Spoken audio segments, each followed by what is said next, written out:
Good morning once again, our respected pensioners.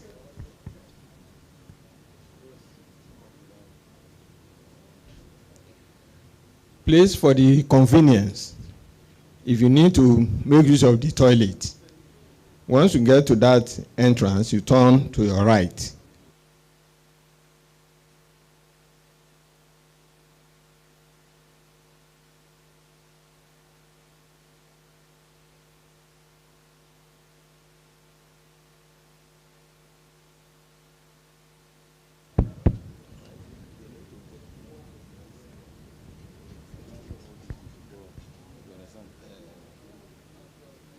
It's very sensitive, mistakenly.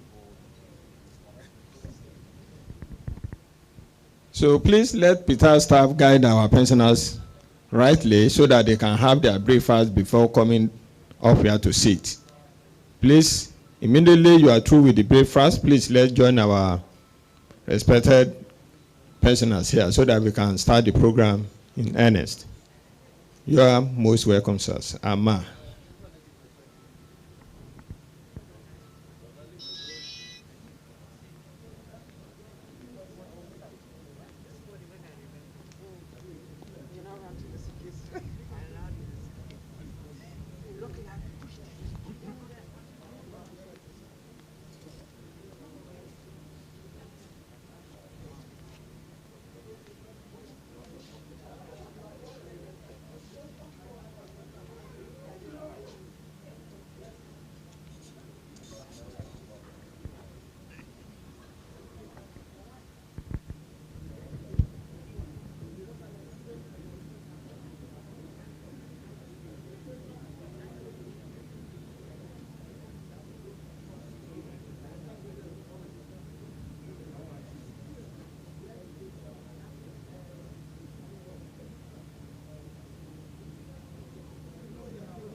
actually block here.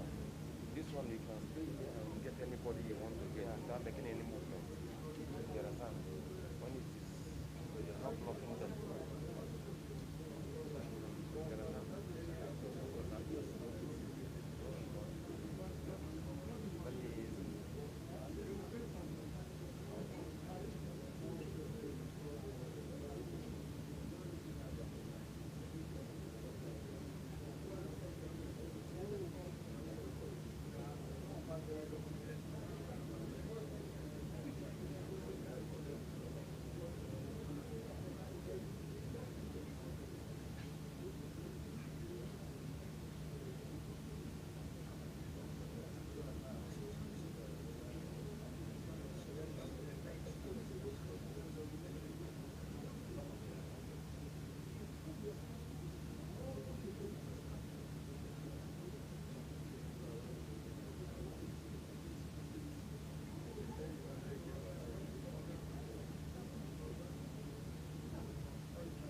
Good morning once again. Please let me announce the arrival of the Executive Secretary of Ptad, Dr. Chioma Ejikeme. Please, let's welcome her to our midst.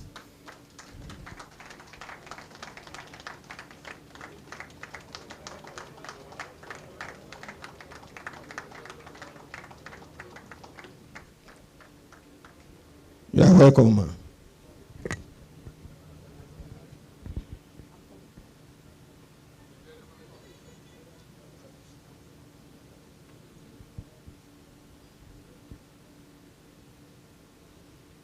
Please, let's direct our respected pensioner well so that they can have their breakfast before the commencement of this meeting.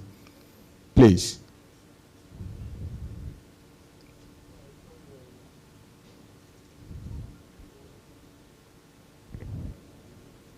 I'm directed to equally advise and request our distinguished people who are in this hall to kindly switch off their phone or put those phones on silent so that we can reduce unnecessary distractions. Please, thank you very well. Thank you, ma'am. In the next few minutes, we are going to start the program. Thank you for coming.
Good morning once again. Let me welcome everybody to Ptad Interactive Engagement Forum here in Uyo, Akwa Ibom State. The Executive Secretary of Ptad, our respected pensioners here present, our invited guests of honors, distinguished guest lecturers, Ptad management and staff, gentlemen of the press, ladies and gentlemen, please can we rise for the national anthem.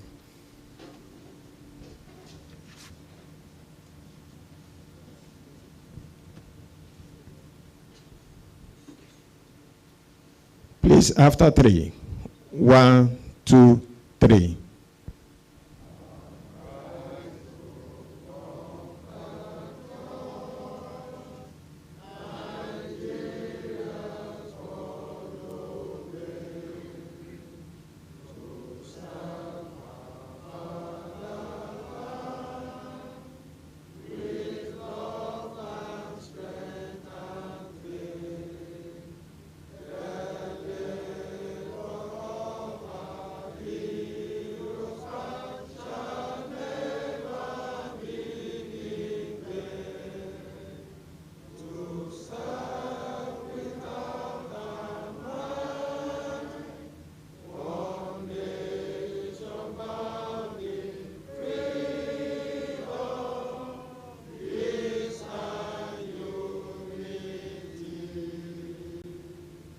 Thank you. Please, we can have a seat.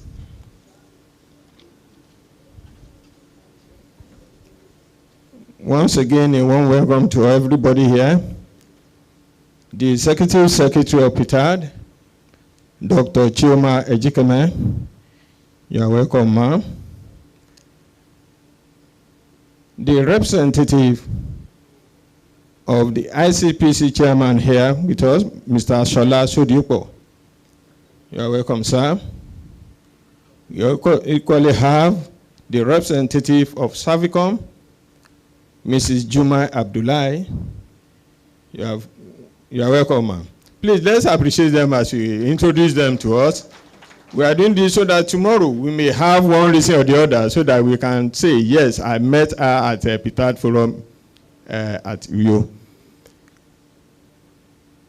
We have the management and staff of Ptad here present.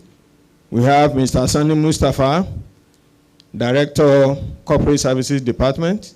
Mr. Mustafa, please. We equally have Mr. Suleiman Sheleng, the Director, Civil Service Pension Department. We have Mr. Kabiru Yusuf, the Director, Parastatal Pension Department. We have Mrs. Nneka Obiamalu, Director, Pensioner Support Services Department. We have Mr. Abdullah Abubakar, Director, CPID, Custom, Immigration and Pension Department. We also have Mrs. Christina, the Deputy Director, Police Pension Department, here with us. That's Mrs. Christina Adebote. You are welcome, ma'am. We also have the Special Assistant to the Executive Secretary, Mrs. Ifuma Evugi, Dr. Mrs. Ifuma Evugi. Sorry, I need to introduce specially our guest lecturer today, Mr. Sani Osuagu, OON, a former Federal Permanent Secretary. You are welcome, sir. I'm very sure we are going to enjoy the lecture today. With this, let me invite the Executive Secretary for our welcome address. The ES, please. Please, let's appreciate her.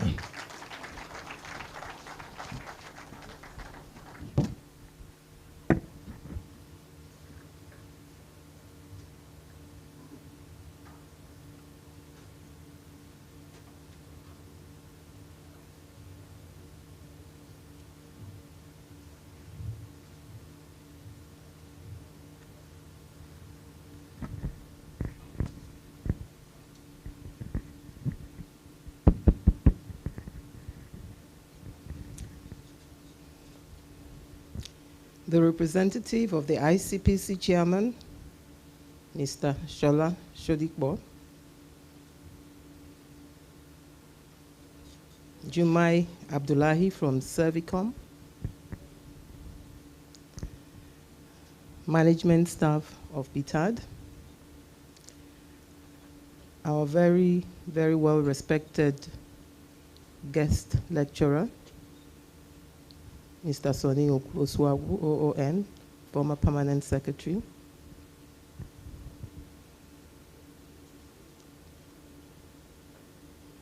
gentlemen of the press, and our very, very, I decided to leave you people last, our very, very, very revered, respected,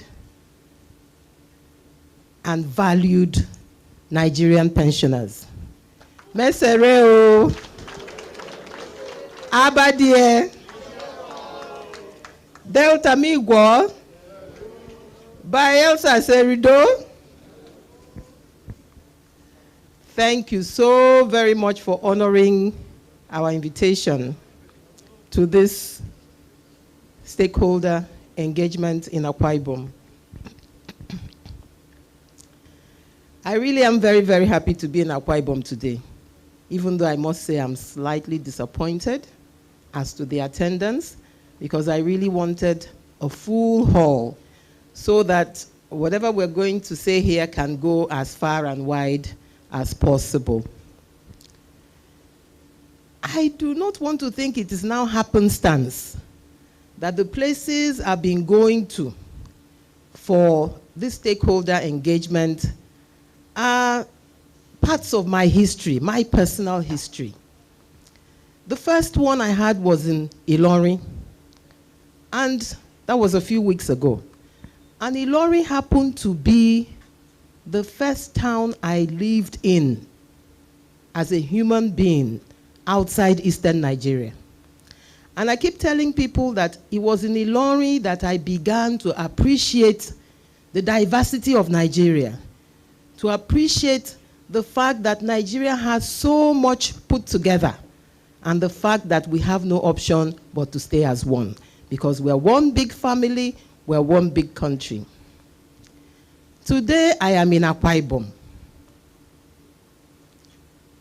Uyo, Akwa Ibomad, I am your daughter. I am your sister. Let me tell you people a story. I'm sure you all know Air Marshal Nsikak Udwak. Aha, Edward, sorry. You know Air Marshal Nsikak Edward. Air Marshal Nsikak Edward of the Nigerian Air Force gave me what I call my big break in life. Air Marshal Edward found me capable, found me responsible enough to nominate me to be a commissioner in my home state, Anambra State, in 1997. Something I can never forget. That was my big break in life. So this is a homecoming for me. There's no way I'll finish here today without going to Ewet Housing Estate. I have to go and see and pay homage to his memory. May he rest in peace. So I welcome you once again to this stakeholder engagement, which is one of the ways in which we try to bring pension administration to the doorstep of our pensioners, to avail you of how far, so far, to listen to your problems one-on-one, and to know how we can continue to help to resolve your problems and make sure that your retirement is spent in peace and harmony. It gives me great pleasure to welcome you all to this two-day stakeholders forum, which we have organized to keep our esteemed stakeholders informed of what we have done, what we are doing, and the next steps we intend to take as we work hard to ensure that the welfare of our pensioners is sustained. I wish to commence by expressing my appreciation to you all for honoring our invitation. And it is my sincere belief that our interactions here will be of immense benefit to us all. This forum is long overdue.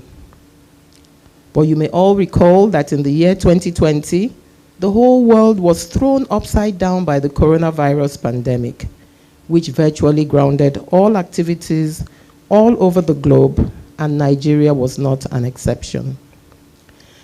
Bearing in mind that the safety of our pensioners is of utmost importance to us, we opened up more channels of communication and complaints resolution to enable us serve you better while the country battled to contain the virus. Despite the lockdown, Ptad continued to pay monthly pensions promptly, resolve complaints, and even cleared the accrued arrears, death benefits to some next of kin, and one-off payments to some defunct agencies such as the Nigerian Aviation Handling Company, NACO, to ex-workers of the Aluminium Smelter Company of Nigeria, ALSCON, here in Ikota Abasi, as well as some pensioners of NITEL MTEL. In 2020, I also approved the commencement of an expanded revalidation and recomputation exercise in a bid to onboard verified pensioners not on payroll, clear all outstanding pension arrears, and resolve all complaints of short payments and outstanding gratuities for the civil service pensioners and their next of kin. At the end of the project, the Directorate was able to review, compute, recompute, and pay over 7 billion naira to over 24,000 pensioners. This computation exercise is ongoing. The post-verification validation for the Parastatal Pension Department is ongoing. Over 21,000 unverified pensioners were dropped from the payroll in October 2020. So far, over 2,500 of the October dropped have been verified, restored to the payroll with their attendant arrears paid. The onboarding of verified and not on payroll is ongoing. You may recall that not too long ago, we came back to Uyo to get a mop-up verification done of some of the pensioners who were removed from the payroll who had not availed themselves of the verification exercise.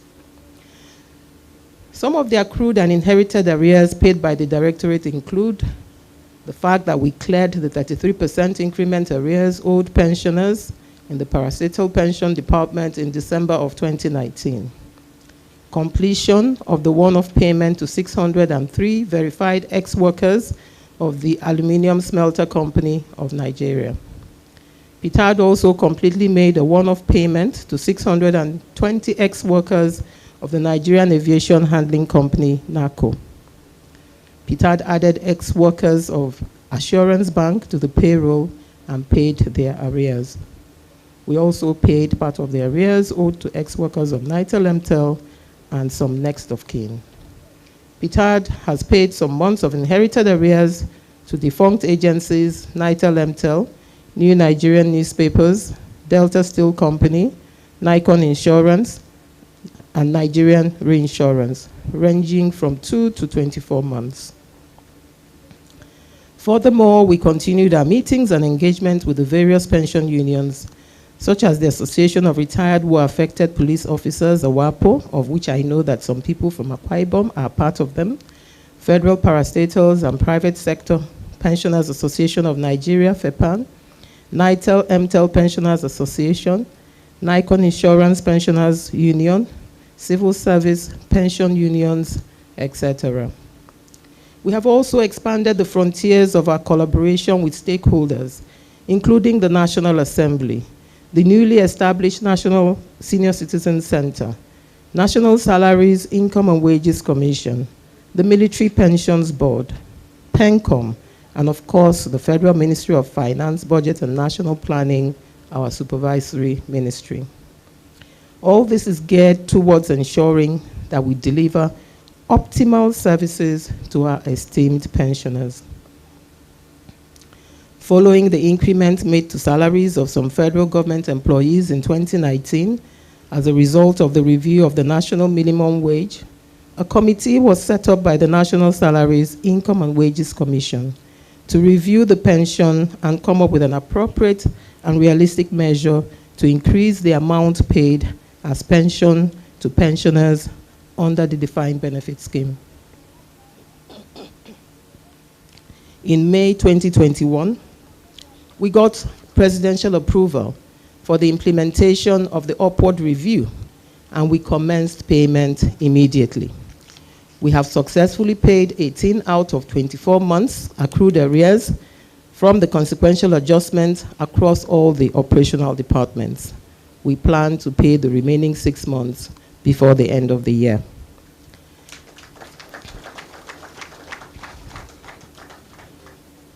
Bearing in mind that some of our pensioners missed the field verification exercises previously conducted by Ptad across all operational departments due to one reason or another, Ptad embarked on a mop-up verification across the 6 geopolitical zones.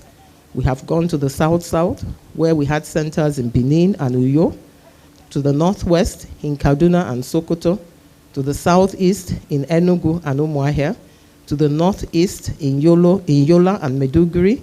We've gone to Lagos State, and right now we're currently in the Southwest in Ibadan and Akure. We intend to visit the last geopolitical zone, which is the North Central, in due course, and ensure that all eligible pensioners are duly captured and placed on our payroll. I also wish to use this opportunity to inform you that our quest to recover the pension assets with some insurance underwriters has been yielding some positive results. We have fully recovered the pension assets with 2 insurance underwriters, namely ICO Insurance PLC and African Alliance Insurance PLC. The icing on the cake for Ptad and pensioners was the receipt of the repatriated sum of 26,505,862 pounds 97 pence from the United Kingdom, which were pension funds under investment with Crown Agents Investment Management Limited, United Kingdom. On another happy note, on the 12th of October, Ptad formally launched the I'm Alive confirmation platform, an online application to confirm that pensioners on our monthly payroll are alive and should continue to receive their pension. I will enjoin all of you at this point to make sure that you're back here tomorrow, because we are also going to launch that I'm Alive platform for you here tomorrow in Uyo.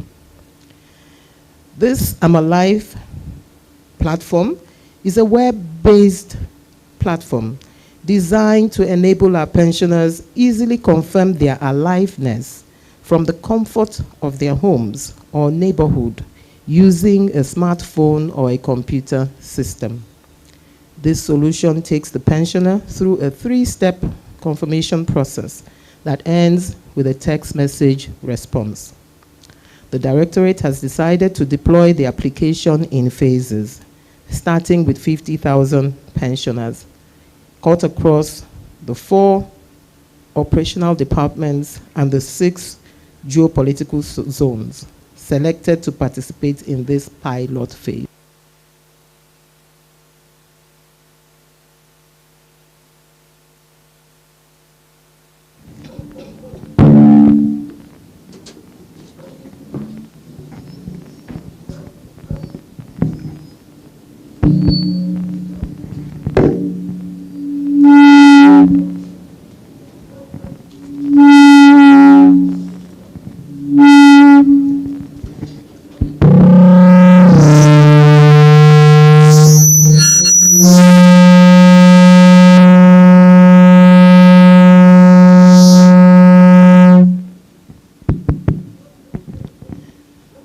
On the successful implementation of this pilot phase, we will deploy the application on a full scale at predetermined intervals on a continuous basis for all verified pensioners on the payroll.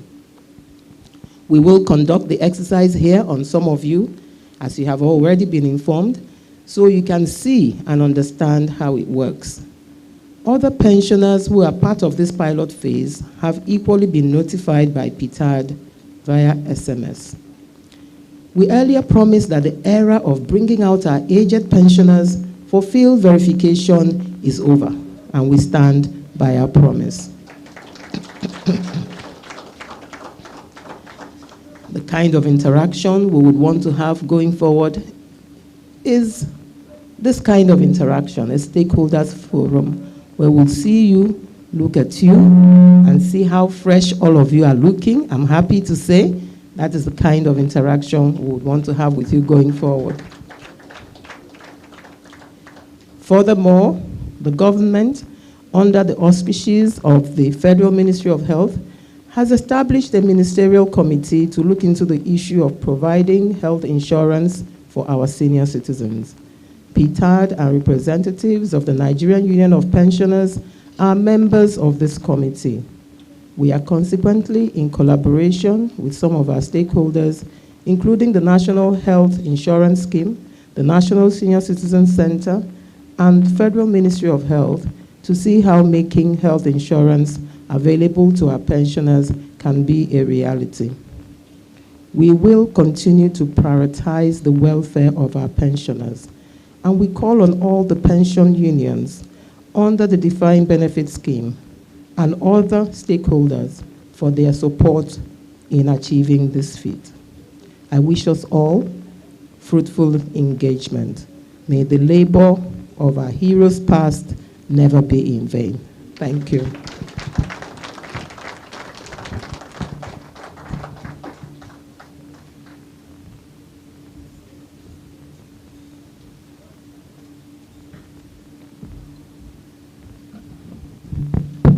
Please, can we appreciate her a little better? Because I can see all of us who are in agreement with her presentations. Thank you, yes, for this wonderful performance. Thank you. While the EAS was delivering the welcome address, our great chairman walked in. Here this morning, we have the national president of Nigerian Union of Pensioners, Comrade Godwin Apumisi. Thank you, sir. You are warmly welcome. Also with him, we have Elder Actor Sir, the General Secretary UP.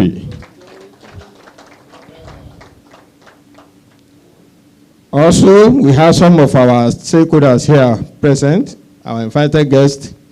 We have Mr. Chika Ocho, representing National Salary, Incomes, and Wages Commission. Where are you, sir? Thank you, sir. You are welcome. Also, we have Dr. Mrs. Magdalene Kadri, Senior Technical Advisor to the ES. You are welcome, ma'am. Also in our midst this morning, we have Mr. Mohammed Salihu, the Director of Finance and Account, Ptad. You are welcome, sir. Thank you very much. Let me resolutely invite Mr. Suleiman Sheleng, the Director, Civil Service Pension Department, for an overview of Ptad activities and achievement. Mr. Sheleng, you are welcome, sir. Please, can we appreciate him? You are most welcome, sir.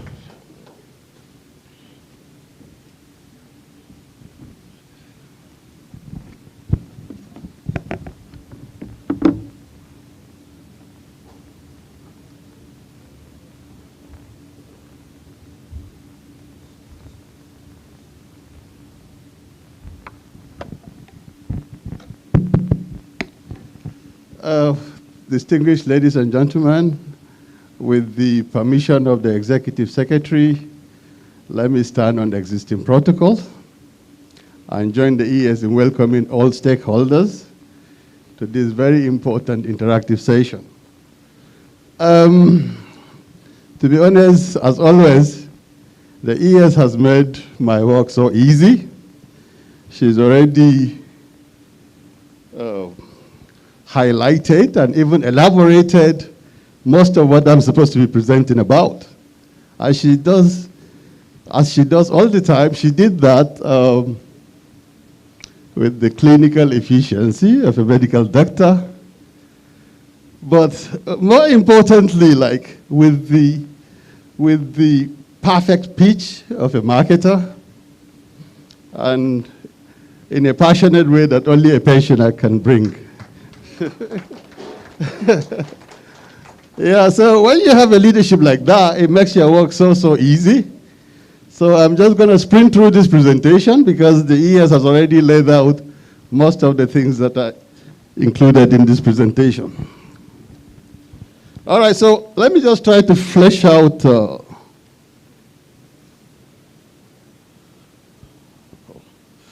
the thing works. So the presentation is going to be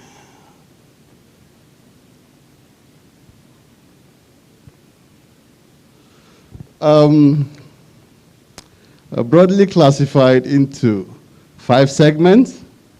There will be a very brief introduction, and then we will look at the critical areas of accomplishments of the directorate since it was established, then the specific milestone achievements, and then we'll also look at the subsisting challenges, and indeed the future ones, and potential policy responses. And the way forward. My colleagues will elaborate on what those potential policy responses will be and what the nature of those future activities will look like. Is this still working well?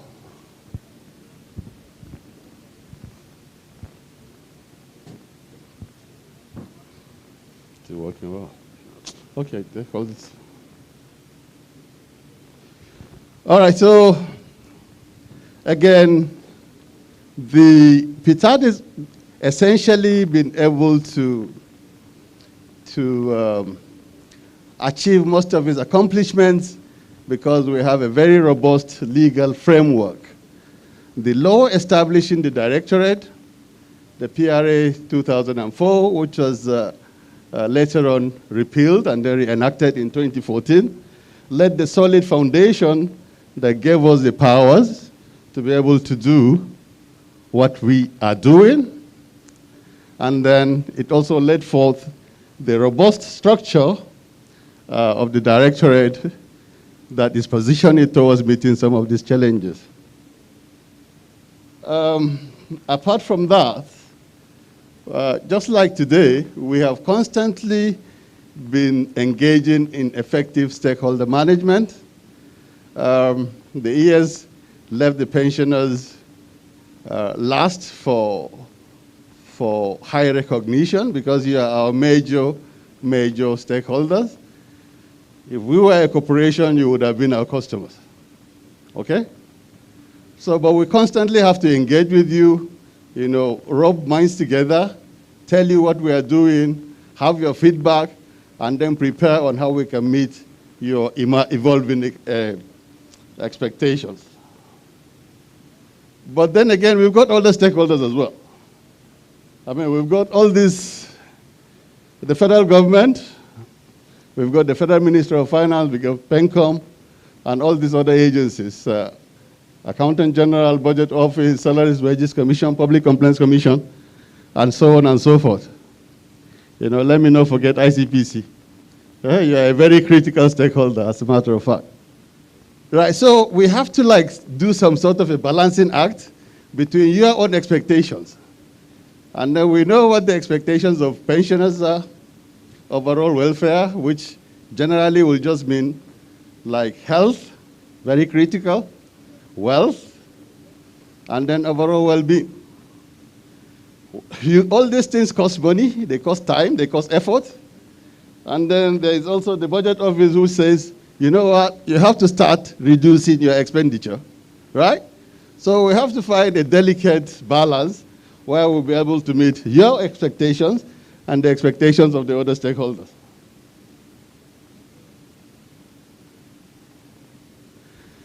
All right, because of what I just laid out, the biggest bang for the buck, give you the best while keeping costs low. Inevitably, we have to efficiently and transparently manage our finances. So because of that, we have a robust financial management policy in place. And then, we have institutionalized best financial management practices just so that we can continue to preserve pension assets. Make sure that pension assets are protected from wastages. And then we have a zero tolerance for fraud and errors, as a matter of fact. Even though there are some mishaps here and there, but overall, we have put in place a policy where most of these shortcomings are foreseen and then curtailed. There is a transparency part of it. The ES has already mentioned. Every 1 naira that the directorate gets, it declares.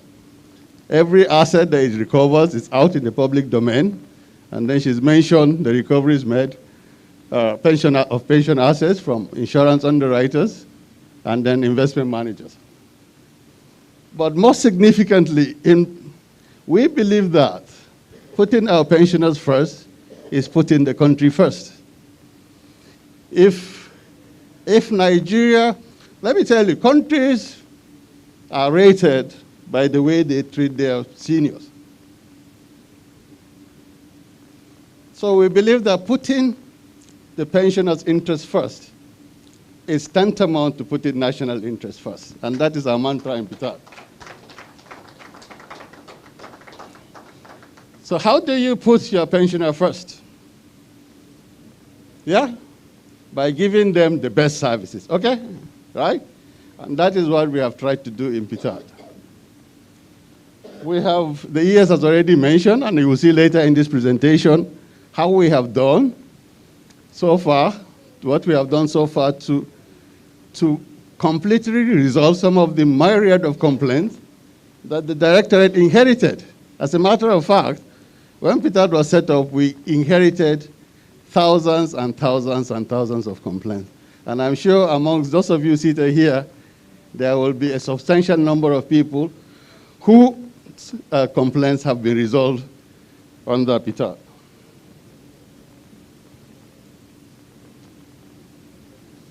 Okay, so just looking at the framework, I've already mentioned that the 2014 Reenacted Act replaced the 2004 that established the directorate, and that is the pillar upon which the structures of the directorate were built.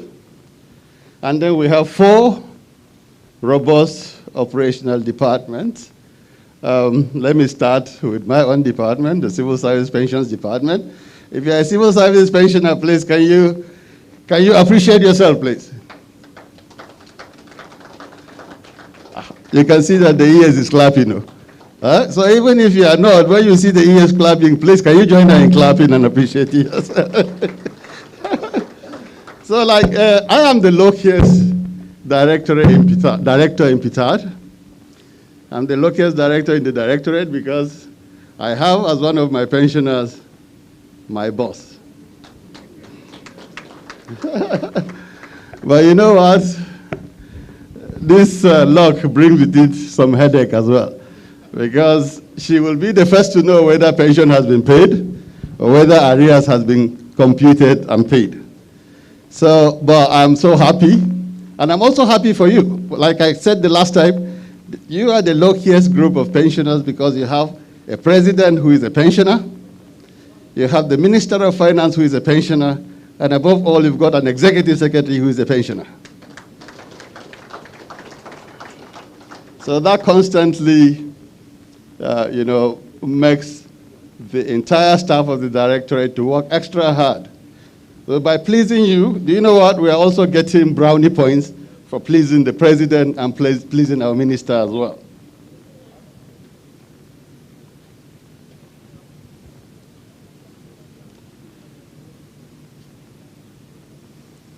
All right, so the Act also helps to operationalize all the ideals contained in the Establishment Act.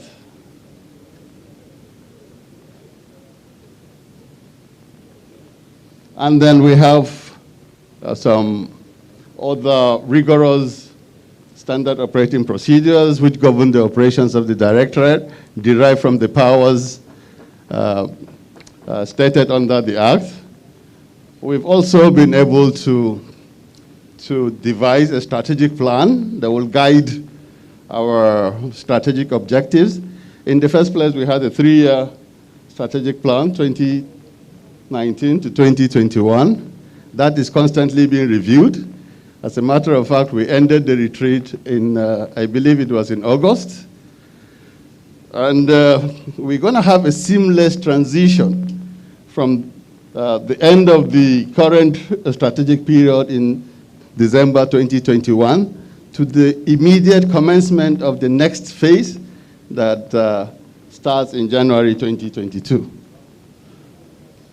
All right, just briefly, this is the structure, and I'm sure all these departments are represented here by pensioners. Yeah, civil service pensioners, we've already recognized you, just so that so that I will not draw the flag of my colleagues. Are there customs, immigrations, and prison pensioners here present? Do we have? Can you recognize yourself, please? You're most sincerely welcome. What about police officers? Are we here? Police pensioners? Right.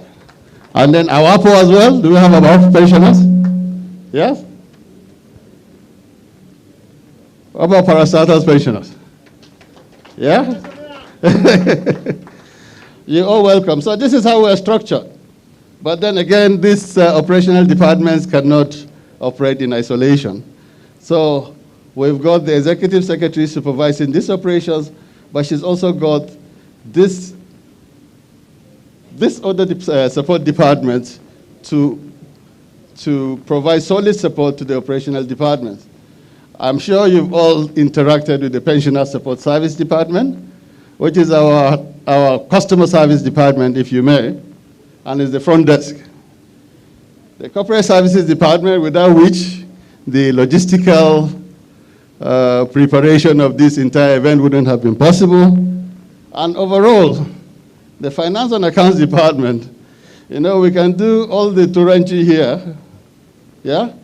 And we can provide all the policy, legal, procurement, whatever. If at the end of the day, these people did not send alerts, pensioners wouldn't know that we are doing anything here. Abi? Right? So this is a very critical department, and this is the department with which we communicate with you directly. And that communication is by way of payment, isn't it? Right? Can you clap for the Finance and Accounts Department, please? This is the backbone. This is the backbone, the information technology. Without IT, even this presentation wouldn't have been possible.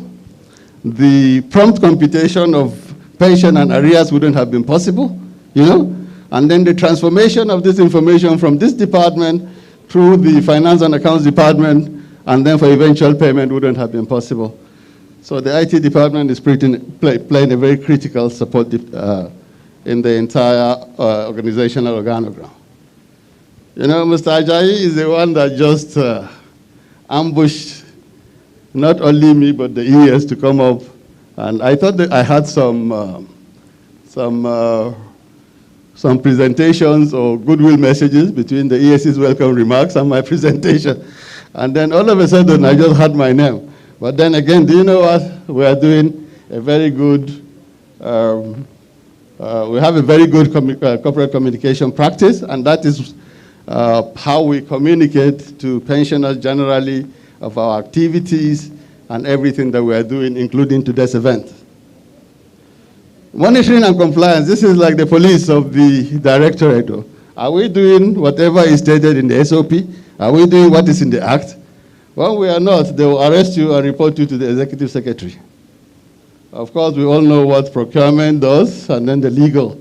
These policies are the policies that really guide our operations, you know? And they state clearly how we're supposed to interact, not only to interact with you, but what our ultimate objectives will be, and then how we achieve those objectives. I just tried this one. I tried desperately to pronounce this word, but I cannot. I'm hoping that someone can help me do it. Okeakusama wakamisama desu. This is Japanese.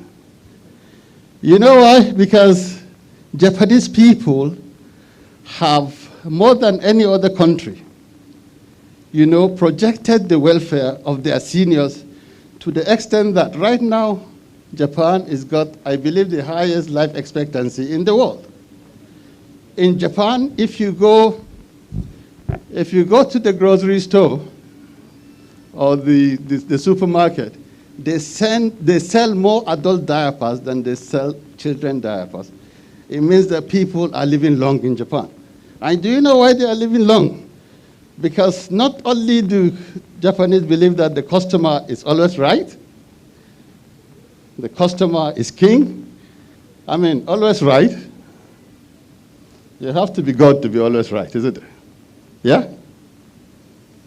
And king, God is the only king of all principalities. So the Japanese made it easy. This one really means that the customer is God. And as a matter of fact, for them, customer literally translated means an honored guest. Customer here, replace customer with pensioner. The pensioner is always right. The pensioner is king. The pensioner is our honored guest. And of course, the pensioner is God. Can you clap for yourself, please?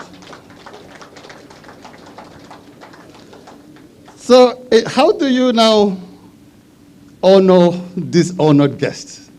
You've got to know the guest. You've got to know the pensioner.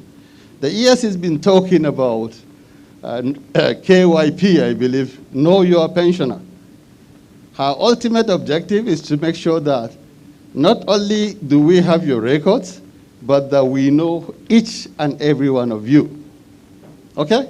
We know, of course, we already know your names. We know your next of kin, but we want to know you. I'm sure the ES would have loved it when she was coming in here to identify each and everyone by name. Okay? That is the essence of know your pensioner. I'm sure you've already been inundated by requests from banks and other agencies with KYC and so on and so forth. We have a policy in Ptad. We also want to know each and every one of you. Okay? So, identification, we've done a lot of work to identify who our real pensioners are so that we can weed out the ones that are not. You can only do that when you know your real pensioners, isn't it? And then, of course, we verified our real pensioners and we enrolled all the eligible ones into our payroll. Is everybody here an eligible pensioner? Yes. Right? Yes. Okay, so have we now really identified, verified, and enrolled you? Is there anybody here who is not on payroll? Good. So we've done a good work of meeting this very significant step in effective stakeholder management. Now, this event is in itself is a continuous engagement of pensioners. We believe that as this program progresses, we will exchange ideas. I mean, after these presentations, you would have known what we have been doing, and then we'll also hear from you how you think we have done so far.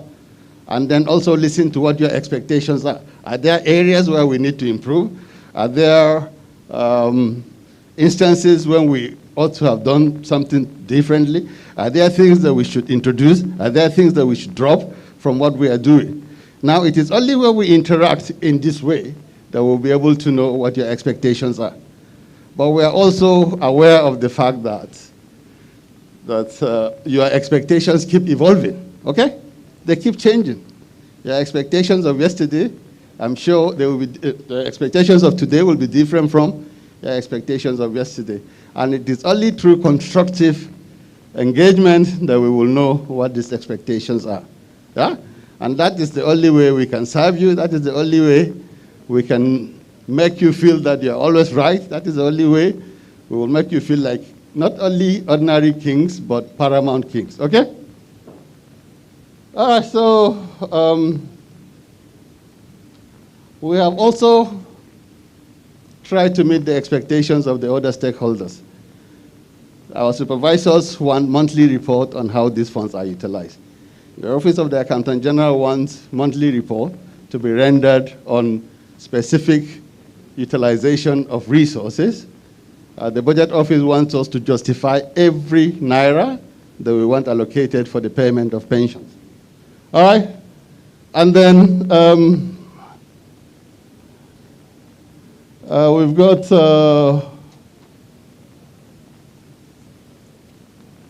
so this kind of expectations are sometimes so broad.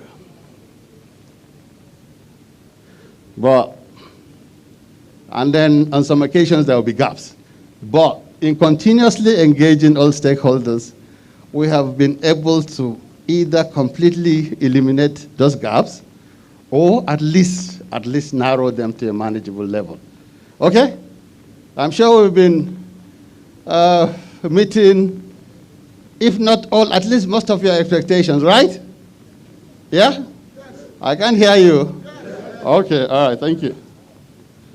So how do we do that? We don't wait for you to complain. As a matter of fact, we keep proactively debating and proposing measures that will either mitigate or eliminate the possibility of some of those challenges that you face ever arising. All right? That, of course, requires continuous and constructive engagement. Of course, I mentioned compliance. Every year, we open our books to PENCOM to come and inspect everything that we have done. And since the establishment of the directorate, we've been getting, I believe, A+. PENCOM, are they here? You know why they are not here? Because they know that we are checking all the boxes. They are satisfied with everything we're doing. They were with us in Ilorin, and just because they saw that we were doing the right thing, they felt they didn't need to follow us around because they believe that we are so trusted and reliable that we will meet whatever it is that our regulator wants. So we are fully compliant. The ES has spoken about interagency collaboration. And, you know, because of those diverse stakeholder expectations that I have spoken about, we've got the Budget Office saying keep expenditure low. We've got pensioners saying increase our pension. We've got all manner of expectations. So the only way you can do that is to engage every stakeholder, understand what their expectations are, and then you'll be able to craft a strategy that you will, because some of these expectations are actually in conflict with one another. Yeah? But if you sit down and negotiate and say, okay, this is what we're going to do to you within the available resources that we expect to get. And then we get the Budget Office and say to them, you know what, this is how much we need to meet these expectations. And then if you engage them and then like bounce ideas off each other, you'll be able to reach a semblance of agreement, and then you'll be able to deliver the most effective service at the most efficient rates. Okay? So starting this year, the engagement for people are defending their own budget here. But technically, we started defending our budget way back in May. You know, we had the stakeholder forum with the Budget Office of the Federation. The ES wanted them to know this is what we will need in order to meet our expectations. We didn't stop there. We had the engagement with the National Assembly as well, Senate Committee on Public Establishment and Public Service, who are the supervisory committee in the Senate, and then the House Committee on Pensions, and then the House Committee on Appropriations as well. So we had been laying forth before them what our budgetary requirements are before even the president submitted his budget to the National Assembly. In a way, that has helped. But despite this early start, we still have some challenges. So we've continued our constructive engagement with these stakeholders so that at the end of the day, we will have what is in the best interest of everybody.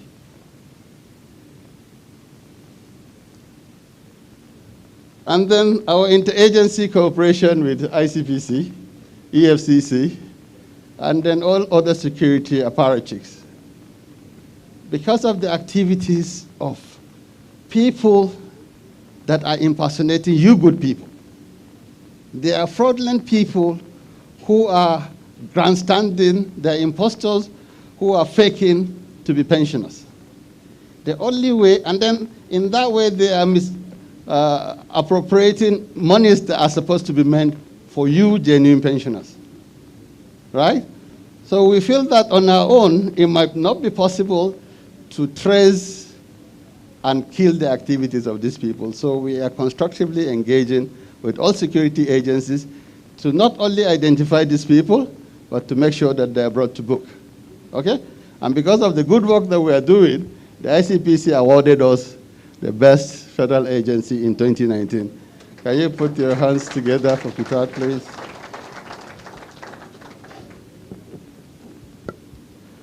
All right, I said the customer is God. There are people, especially among my colleagues, that would dispute this. They believe that employees should also be gods because the customer's royal needs can only be served when you have competent and highly skilled workforce. So again, this is an example of the conflicting nature of stakeholder expectations, right? The employees want to be treated as gods. The pensioners also want to be treated as gods. But management will have to balance this. If the employees are not well motivated, they are not well trained, they are not well taken care of, then it will not be possible for them to give the kind of royal service that the pensioners require. Okay? So, people management, which essentially means managing your staff, your workforce, in terms of their competency and professionalism, is critical to the achievement of overall pensioner satisfaction. Okay? So we're constantly upskilling our staff, sending them to relevant trainings, and then we also organize in-house trainings. We try to benchmark against some of the best performing agencies, not only locally, but internationally, just so that we can give you the best possible service. Okay? Of course, we've spoken about interactive forums just like this. Because of COVID, the ES has already explained, last year we couldn't do a lot of that. But over the past month, this is the second interactive forum. And because of its significance, despite the amount of work that we have towards the end of the year, next week she's also mentioned that we're going to the Northwest. So it is a very, very, very vigorous program. It's energy consuming, but then, because of the high value that we attach to our customers, to our pensioners, I will say, is what we need to do, because we need to know how you do it. That is the only way that we can help improve your welfare.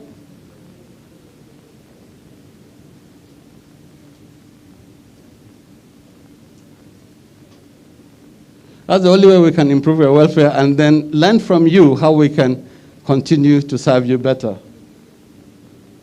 All right, transparent and efficient financial management. We have a zero tolerance for errors and corruption. And significantly, I mentioned the IT facility. You need to have an agile IT infrastructure for you to be able to meet any of these objectives that I have mentioned. And then you know how IT is. The best solution of yesterday might not even be good enough today. So you have to constantly keep upscaling, these facilities so that they can meet today's challenges and prepare you to meet the challenges of the future. So we're constantly upscaling IT facilities. Believe me, it's not cheap, but if we want to give you the best, we have to constantly do that. All right, in order to achieve efficiency and economy of operations. If your IT is not working, you can't get your pension timely as you do. When the ES came, I believe the deadline for submission of payroll was the 15th. She brought it down to the 10th, you know? And what's the date today? 4th. The deadline is the 10th, but I made sure that before I left my department, and I'm sure I'm speaking for the directors of the directors of the other departments as well, our November payroll is ready already, right? So all we do is just sit down and wait for funds to be allocated, and then all you hear is alarm or alert, I don't know. Yeah? Bing, that is big. So we are ready for November as it is. All right? And these are the policies that make you, the day we receive funds, that is the day we finalize payments. Okay? Okay, and it's tracking and recovery of pension assets is not the easiest of tasks. This is something that even the federal government is struggling to recover some of the stolen assets, despite having the instruments of EFCC and ICPC. But as a directorate, we have done a lot in recovering some of these pension assets. The ES has already mentioned our specific successes, and then the actions that we are presently taking in terms of the other assets that are still trapped. Of course, the electronic payment system has facilitated the ease of payment of pension. We are always one of the first directorates to render our payment reports, you know, not only to the supervisors, as in the Ministry of Finance and PENCOM, but also sending transcripts to the Office of the Accountant General. Because again, we have a deadline within the directorate which is sacrosanct and which is earlier than the service-wide deadline that it's specified by the Office of the Accountant General. We have discussed the early budget preparation. That is just so that we can get the buy-in of everybody. If we say we need 1 naira to pay pensioner, we know that they will ask, why do you need this 1 naira? So before we let them ask this question during budget defense, we go out to them and we tell them, you know what, we want 1 naira and this is why we want 1 naira. This makes the entire process of budgeting a whole lot seamless. The service delivery, I'm sure your customer experience with our service, especially coming from the Pension Support Services Department, it might not be 100%, but I'm sure it's 99.99999%. Okay? Yeah? Is it not? Okay. If it is not today, I am sure we can make up whatever it is, the remaining 2%, so that we can raise it to 100%. All right? Okay, and then mostly, this is the most important, prompt payment of monthly pension. You know? If there is any delay in payment of pension, just know that this delay is not coming from the directorate. Okay? And our services have been targeted, they've been focused, they've been specific, you know, and if you have a complaint, we try as much as possible to resolve this complaint. But you know what we also do is we now look at other people that could possibly have these complaints and can complain in the future. So we address all those complaints proactively before they even complain. Okay? So we learn from our experiences. How do we learn? I'm sure some of you have been called by the directorate to find out how you feel about certain things. It's all by way of data collection. We have to know what your particular challenges are, and then how we can now put measures in place to make sure that these things don't happen again. All right, the call center that we have, I dare say, is one of the best you can find in the public sector, right? Our target is to make it the best you can find in Nigeria. That's why we keep benchmarking with the best agencies. The call center that we have, in order to make it the best, we might need to probably benchmark it against the best call center that is being operated by private companies, right? So that way, pensioners' complaints, we do it already, but it will continuously be resolved real time. You make a call, and then before the end of the call, your complaint would have been resolved. Okay? You wouldn't need to call back, because when you call, your entire information and the history of your complaint will be displayed before a very well-trained customer service officer, and they will be able to resolve your complaint right there and then. I'm sure we are 90% of the way towards that. Maybe. And then, of course, with each experience, we update the frequently asked questions segment so that people that have similar experiences wouldn't need to file any formal complaints. They can always go to the facts section of our website, and then they will see what the solution to their problems will be. And then we have a robust feedback mechanism as well. You know, no matter what the quality of the service that you render, you can only be convinced of the excellence in that service when you hear from the person who enjoyed the service, when you get to know the excellence in the experience of the pensioner. So we try as much as possible, and I'm sure those of you who have called our call centers, you know, usually such calls will end up with questions about how you feel about today's experience, what do you think we should do to whatever. Even in the unlikely event when the customer service officer does not ask you, please, you have the right to tell them how you feel. That is the only way we can use that for training purposes and then for service improvement purposes. Just so that we can formalize this, the Ptad Service Charter was recently launched, and then the document is in the public service. I'm sure my colleagues will talk about the contents of that.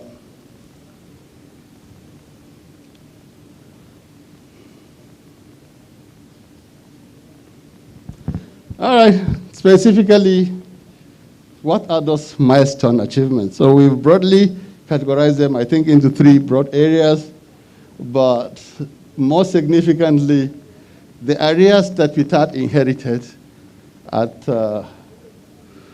when it was established was massive, right?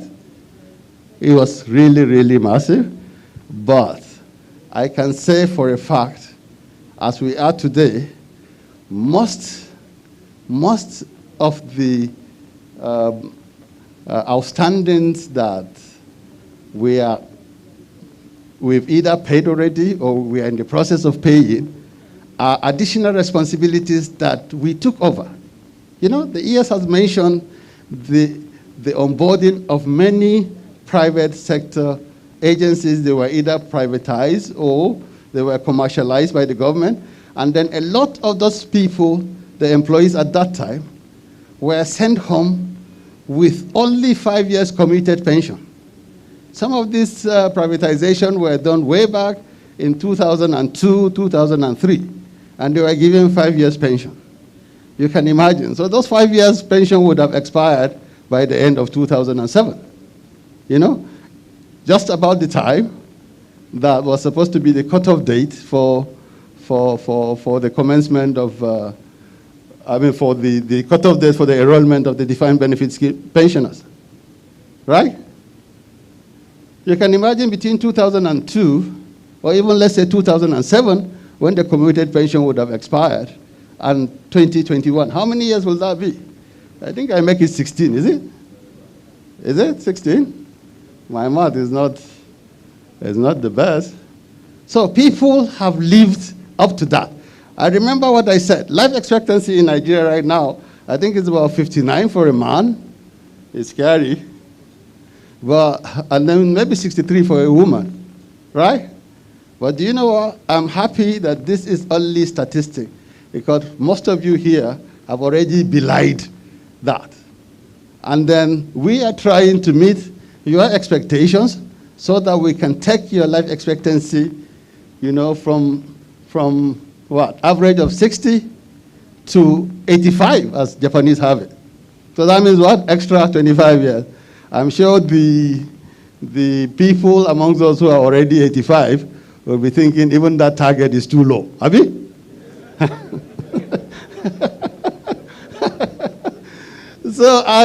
And then how do you do that? You have to make sure that the pensioner is healthy, right? And the pensioner is wealthy. Yeah? Okay. As you will hear, the ES has already laid down the marker, but you will hear from my colleague what the Directorate, in collaboration with other agencies, intends to do over the next couple of years to make sure that the health of pensioners is brought to the fore. Okay? In terms of wealth, we will try as much as possible to make sure that we do our own work towards making sure that anytime your pension requires increment as guaranteed in the Constitution, we will make sure that our work is not only ready, but we've also done the sufficient advocacy to make sure that the government of the day implements that. Okay? Right, so 33%, all of you can remember, was first approved in July 2010. Implementation started in January 2011. 6 months later, I believe. But it took till the end of 2019 before the government could finish paying the 33% arrears. Right? Okay. Just mark this. The enrollment and payment of arrears to AWAPO pensioners, for those of you who don't know, AWAPO is the Association of War-Affected Retired Police Officers. After the 2000 pardon, a lot of them were not compensated, but they were eventually enrolled, and then they were paid arrears and put on payroll. There are some of them that came subsequently that are still being processed. This is another milestone achievement. The ES has mentioned the one-off payments made. But I reference how long it took to pay the 33% arrears because of the miracle that happened earlier this year, right? Can you see what early preparation can do, right? Because since when the minimum wage was announced, we had worked continuously on a continuous basis with other agencies in the industry, but specifically with the National Salaries, Wages, and Incomes Commission, to ensure that immediately we get an approval, we will be in a position to implement. Lo and behold, approval was given in May 2021, eventually, after some tremendous work that was being done interagency and the leadership that the ES has shown. The payment of the first, I think it was 12 months of arrears, was done immediately. The implementation was done immediately. Compare that to what happened in 2010. Approval in July 2010, implementation commenced in January 2011. 6 months later, right? And then it took all of 8 years for the arrears to be defrayed completely. This year, not only was the methodology used genius, because I am sure a lot of you here got more money in terms of increment arising from the consequential arrears than you did with 33%. Am I right or wrong? Yeah?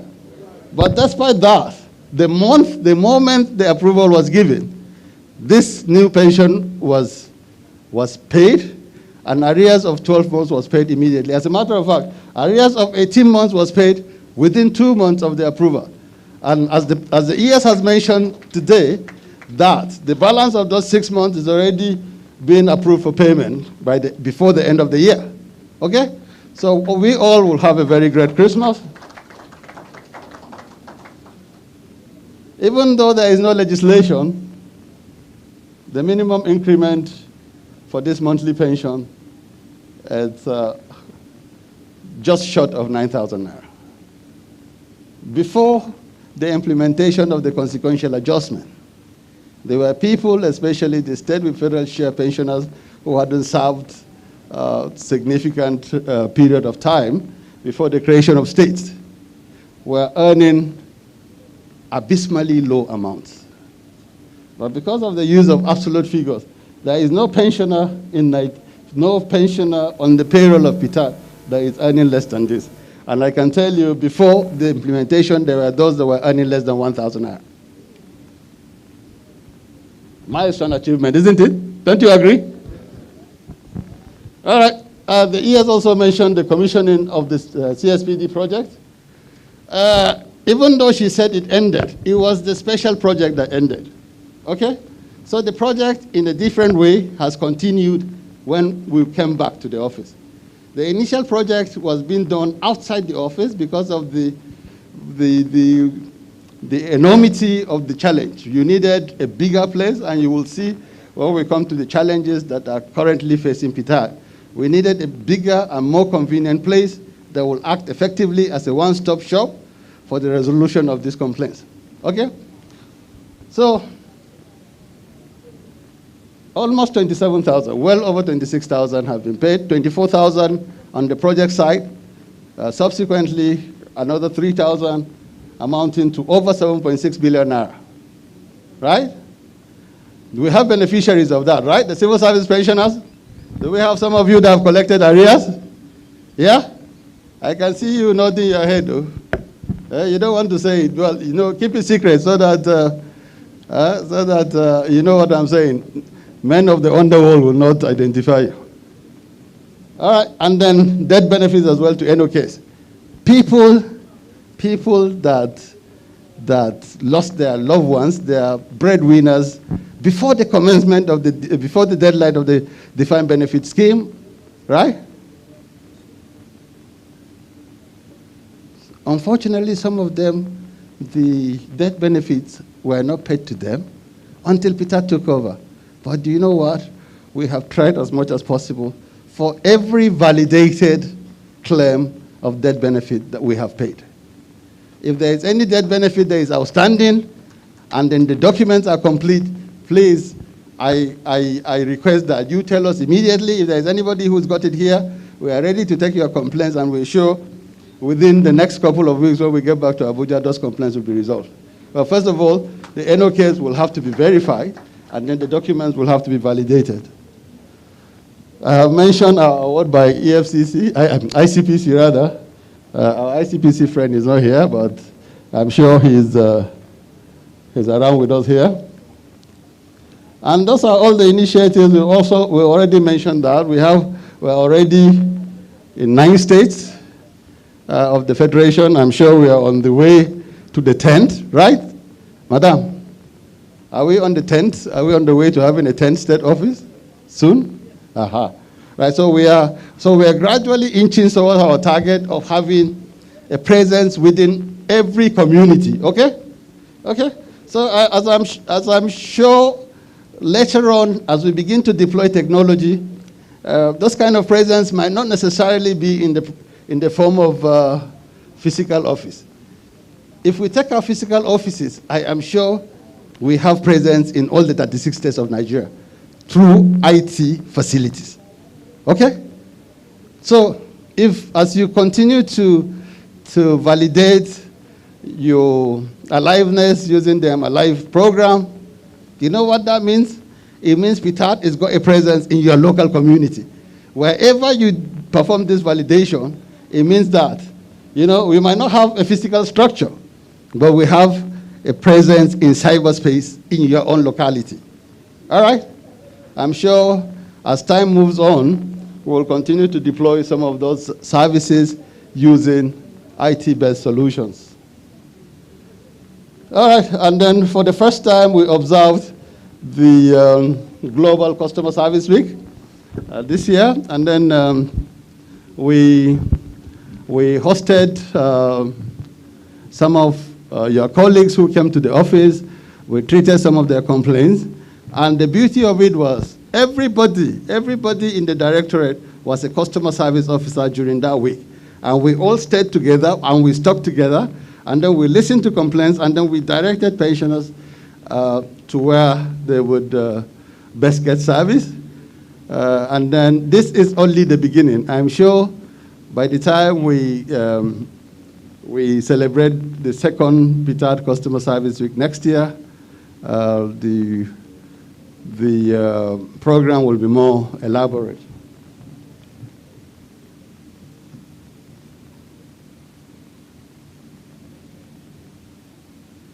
All right, we have, in describing the agility of our IT solution, we have mentioned all these achievements so that we will be able to improve your own pensioner experience in terms of prompt payment, prompt computation and payment of pensioner benefits, updating pensioner data, and then deployment of a robust and reliable payroll management system.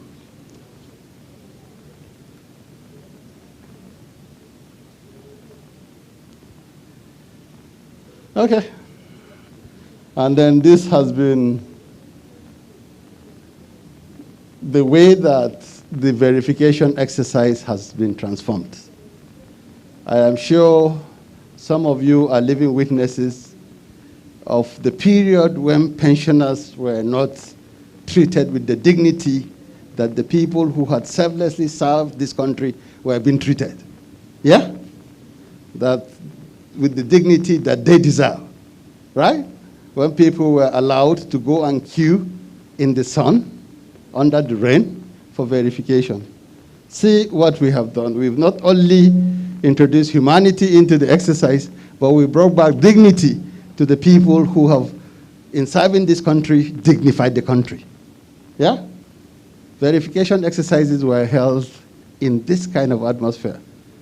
Closed, well-ventilated, air-conditioned environment with people that serve you as if you are not only kings, but you are gods.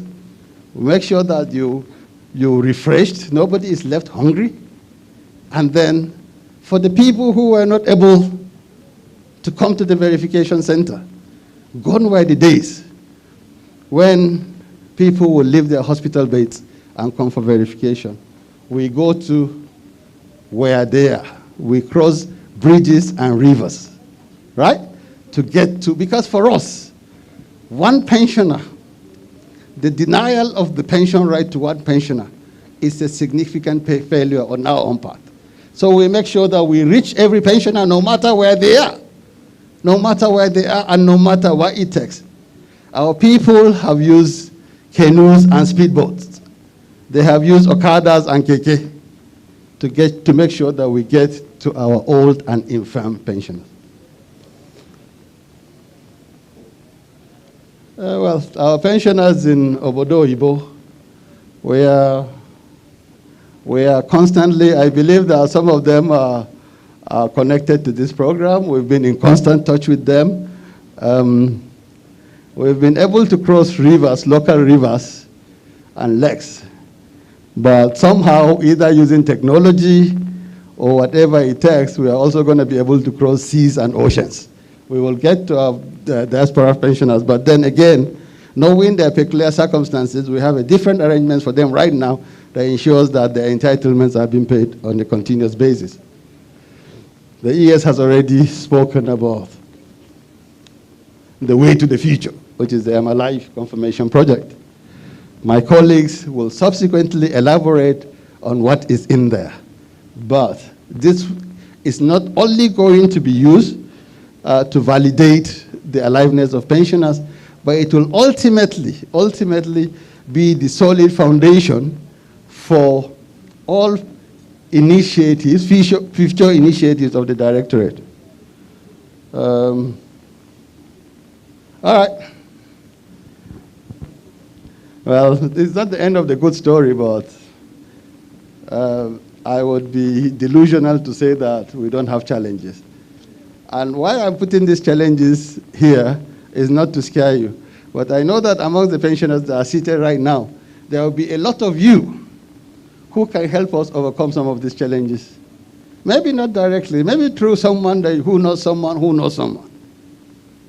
It might not be that. It might just be maybe through advice or the word of wisdom, things that we might have overlooked, or because we're not as wise as you guys on the opposite side, have not been able to see it.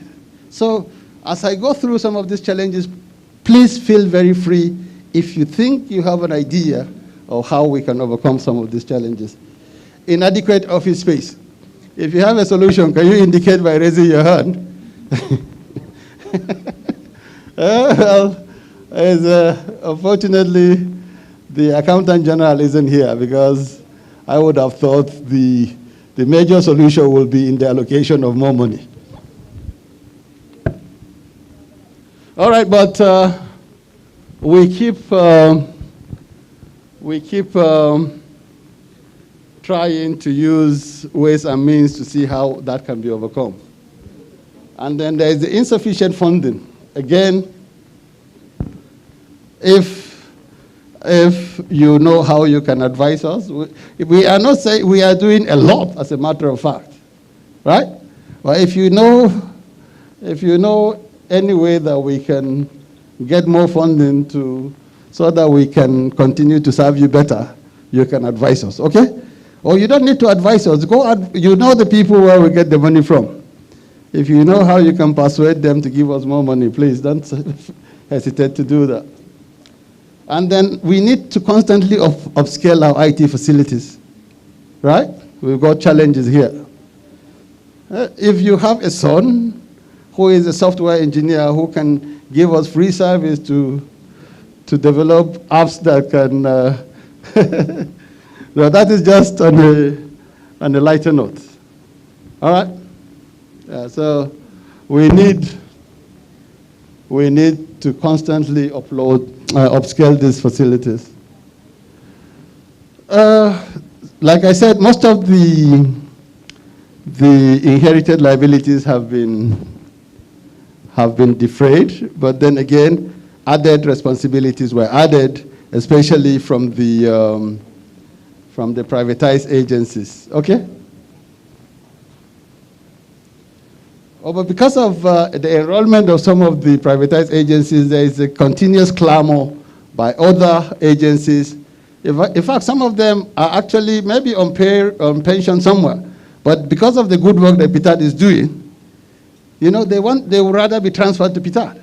So we are constantly, being inundated by requests, especially from some of the privatized agencies, that they want to come to Ptad. Now, the lack of information on deceased pensioners. This is where all of you, come in, especially the pension unions. Right? Please, if you know any pensioner who is deceased and we don't have the information, encourage families to report to us, the unions should report to us. But when you're reporting to us, please report with the accurate information. All right? Please report the accurate information. Right? Don't give us somebody's name only, and then when you manage over almost 250,000 pensioners, there is the tendency of duplications in names, so that we don't remove the wrong person. Okay? Please. So we need the persons, not only their name, the agency they retired from, their pension, their account numbers, and so on and so forth, so that we can specifically know that. And then the death certificate as well. That's very critical. Okay, yes, the lack of policy, healthcare policy for pensioners, we really want to have that in place, yeah, so that pensioners will continuously live a normal life. A system where pensioners use most of their monies for medication, it's not the best practice. We've spoken about the diaspora pensioners. We are looking for how we can effectively and enroll them without too much pains for them to have to travel all the way, and then yet without spending so much money to go and meet them. So we will find a way to solve this problem as well. You will hear from my colleagues about that as well.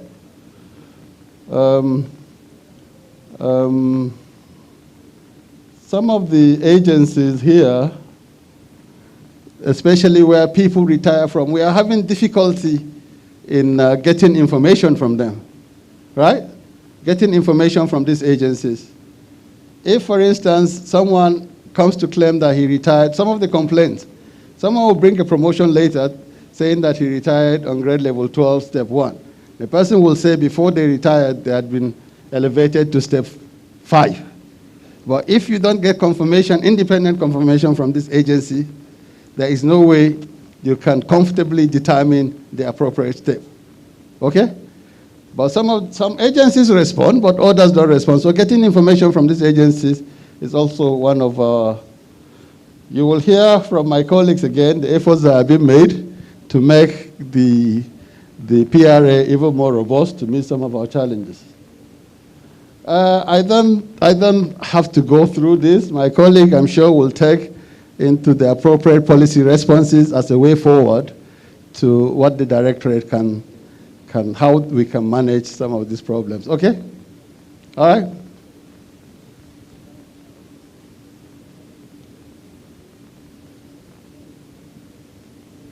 All right. So that is not exhaustive of the achievements of the directorate, but it's essentially most of the critical areas where we've been able to advance the paramountcy of the welfare of our pensioners. Thank you very much for listening.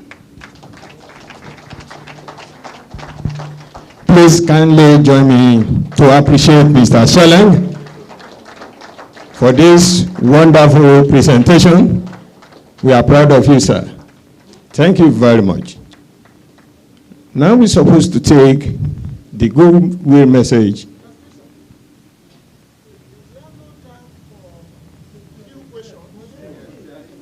There is. Thank you, sir. We are going to have that one as we move ahead with the program. We check the program. We have interactive session, question and answer.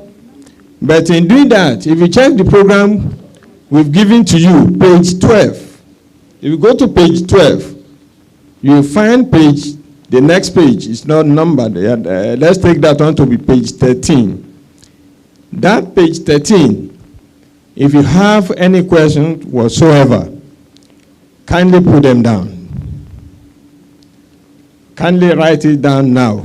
Page 12, then we have the one that not numbered. Let's call it page 13.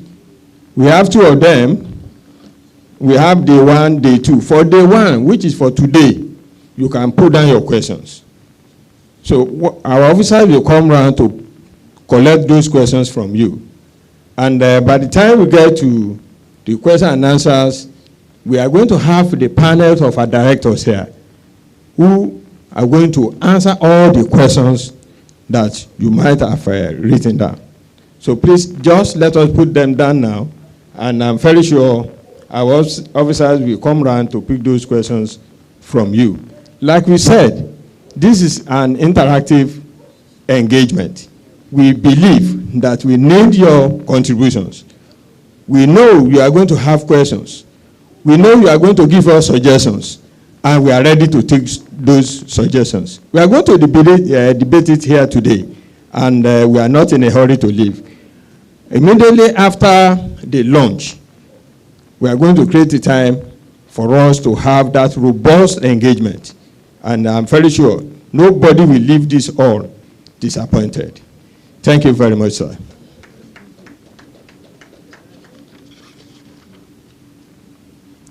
While we are still waiting for the national president of Nigerian Union of Pensioners, let me respectfully invite our daddy, Mr. Sonny Osuagu, OON, the former Federal Permanent Secretary, and our guest lecturer for today to please come and present his paper. A round of applause for our daddy, please.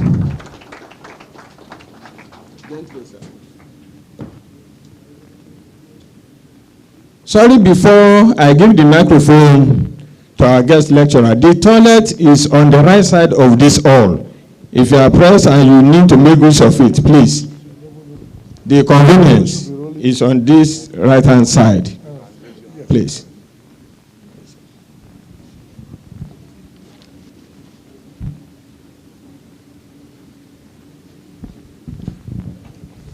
Good afternoon, ladies and gentlemen, distinguished pensioners. Welcome the Executive Director, Executive Secretary, Ptad, Dr. Chioma Ejikeme, the management staff of Ptad, distinguished members of the audience, the Chairman, President of Nigerian Union of Pensioners, you're welcome, sir. It is my singular honor and privilege to come and address you here today at Uyo. First of all, as a pensioner, as a retired public servant, the first thing you should do every morning is to thank God that you came out from service with your limbs and your legs complete and with your life complete. Because many people started the service with you and many have gone.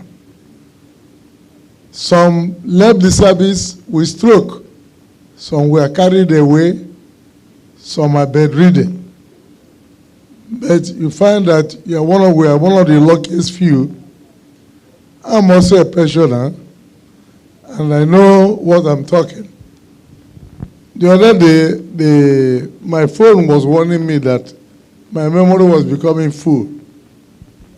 I said, okay, let me even delete those who are dead from the phone book.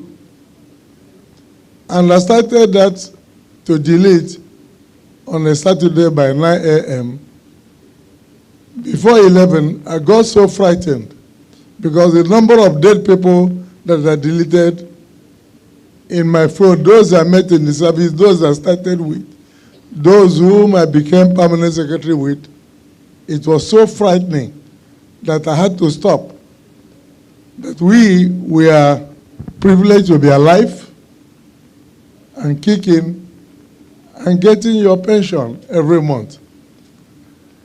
We have to thank the God Almighty for that favor. It's only a favor. We are not better than those who have gone. So, you have retired, most of you, of course, you have retired. And of course, the pension scheme designed by the federal government is to, next slide, is to make a plans for which have been described copiously this morning.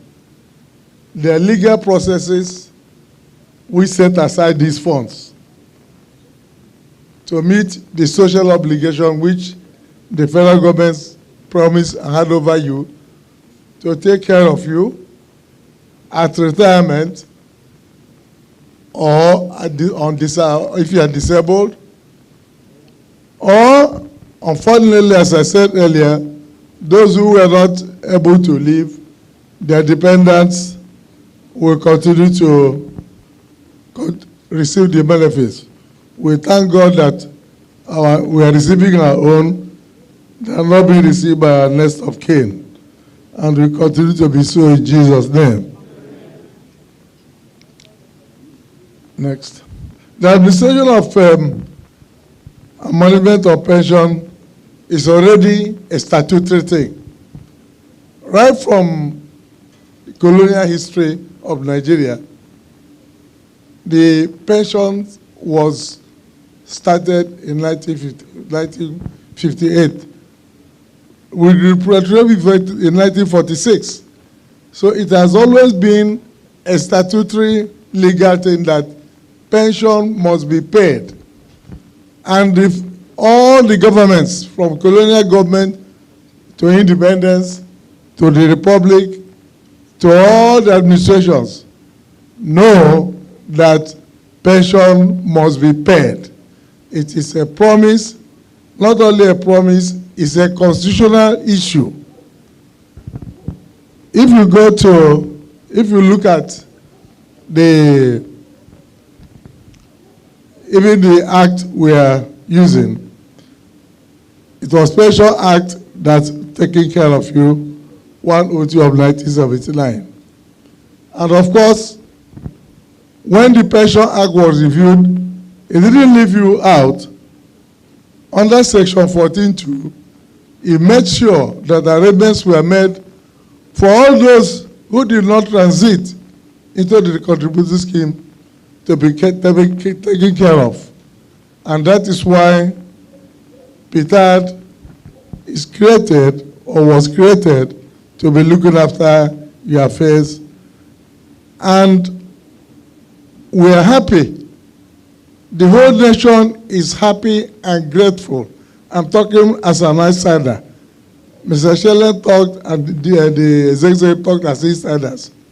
The whole nation is very grateful to Ptad because Ptad changed the character of pension administration in Nigeria and changed the dignity which measure themselves.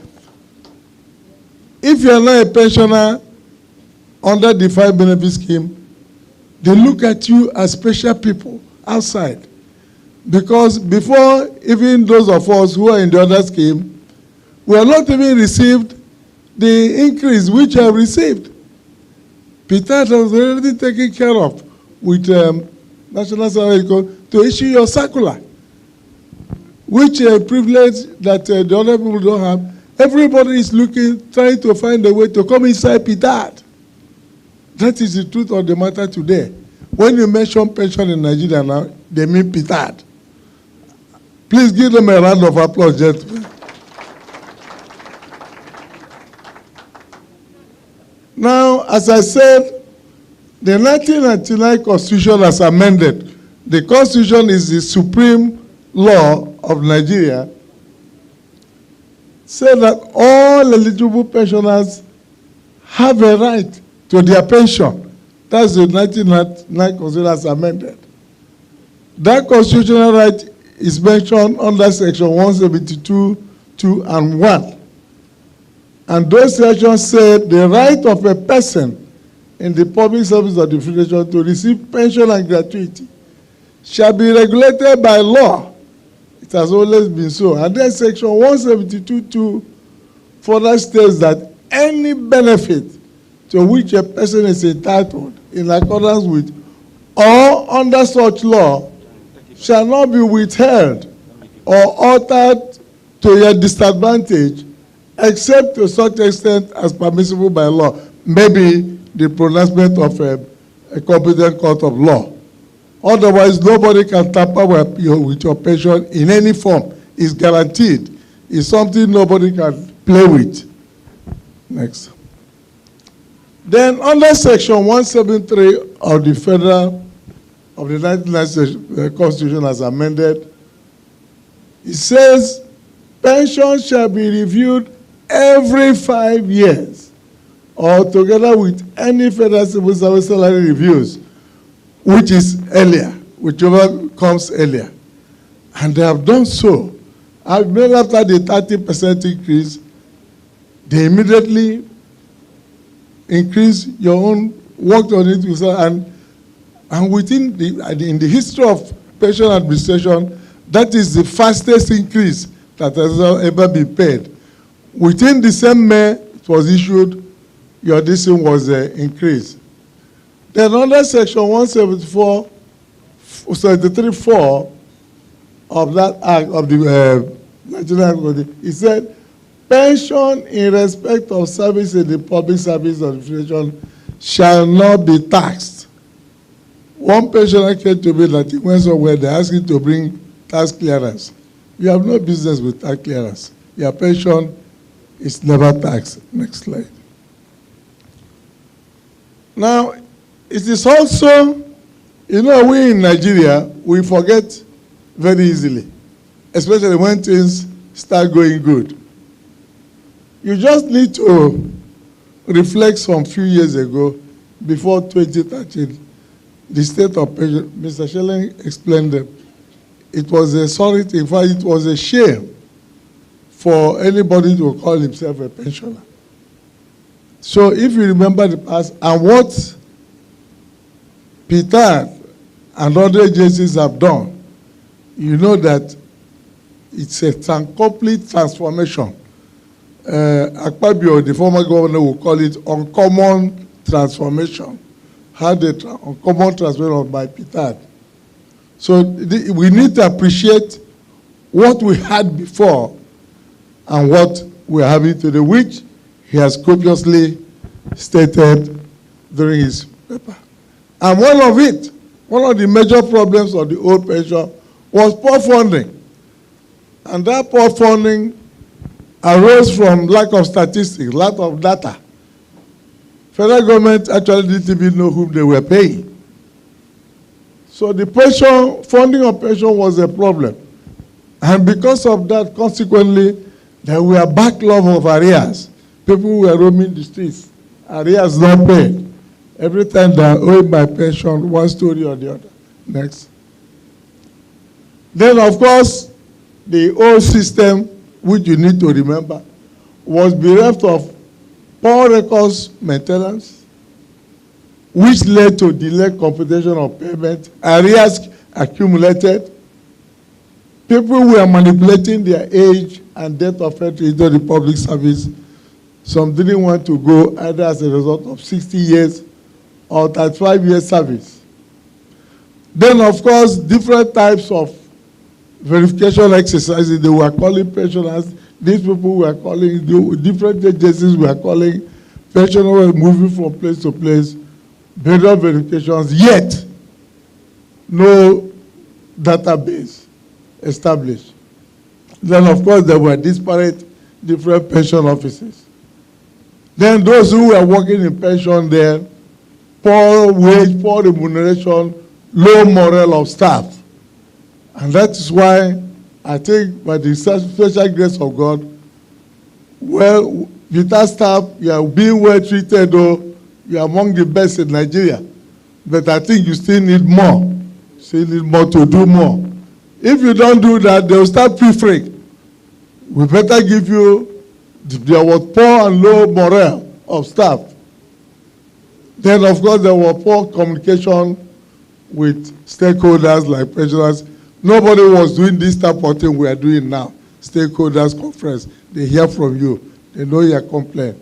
So now you are given the opportunity to even speak your mind.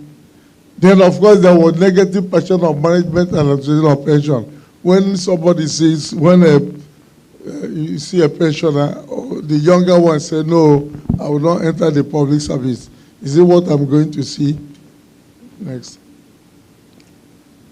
So the Pension Reform Act itself, even when the act was being put together, knew about these problems and took into consideration those problems and consolidated the defined benefit scheme when they created, the act created the pension director, the Ptad.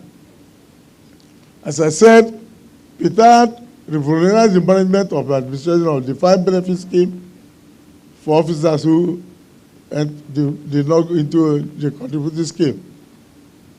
And most importantly, what has helped, what has changed everything, is the deployment of technology by Ptad. Everything is done. I find that they keep updating what they're doing. Use of technology, as we are seeing today, how it's making things easy. There are very difficult things to do. Then direct online payment, you now stay in your place, and at the appropriate time in the month, you receive a alert. One medical doctor said, when you receive a alert, it helps to reduce your blood pressure.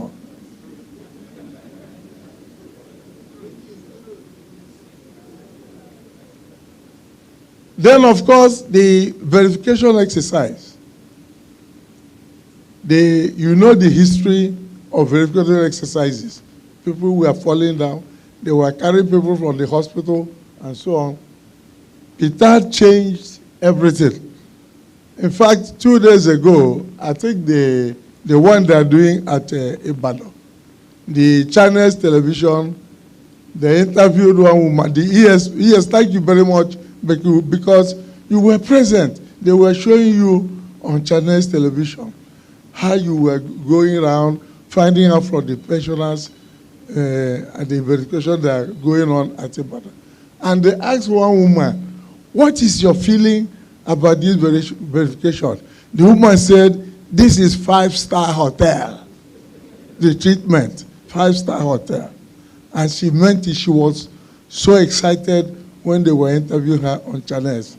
That's what they made verification to become pleasurable. People will come stay in this type of environment with refreshment and water. Some even went. After verifying them, they wait. If you tell them to go, they wait so that they will get their pack. They will get their pack of water and food. And they are so grateful. The nation is ever grateful for what you have done, Ptad staff. We thank you so much. Then, which led to both steps in biometric digitalization of pensioners.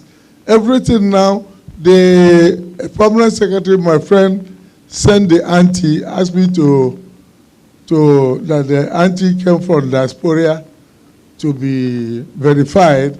And I called the NEC and that, please, I'm going to send somebody to be verified. The woman came to me and said, that place you sent me, is it Nigeria or another place?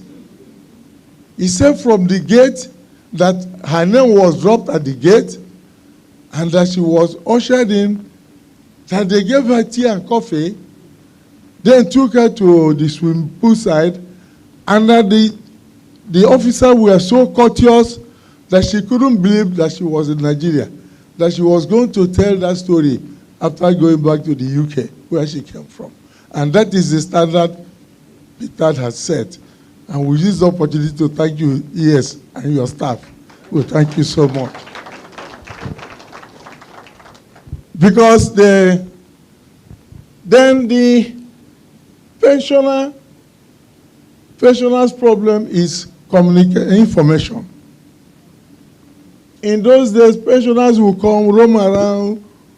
They were all over the street. Military pensioners, they were camping everywhere because nobody could tell them anything. Today, pensioners, Ptad, the Pension Reform Act, thankfully, included in 2014 Act, the Pensioner Support Services Department, which that department interacts directly with you pensioners by telephone, by email, by anything. I know that the head, all the department, all the heads of department, you have their telephone numbers, even up to the executive secretary. Because a pensioner can call by 2 a.m. He doesn't care, and somebody will answer. That is what a pensioner needs. And that is what you are doing under the pensioner information and communication. Very, very important. Those text messages, those of them who can read their daughters and their granddaughters, do that for them. Then, of course, the interactive session, which we are having. This is a very, very, very innovative. That pensioners could be called from time to time in a zone like this. To be explained, they explain, Ptad explain what they are doing. They are not opaque. They are not covering anything. Mr. Shelling has explained everything that they do, which pensioners during opportunity they didn't have before. And it's very important, this stakeholder engagement, and we pray that it continues from time to time. Because in making Nigerians to understand even the problems that you people have, like Mr. Chela has explained, this interactive session makes the pensioners to understand and begin to appreciate some of the problems that you have. Then, of course, the product of all these things we are saying is timely payment of monthly pension. Every other thing that you are saying, immediately the time comes, the alert comes. The 2 days, this last month, the federal permanent secretaries will receive all the IPPIs, and even the federal staff. The pensions came very late, and nobody took a piece of information to say this is the reason why it's being delayed. Permanent secretaries were calling me. What is happening? Because they still need to call me. They say if it's when we were in Ptad, they would have put up a notice to say that due to so reason, 2 lines. Ptad always did that. Once there's a delay or it's going to be a delay, put up a notice and tell them this is the problem. Everybody was in the dark until I think about yesterday they started to pay. So communication is very important. Then for me, one of the achievements which Ptad recorded in Nigeria is clearing this 33%. When it was not paid, if you go outside and somebody is complaining about pension, he's talking about 33%. If it's from a contributory scheme, he's talking about his lump sum not paid. But thankfully, Ptad has cleared, we thank you so much, the 33% arrears. And I think it has now become history. Anybody who has not got it maybe has one of personal problems. So we thank you for that. Then the one that you did recently, the consequential adjustment in pension arising for the 30%, which was given to active workers. And as soon as the circular was issued, you people followed with issuing a consequential circular to pay. And by May, you paid, and most of the arrears have been paid. And I promise those who have not got it that they will pay. And I'm sure it will be so, because Ptad never makes any promise that he can't keep. We thank you so much. Next. Now, our simple plea, I know you are doing so much. The pensioners will need feedback when they raise their concerns. I know that you are doing that, but we think that that area should also be improved further. Then you have already told us, the ES told us, the efforts being made at various committees to bring back pensioners to the National Health Insurance. It doesn't make sense that immediately after retirement, they remove an old man from the National Health Insurance Scheme. It's at old age that these old pensioners need the money. Most of the money that are paid to them they use them to buy drugs, and they need them. We need to be returned back to national health insurance. I'm sure we pray that all the efforts that they're making will yield fruit as quickly as possible so that pensioners will be returned to the national health insurance scheme. Now, the pension unions, we thank God that you are President, you are here. We thank God that all of you are here. You also have a duty of care to the pensioners, not only Ptad. Now, you should monitor the welfare, the various, not only the national headquarters, the local chapters, the state chapters. You should monitor the welfare of your pensioners. How are they doing? Their health. And anyone that requires the attention of Ptad or government, it's a responsibility to liaise with Ptad to do so. You are the go-between between the pensioners and the Ptad and the various agencies responsible for payment of pensions. You should, the unions, please try to report, help Ptad and other pension offices. As soon as your member dies, please report immediately that that member is dead. That will obviate the problems being experienced about overpayment. Somebody dies, it continues to be paid. Then when the beneficiaries will come to, then everything will be wiped out. So as quickly as possible, when your members die or their disease, you report to Ptad. And after their death, you should also be monitoring their families. You should also be monitoring their families. How are they doing? What is happening to them? This is the role as union members that you should constantly continue to pay to the retirees who are well known to you. Then, of course, I'm sure you're aware, President, the creation of the new National Citizens Center. They have just started trying to liaise with them. There are so many things that they're supposed to do. The unions should liaise with them so that whatever benefits that they're supposed to do helps our senior citizens. You take advantage of it. And I hear also, President of the Union, President, there are so many of these schemes that the federal government is coming to help those who have small-scale business. There are some, even during COVID, there are some facilities. Try to find out this is and let your members know about them. Information is power. If you inform them, those who set up small business, they will go there and get those facilities.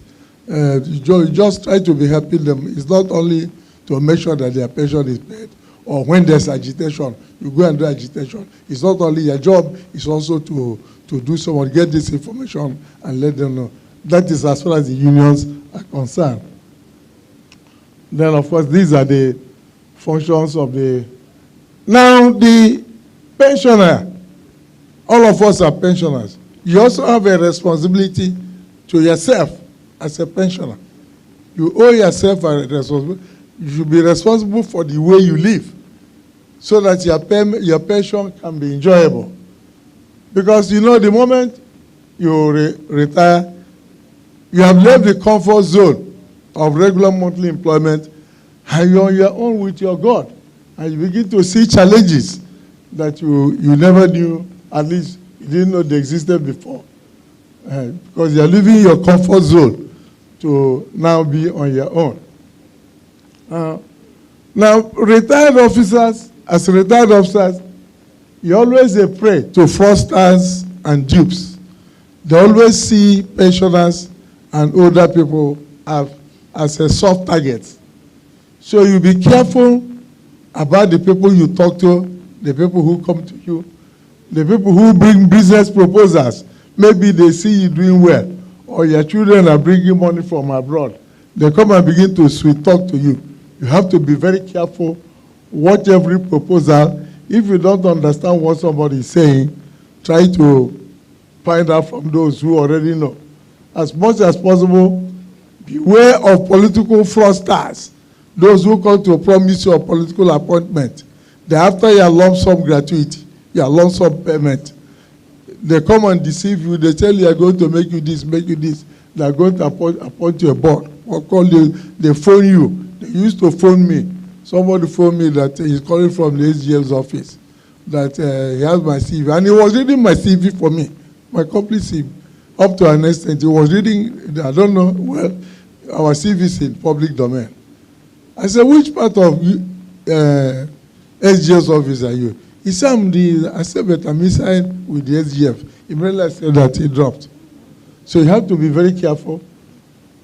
Then also, watch those messages, those calls. They call you to say, Ptad has 30 million for you, that you should do this. Don't listen, don't respond. If you have any doubt, there's a department in Ptad, call them and say that they are calling you for this. Or even call the directors. Don't believe any of those stories. They are all fraudsters. They're after you, so you have to be aware. Then, time. You know, as a pensioner, you have surplus time. Don't use the time to go and be involved in village problem. You're going to cause problem in the village. Don't use your time. Use your time to do something useful. Manage it properly. You know, you draw a schedule of activities, of useful things you need to do to yourself every day. Then, as a pensioner, please don't join the group who said, I'm retired, I can't do any other thing. No. Always keep your brain and be on mental alert. Try to get involved in some activity. Ensure that you read something every day. If you can't read any other thing, read your Bible or your Quran. Just make sure that you read something every day. Be productive and engage in some things that will challenge your intellect. Then, of course, at old age, you also know that you'll be battling with stress. We are prone to sex. The sources of stress are many. Please tell the people who ask you to give them money that you have retired. Don't go and be posing. When you are posing, they still think that you're still in service. They'll be asking you to bring money. In a week, I analyze the telephone calls that I receive. 99.5% of them are those who want you to do something for them. One day I ask them, you self, una no do something for me. So don't add that stress of people asking you. Then the other stress issues, your belief systems, your thoughts, then external stress factors, some of them general conditions outside their control, like relationships, marriage, separation, divorce. Money is always a source of stress. One woman reported to the pastor that anytime the husband gets his arrears, either these arrears or so, that the man won't talk. That when he starts talking, you know that he has got too much money. So the pastor called the man and said, look, you can't be doing this. Let your wife know what you get, you know. By the time God the next arrears, he told the wife, I said, this is your own. Then he became quarrelsome. The man became quarrelsome. He wouldn't allow the woman to rest. The woman went back to the pastor and said, please, I want to go back to where we were before. Let him keep his money so that I can keep my peace. Your relationships, home, money, health. Also minor frustrations, traffic jams, even arguments. Don't engage in too many arguments. Next slide. More recently, we have things to worry about: insecurity, political instability, ethno-religious tension, and fake news.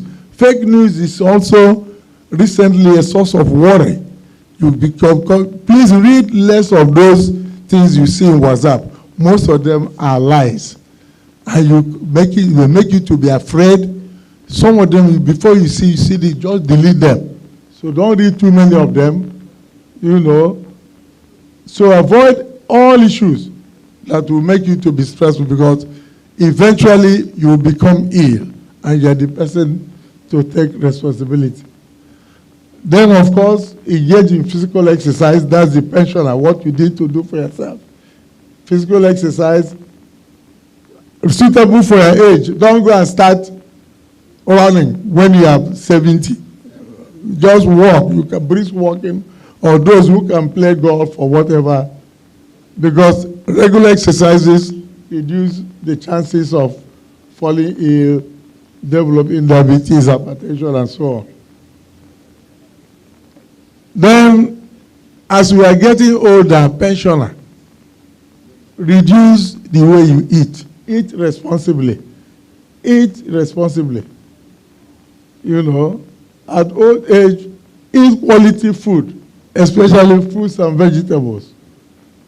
Avoid excessive intake of alcohol. Don't follow young boys to go to park, to fish joint, and you begin to drink like them. And also do not eat very late in the night. Try to make sure that your food comes, you know. Then, of course, most importantly, it is recommended, and it is regular medical checkup. Please don't go on self-medication at old age. Anything that happens to you, try to find a nearby doctor and go to the doctor. It's better to talk to a doctor than to start buying medicine to be treating yourself. You know, so prevention of fatal illness, even. Then loneliness. The pensioner is a lonely person. Very, very lonely, especially when one of the spouses dies. When your spouse dies, look at your age. Don't think that you have been paid 33% of you go and marry a new wife. You go and marry a young girl at 70, then you are bringing more problem to your health. So you have to watch those areas. You can join responsible clubs and select a good hobby like golf. I've said that before. Then at old age, you have to be closer to God. You have to be closer to God, because you're about to be given boarding pass. You have to be closer. It is time for you now to stop telling lies. Telling lies. Leaders of the union, please don't deceive your members. Always tell them the truth. Tell them the whole truth. Give them correct information. Don't fabricate anything, because at old age you will not go free. And it is time for you to take your religion seriously. Whether you're a Christian or a Muslim or whichever one, you take it seriously. Because in the house of God or mosque, you will not find loneliness. You'll find somebody to talk to. As much as possible, try to get involved in voluntary work. Help the needy, the people around you. There are those many people here, better than many people in Nigeria. You help those people. And be a good role model to people around you, especially the younger ones. Thank you, ladies and gentlemen.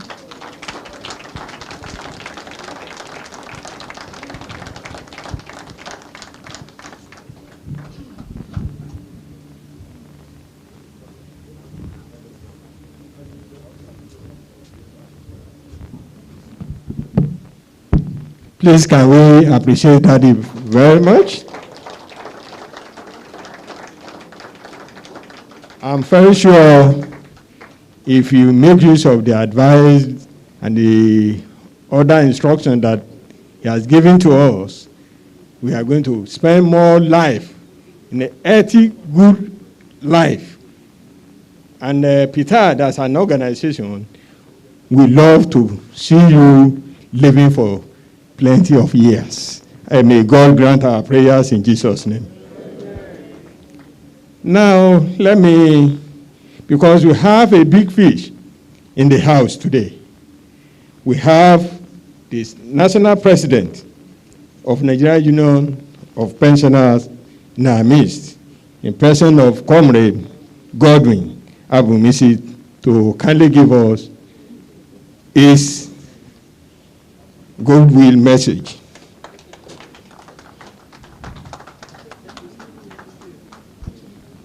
Thank you very much indeed.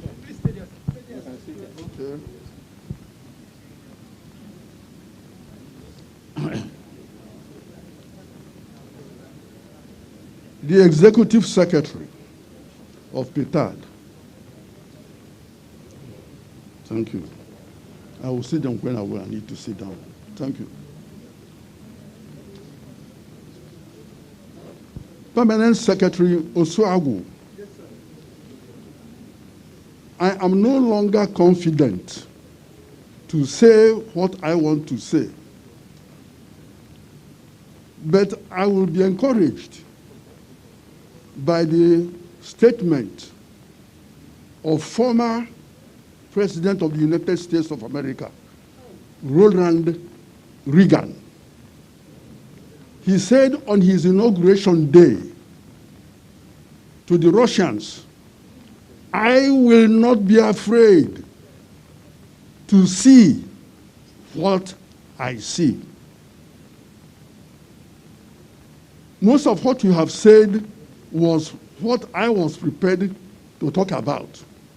But you have said them, but I will not be afraid to repeat you.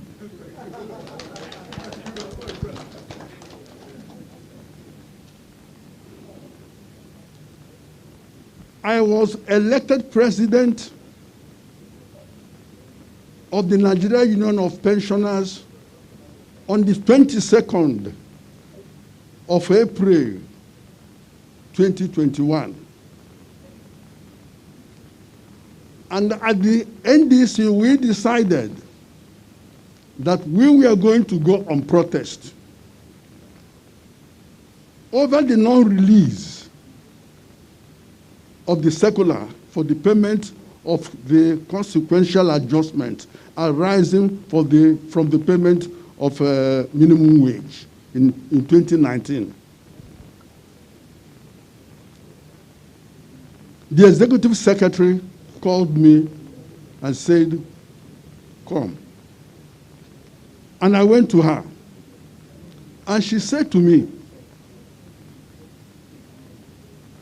"You want to pay me back in bad coin for what I have done for the pensioners.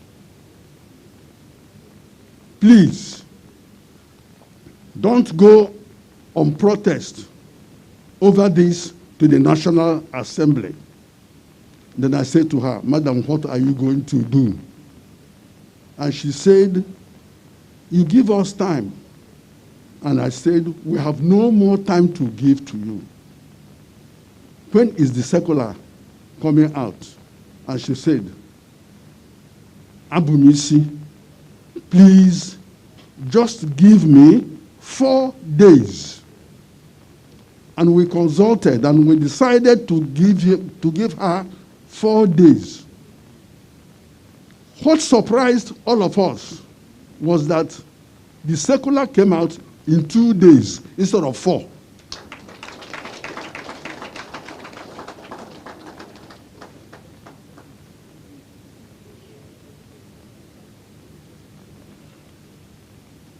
I want to tell all our pensioners that President Buhari has been accused of a lot of things in Nigeria. But I want to say to you that President Buhari is the most friendly pensioner in Nigeria. Under the former presidents, we have never had it so good. We have never had it so good. So my coming here today was to appreciate the president, appreciate Dr. Ejikeme, appreciate her team for what they have done for us. Madam, I thank you very much. God will bless you. God will doubly bless you and your family. I also thank the members of Ptad. When my members come to Abuja, some of them have never left their states before. And when they come to Abuja, they go to Ptad. What do they see? Smiling officers. Oh, what do you need? Why have you come? And the man, if you get him, will say, I have come for this or that. And they will say, okay, smiling. They will take the person to the officer who is responsible for solving that problem. Whether that problem is solved or not, he goes back to tell stories that I have never met such wonderful officers before. Under the head of service, our experience was that you come, you give something for them to smile. You also give something for them to listen to you. You give something for them to say, okay, the problem is going to be solved. But all these have been wiped away. We are in a new ship altogether. And I hope that we shall navigate to our desired end. The problem we have in pension is state pension. And Permanent Secretary Osagu quoted copiously from the Constitution of the Federal Republic of Nigeria from Section 1731 to Section 1733. Section 1731 says that pension is a right. It is the right of any person in the federal civil service to receive pension at retirement. It is a right. It is not negotiable at all. And Section 1733 says, pension shall be reviewed every 5 years, or with the federal government's review of his own workers' salary, whichever comes earlier. I think that the federal government under Buhari is trying to maintain this, and I want us to appreciate him.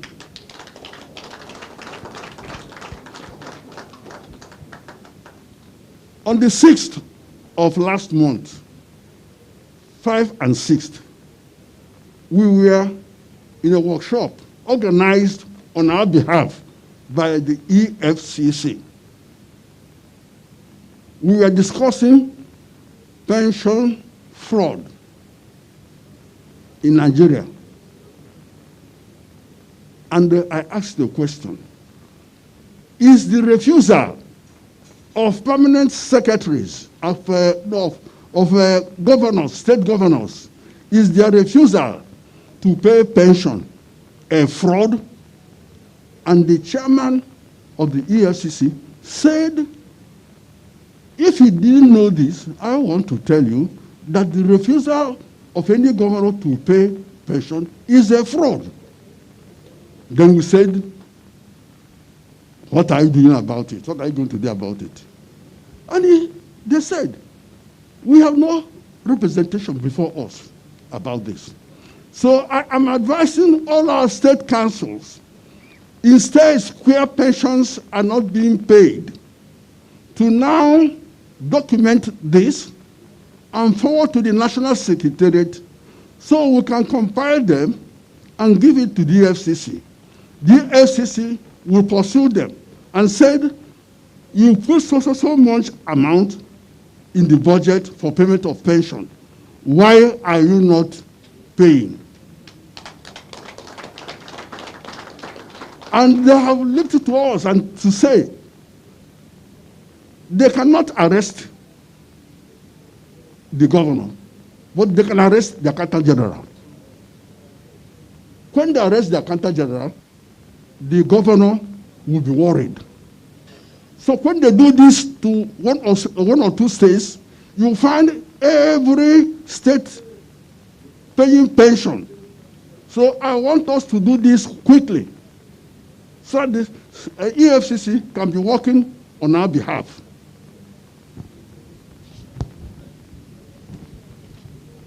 If you look at the Constitution too, you will find out that pension is on the exclusive list of the federal government. Is item 44 of the federal government. That means the federal government has the responsibility to enforce the payment of pension. I don't know, that is the one area where Buhari is delaying. I've asked myself, is he afraid of state governors? I don't know why he's not enforcing the provisions of the Constitution. I tell you, if the provisions of the 1999 Constitution as amended is enforced and implemented on pension, the pensioners of Nigeria will be happy. We shall be happy. But we are angry because those provisions are not being implemented. So, Permanent Secretary Sagu, I read from your presentation that you are a barrister. You have not told us how we are going to get about this, to get federal government to now act on their mandate and enforce the provisions of the Constitution as as pension is affected. We ought to know what to do to get the president to act on our behalf. Madam Ejikeme, please once more, can I ask everybody in this house to stand up? Everybody in this house, stand up. Madam Ejikeme, come over here. Please appreciate this woman by clapping for her. And we are going to give her 3 bosas. 1, bosa. 2, bosa. 3, bosa. God will bless you.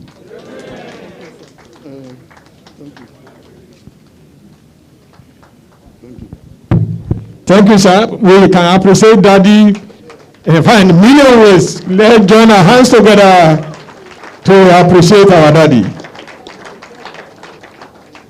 Thank you very much for these words. Thank you, sir. In the same vein, please, let's have the representative of Nigerian Union of Pensioners in Akwa Ibom State. The representative for the Guru message.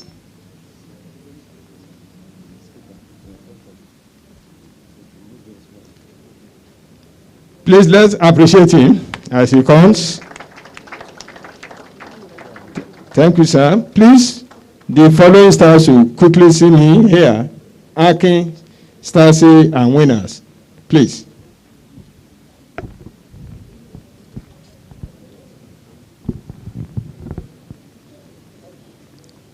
Good morning, everybody.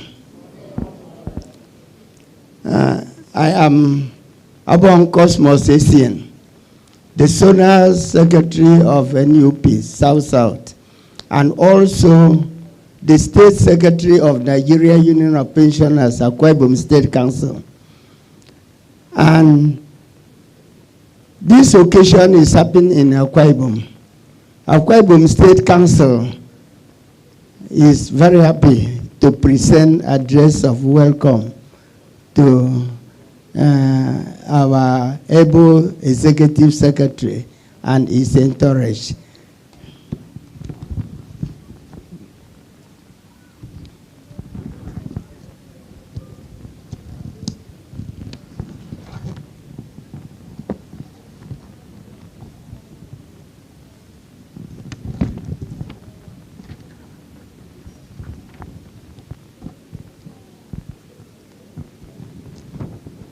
An address of welcome presented by Nigeria Union of Pensioners, Akwa Ibom State Council, to Dr. Chuma N. Ejikeme, the Executive Secretary, Ptad, on the occasion of South-South Stakeholders Forum held in Akwa Ibom State on the 4th to 5th November 2021. The Executive Secretary, all other protocol duly observed. I read. Nigeria Union of Pensioners, Akwa Ibom State Council cordially welcome you and your entourage to Akwa Ibom State, the land of promise, now metamorphosed into the land of fulfillment. We feel it an honor your choice of our dear state for this worthy exercise. We are proud to be your hosts, and your occasion will ever remain green in our memory. This forum is unique and concern-oriented. It is not a surprise to us, since it has always been the character of Ptad administration to show profound concern for the aged. This character we started to enjoy and cherish from the era of Barrister Sharon Okafor, the immediate past executive secretary of Ptad. We are equally grateful to our amiable president, General Muhammad Buhari, who knows that all people are better cared for by women. As such, the exit of Barrister Sharon witnessed the entry of Dr. Chuma N. Ejikeme as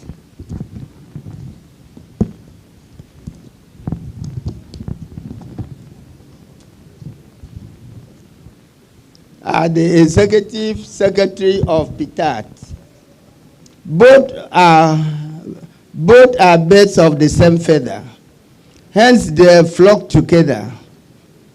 The soft touch of Dr. Chuma and Ejikeme brought much relief to pensioners in various ways. Among them are the unprecedented 2017 stress-free verification exercise. The exercise, we lost 3 of our members before the advent of Ptad. Before the advent of Ptad, we had been going on through verification exercise, and on many occasions, we lost most of our members. But in her own, it was stress-free. Let us give her a round of applause.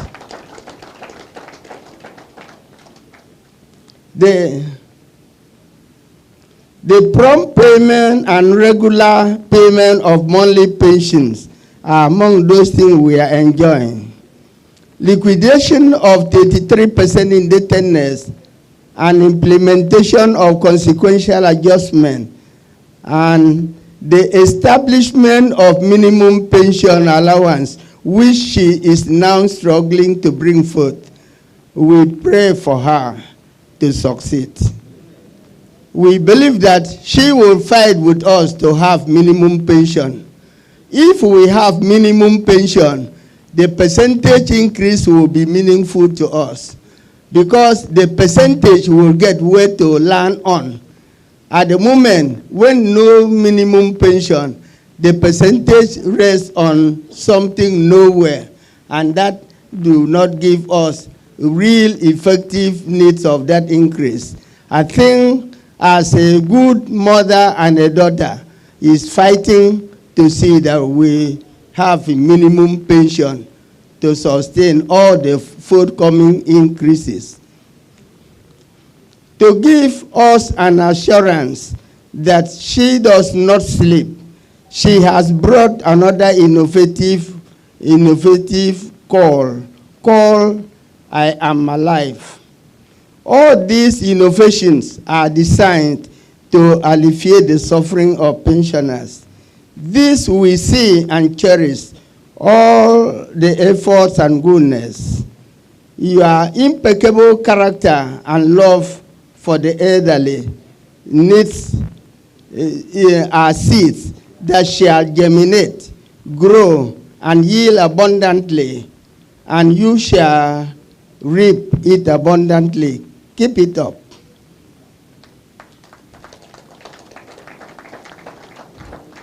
Please relent not in helping the aged.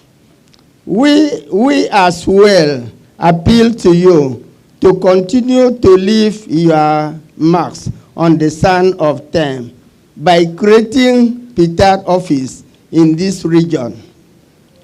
We appreciate the genuine move that you made by sending a letter to Akwa Ibom State government to offer you an office space for Ptad office. This is a proof of absolute concern for pensioners. Union is following the letter steadily, and hopefully the request shall be granted. But in the interim, Nigeria Union of Pensioners, Akwa Ibom State, share with you your concern and offer you a good office space in a serene environment.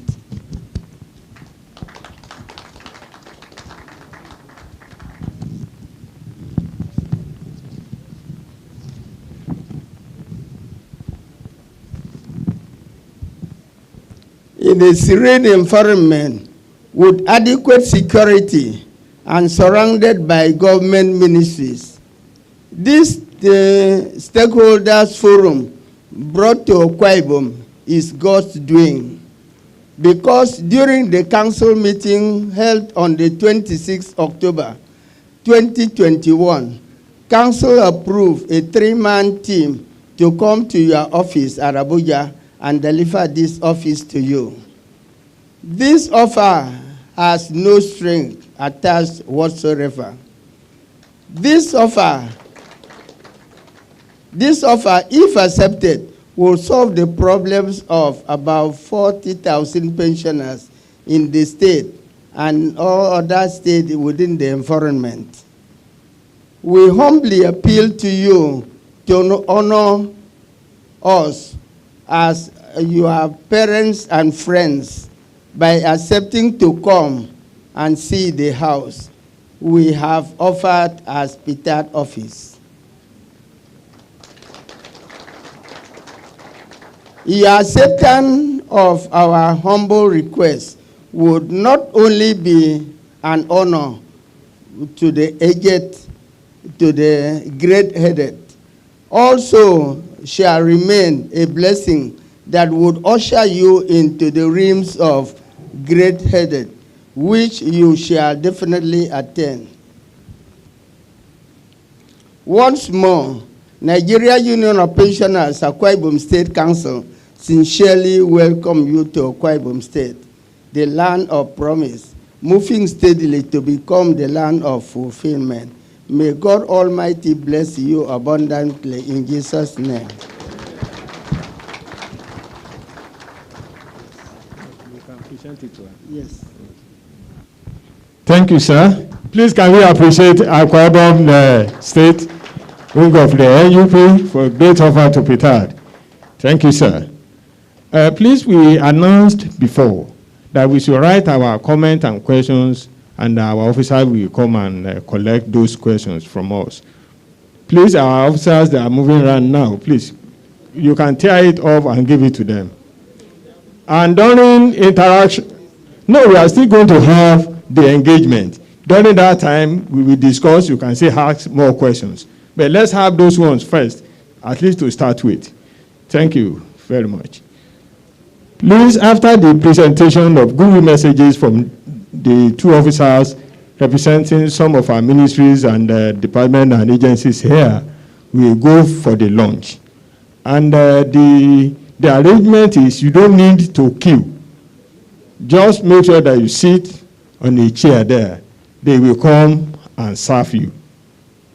If you are there's no more space, which I don't believe there's going to be anything like that, just hold on. You don't need to queue, just sit down. Somebody will surely come to attend to you.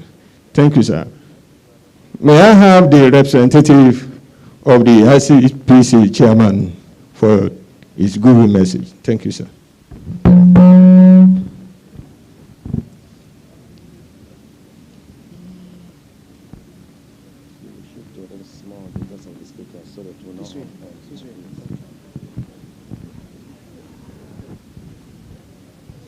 Good afternoon, ladies and gentlemen. The Executive Secretary, Pension Transitional Arrangement Directorate, Ptad, Dr. Chioma Ejikeme, our distinguished guest lecturer, other directors of Ptad present, our very, very revered pensioners. I say good afternoon. I bring you very warm greetings from the Honorable Chairman of the Independent Corrupt Practices and Other Related Offenses Commission, the ICPC. My name is, and the board, the other members of the board of the ICPC. My name is Shola Shodipo. I am the Resident Anti-Corruption Commissioner of the ICPC in Akwa Ibom State, and I also cover for Cross River State. We are indeed very delighted to be here and to be part of this process, a very, very, very interesting engagement by Ptad. I am wearing two caps. First cap as a representative of the ICPC chairman and the commission. Second cap as a public servant who had put in 34 years, and by the special grace of God, by this time next year, I will be exiting the service, and I believe that my coming here is like some kind of training program for me to come and learn and see firsthand the way our pensioners are. So I deliver this address on behalf of the Commission. We want to express our very sincere appreciation to Ptad for inviting us to this event that's been very educative so far. On the organization level and also at the personal level, I have had reason to relate with Ptad quite a number of years back. I had the privilege at the time of being part of an assignment that conducted some verification exercises at Ptad way back then.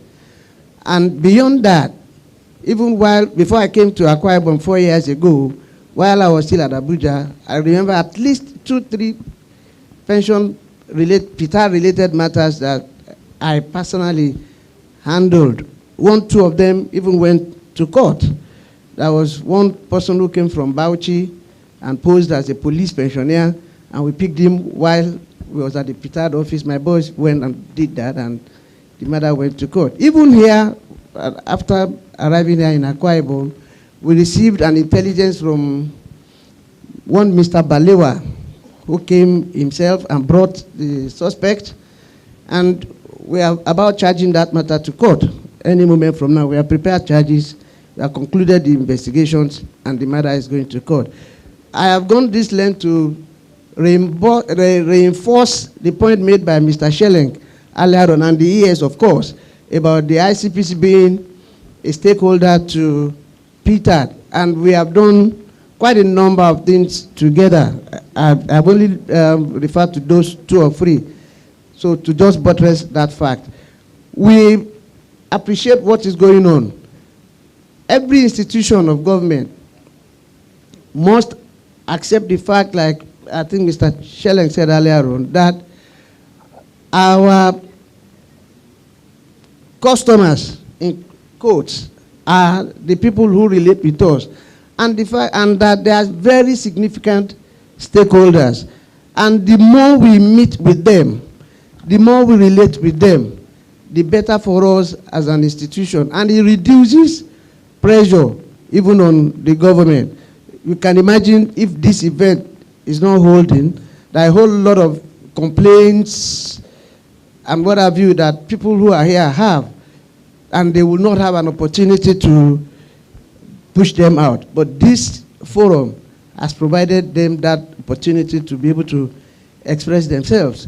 And I'm very happy with the I Am Alive Today project. At least it will help the pensioners. Instead of going up and down for verification, I'm sure that's what you have in mind, so that wherever you are, you can identify yourself and say, I am alive, without going anywhere. I think it's a very beautiful initiative that Ptad deserves a resounding applause. Thank you so very much. I join others in praying for you, that as you work for the benefit of others, the good Lord will work for your benefit and for your family. Thank you so very much. My pleasure. I'm not good given to long speeches. Please just pardon me. Thank you so very much. Thank you. Thank you, sir. We appreciate the short one you've given to us today. Thank you very much. Let me also invite Mr. Chika Oko, representative of National Salary, Income and Wages Commission, for their own goodwill message. Please, let's appreciate him, sir.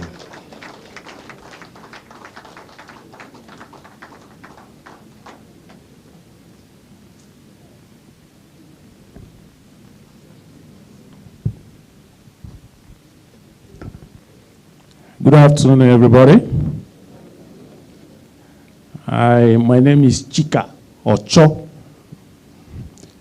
I'm here on behalf of the National Salaries, Incomes and Wages Commission. I bring you I want to appreciate the Executive Secretary, Ptad, the President, NUP, and all the esteemed pensioners. Please permit me to stand on the already established protocols. I bring you warm greetings from the Chairman, National Salaries, Incomes and Wages Commission, Barrister Ekbunta, who happens to come from Akwa Ibom State. And it is also, just like other chairmen of Salaries and Wages Commission, is a pensioner-friendly chairman, because he has given a standing directive to the appropriate departments in Salaries and Wages Commission that treats pension matters, that every issue relating to pensioners must be treated with dispatch. And I can tell you at all times, he's following up on that. So I bring you warm greetings from him, and assure you that with him at the helms of the Salaries and Wages Commission, your welfare at all times will be guaranteed as pensioners. I also want to thank Ptad, the Executive Secretary Ptad, and the other management staff of Ptad, and the other staff of Ptad as well, for organizing this forum and also for inviting Salaries and Wages Commission. We were there at Ilorin, and between that time and now, for me personally, I've been able to interact with some pensioners who had been to our office. All I can say is I won't be too far from the reality if I say all pensioners in Nigeria today are happy with Ptad and what Ptad is doing and what it will continue to do. So I want to join others, the Salaries and Wages Commission. We want to join other agencies, join the pensioners in thanking Ptad for doing so well for the pensioners. I want to also assure that the Salaries and Wages Commission, because I think where our own job stops, that's where Ptad takes it up. Because we have to issue the circular and Ptad will have to implement. I want to, on behalf of the chairman and other staff of Salaries and Wages Commission, assure that the Salaries and Wages Commission will continue to do its own part of the job in ensuring that the welfare of pensioners is treated as a top priority issue at all times. I want to also assure that the Salaries and Wages Commission will continue to collaborate with Ptad to ensure that whatever is due to our pensioners gets to them on time and at the right or at the appropriate percentages, or do I say quantities if I have to use that word. So on taking everything together, I'm assuring that the Salaries and Wages Commission will continue to do its best for the pensioners at all times. Thank you, Ptad. Thank you, our esteemed pensioners, and thank you, ladies and gentlemen. Thank you. Thank you, sir. Right here, we have in our midst one of our distinguished member of the House of Representatives. We have Honorable Abubakar Umar Yabo, a member of the House Committee on Pensions, here with us. You are welcome, sir. I'm fairly sure we are going to get more from you, maybe after the lunch. We need to allow you to rest. It's more. So let me have the representative of Saficom for their Google message, after which we go for the lunch. Thank you very much. Mrs. Jumai Abdullahi, you're welcome.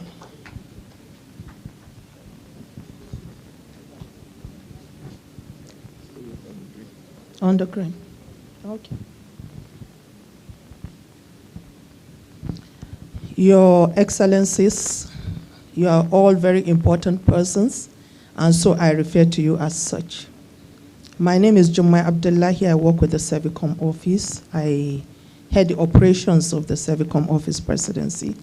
And I'm representing my office here, and I bring you greetings from my boss, the National Coordinator CEO Servicom Nigeria, Mrs. Inen Akajemeli. She would have personally wanted to be here, but we're preparing for a working visit to Kenya, arranged for Servicom frontline desk officers. And this also helps guide the process of service delivery in Nigeria. I would like to start by thanking you very much, Dr. Ejikeme, for facilitating Servicom presence in this meeting. We thank you and we appreciate you very much. Servicom and Ptad have had a very close working relationship especially in the areas of complaints coming in from pensioners across the country. I just want to say my attention was actually drawn to the agency, Ptad, when we sent complaints to the office and we had a quick resolution, and we're very happy about that. And so since then, we have had very close working relationship with Ptad. I want to say that service excellence is driven by hard work. And for us in the Servicom office, we look out for organizations who are doing very well. We encourage them. And for those who are not doing very well, we also work with them to ensure that their services are well delivered to the Nigerian public. That is the mandate of Servicom, ensuring excellent service delivery in the public civil service. Now, I want to say that observing and having evaluated the services of Ptad and closely working with them over the years, we realized that, like the state secretary said, we realized that the leadership of Ptad has always been feminine, and that's the women folk, and they have done excellently well. So I want to encourage that you keep giving us the chance, especially the women folk, to continue to head, so that I'll be doing well. My boss also is doing very well. So we hope that, you know, I'm not being political. You will also allow us to try and see how well we can do. Thank you very much. That was just in a lighter mood. Like I said, hard work is driven. Our service excellence is driven by hard work. The innovative activities of Ptad just goes to give hope to us who are coming up and getting close to retirement, that there is hope for the future of pensioners in this country. A lot has been put in place. We have watched Ptad grow through the process and getting higher and better. So my encouragement is that we should continue in the steps we're taking towards service excellence. And I assure you, you will get there. Thank you very much.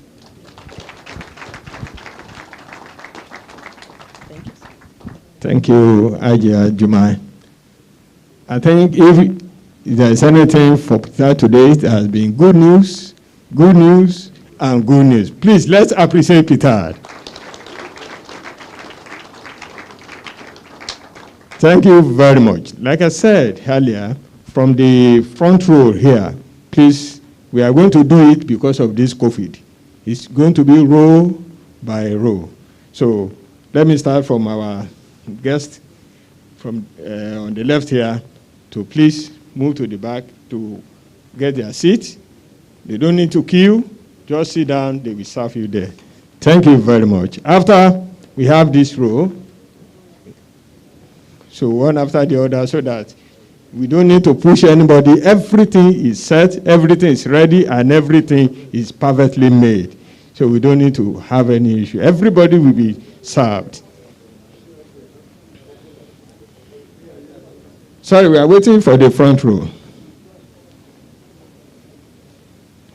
The Baba? Yes, sir.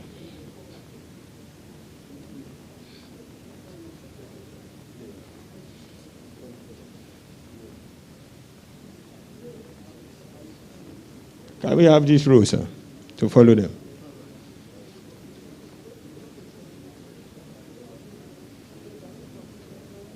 This row, sir.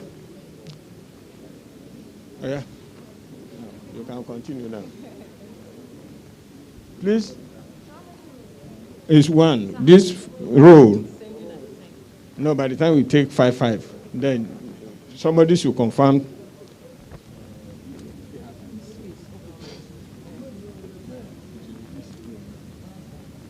After this one.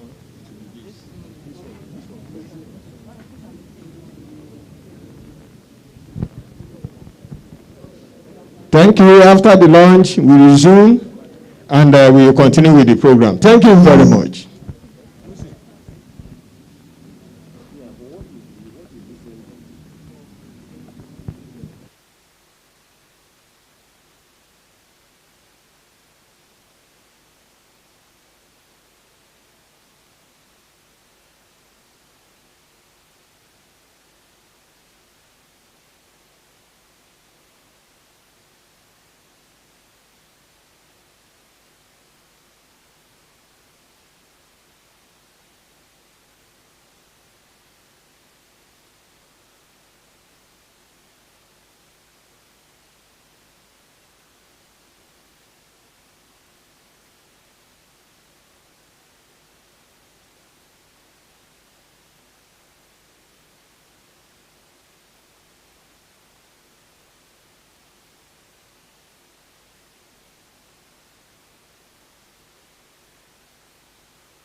conference to announce the official launch of the pilot phase of the I Am Alive Confirmation Project. The Pension Transitional Arrangement Directorate, at inception, embarked on massive verification exercises, which took place between 2014 and 2019 across all the geopolitical zones of Nigeria.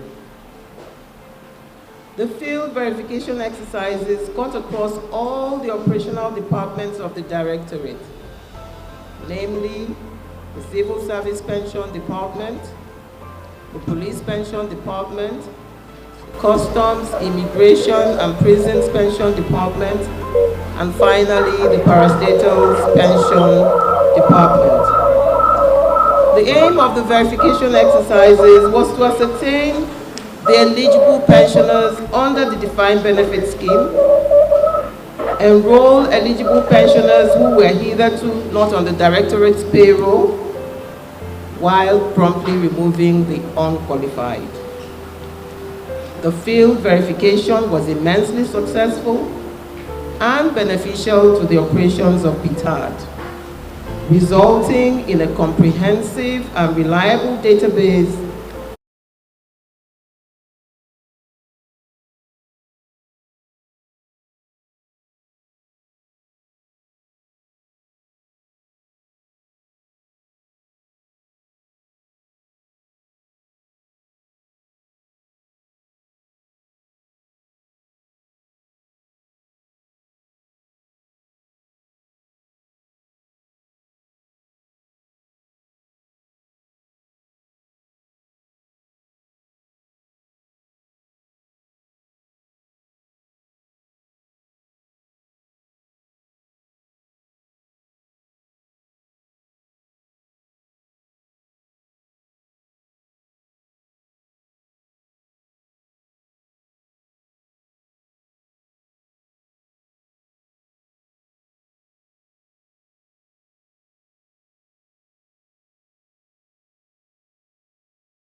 Project. The Pension Transitional Arrangement Directorate at inception embarked on massive verification exercises which took place between 2014 and 2019 across all the geopolitical zones of Nigeria. The field verification exercises cut across all the operational departments of the Directorate, namely the Civil Service Pension Department, the Police Pension Department, the Customs, Immigration and Prisons Pension Department, and finally the Parastatals Pension Department. The aim of the verification exercises was to ascertain the eligible pensioners under the defined benefit scheme, enroll eligible pensioners who were hitherto not on the Directorate's payroll, while promptly removing the unqualified. The field verification was immensely successful and beneficial to the operations of Ptad, resulting in a comprehensive and reliable database which facilitates the process of budget preparation, accurate pension payments, and the determination of outstanding pension liabilities. A major gain of the verification exercise was a reduction of the Directorate's payroll by almost 18%, equivalent to about 50,000 pensioners, as a result of removal of ineligible pensioners from the payroll. Furthermore, over 20,000 eligible pensioners who were hitherto not on payroll have been enrolled. 18,046 pensioners comprising of ex-workers of defunct and privatized agencies who had also hitherto not been considered for pension were also enrolled. 312 who are affected police officers granted amnesty in the year 2000 were paid their arrears and put on our payroll. You may recall that during the course of the last field verification exercise, which we conducted in November of 2019, I assured all and sundry that that field verification exercise would be the last time Ptad would call out pensioners for field verification. Subsequently, to sustain the integrity and reliability of our pension database, Ptad has developed a novel initiative to sustain the gains of these verification exercises and to ease the process of future validation of pensioners on our payroll. At this juncture, I wish to officially announce the launch of the long-awaited I Am Alive confirmation project.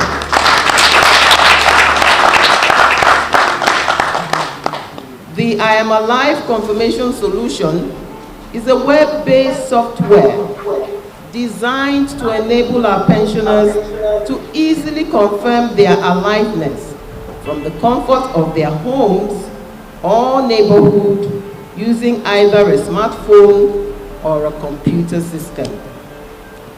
This solution takes the pensioner through a 3-step confirmation process that ends with a text message response. The confirmation process consists of stage 1, which is the identification process, in which the pensioner has to enter the pensioner's pension number and the account number with which the pensioner receives his or her pension. And the second stage of that process entails for the pensioner to take a photograph of himself. The software will prompt you to do that. You will see yourself on the screen and a photograph will be taken. And this photograph will be validated against the existing picture of that pensioner in the Ptad database. After that, the pensioner has to, that's the third and last stage, the pensioner has to now perform an aliveness validation by moving your face to follow the moving object on the screen. Kindly note that pensioners' BVN, ATM card details, and ATM card PIN are not required for the confirmation process. And we warn our pensioners to beware of fraudsters. Pensioners do not have to give out their BVN for this process. They do not have to give out their ATM card details or their ATM PIN. Pensioners only require their pension number and the account number with which they receive their pension. The Directorate has decided to deploy the application in phases, starting with 50,000 pensioners cut across the 4 operational departments and the 6 geopolitical zones. And they've been selected to participate in this pilot phase. On the successful implementation of this pilot phase, we will deploy the application on a full scale at predetermined intervals on a continuous basis for all verified pensioners on the payroll. Kindly be informed that pensioners who are part of this pilot phase have been notified by Ptad via SMS. Pensioners who did not receive the SMS should kindly note that they are not part of the pilot phase and would not be able to gain access to the platform to confirm their aliveness at this time. All pensioners will be duly informed when the application is deployed on a full scale and is available for all pensioners. We wish to use this opportunity to assure our esteemed pensioners that the AmAlive confirmation solution was designed with the utmost welfare of pensioners in mind, leveraging on accuracy, reliability, user-friendliness, and convenience. We had promised that the era of bringing out our aged pensioners for field verification is over, and we stand by our promise. Be rest assured that nobody can tamper with your pension payment through the AmAlive platform. If somebody with a smartphone or computer system in your neighborhood helps you to confirm your aliveness, the person cannot steal your money. All we need is a confirmation that you are still alive so that we can continue to pay your pension. In the coming weeks, we intend to carry out massive awareness campaign on this to sensitize the pensioners and the general public. As always, we are ready and available to answer any questions you might have on the AmAlive solution.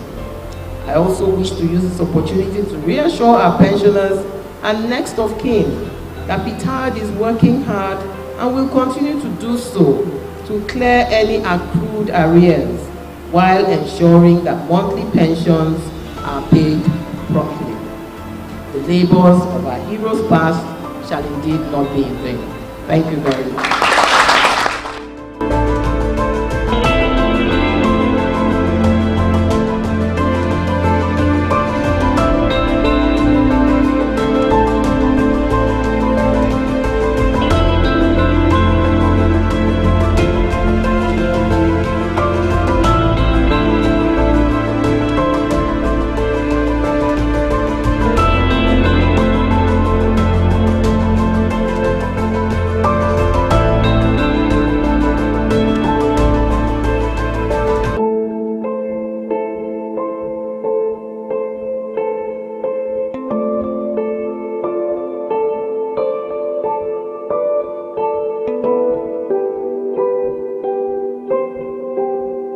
at, because I was not at that particular seminar. Ptad was well represented at that seminar because we were asked to come and let them know how we've been able to use technology to mitigate against pension fraud. Now, I looked at the newspaper publication, and what I saw on that publication that the EFCC was referring to, they were referring to some 150-something billion lost to pension from the head of service office and the police pension office. So they are talking about the, what was it called again? That, no, you don't mention it. The pension task force. The task force. So it's a historical thing that they are talking about. Ptad has changed the narrative when it comes to pension fraud. The main fraud we have now is that of fraudsters from outside defrauding our pensioners. I recently got an SMS message being circulated by somebody telling them about this I'm alive. Ptad has not launched it though. And they're already telling pensioners about the I'm alive, that Ptad is, that they are telling them now that they have to bring their account statement, their bank statement, their PIN number, and all kinds of things. That's why I said this solution we are providing, there is no BVN. If anybody asks any pensioner to bring BVN, the person is a fraud. Make bold to stress this. The only two parameters required for this solution are the account number that the pensioner uses to receive his or her pension and the pension number of that pensioner, which is usually found on the verification slip that we have given to the pensioner. Now, if you're a pensioner who has never been verified, you cannot use the I'm alive solution. That's another clarification I have to make. If you are a pensioner and you have never been verified by Ptad, that means we don't have you on our database. So you cannot use the I'm alive solution. The I'm alive solution is for bona fide pensioners who have been verified and they are on our database. Yes, a lot of them are computer illiterate. A lot of them might even have phones, but they don't have smartphones. And that's why we've said, you don't have to have a smartphone. But let them know, we are going to do a lot of awareness creation concerning this. It's a novel idea. Don't think that next week when we start, we're going to start removing pensioners from the payroll when they don't. No, we won't do that. So I want pensioners to rest assured that we must make sure that this solution is well grounded before we begin to apply the sanctions that go with the solution. I want to give pensioners that assurance. The solution will be very, very well grounded with everybody. We would have given it the widest publicity, the best and widest awareness creation before it's a long haul. We are on to a marathon with this. This is just a pilot scheme. But having said that, that's why I said in the beginning, it's difficult to run into any village in Nigeria now. Nobody has a smartphone.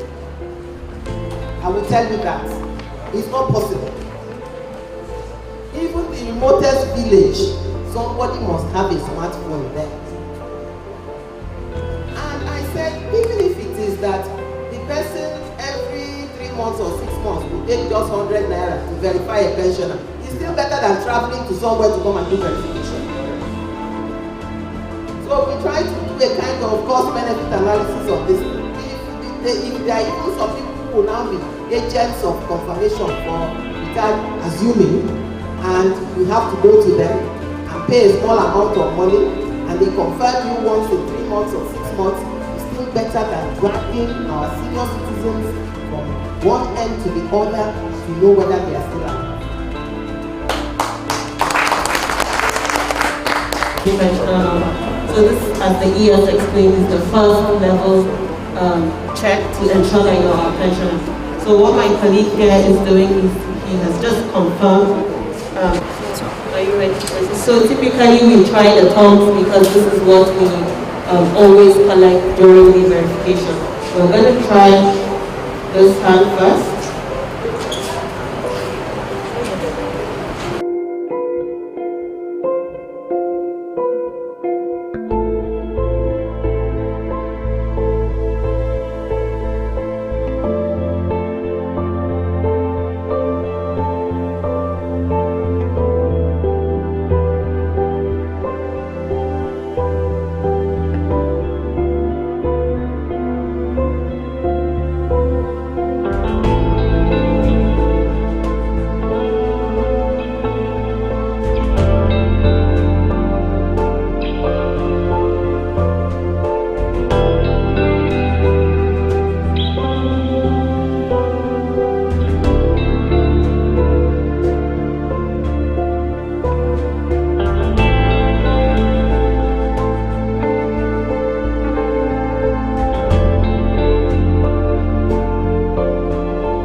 Has the process been like for you to access your pensions?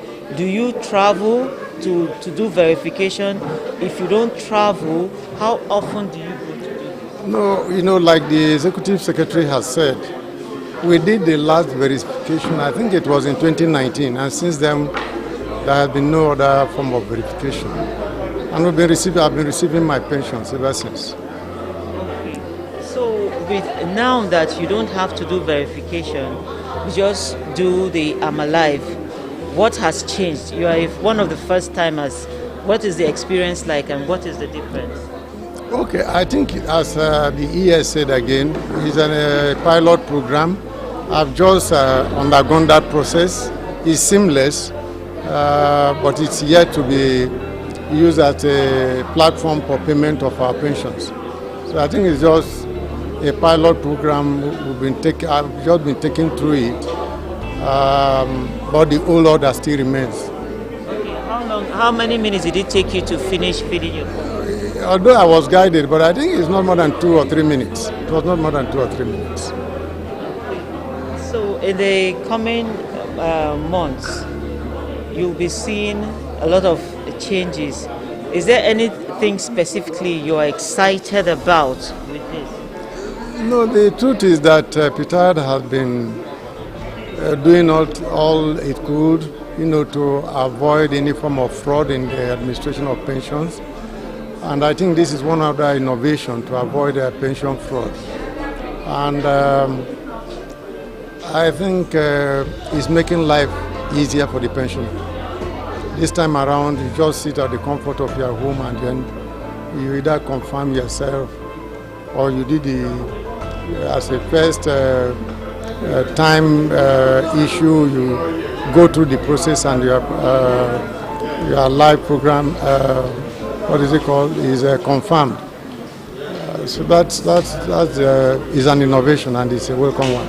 We made sure that this application has nothing to do with sensitive information, that sensitive banking information belonging to the pensioner.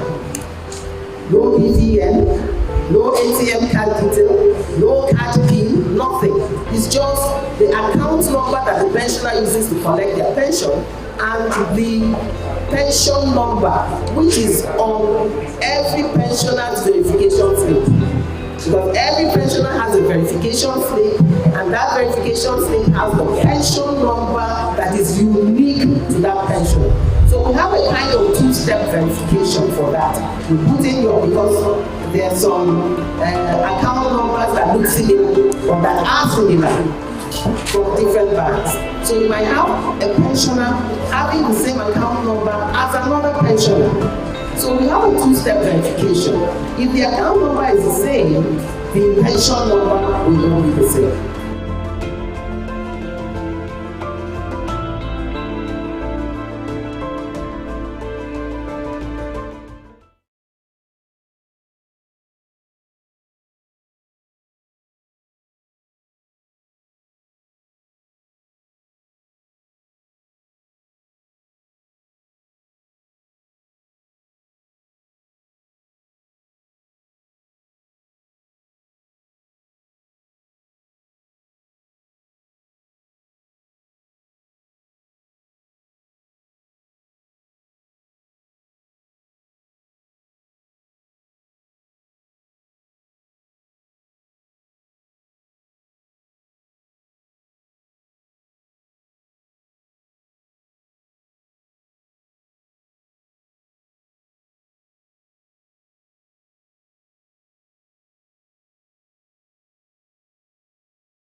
ladies and gentlemen,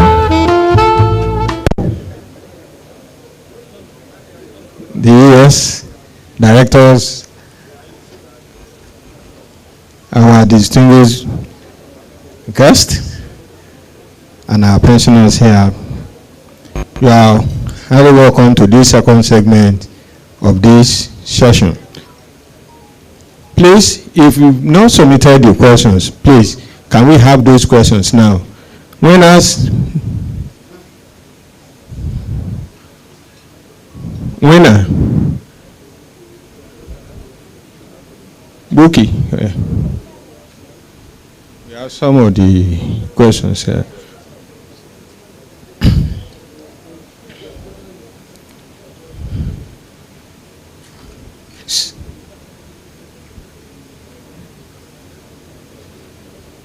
You are all welcome from the lunch break, and honestly, we have to continue with our the program for today. We've done the remarks by the stakeholders, so what we're having now is to invite Mr. Kabiru Yusuf, Director, Parastatal Pension Department, to lead us into Ptad moving forward. Thank you, sir. Please, let's appreciate him.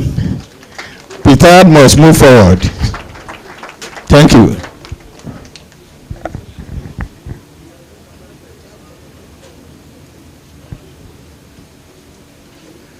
First of all, let me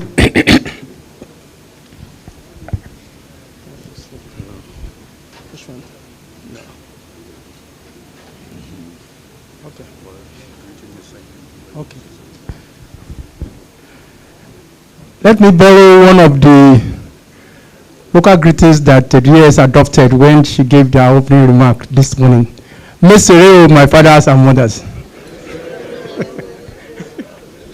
I hope I pronounced it well. Thank you very much. I want to please seek your privilege to stand on existing protocols.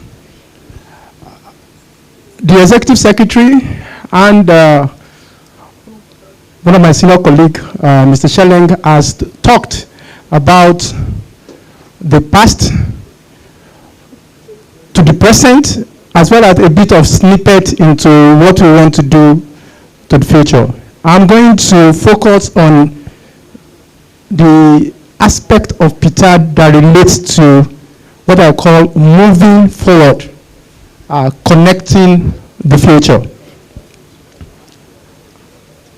If you count the number of years, recognizing that Ptad started effectively sometimes in 2013, we can say that we have been operating for about 7 years. 7 years in the life of man may be short, but in the life of organization is no mean feat. And if we take consideration for where we were coming from, which was quite unpleasant, we would not like to recall, it was a situation that does not recognize and acknowledge the dignity that our senior citizen deserves, to where we are now, that our DBS pensioners, defined benefit pensioners, are one of the most respected group of individual senior citizens in Nigeria, to the point where even pensioners under the contributory pension scheme are clamoring to be placed under the management of Ptad. I think we must commend ourselves that we have done some reasonably good job. There is this common saying that when a lizard falls down from the pepper tree, he will nod his head and say, if nobody praises me, I praise myself. Our elders in the South say that if you do not blow your own trumpet, they will use it to drink palm wine. Now,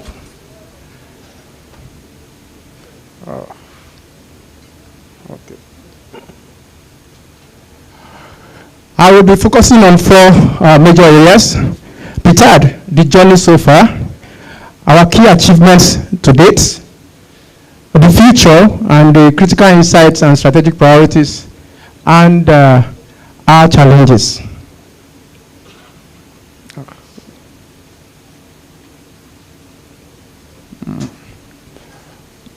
Okay.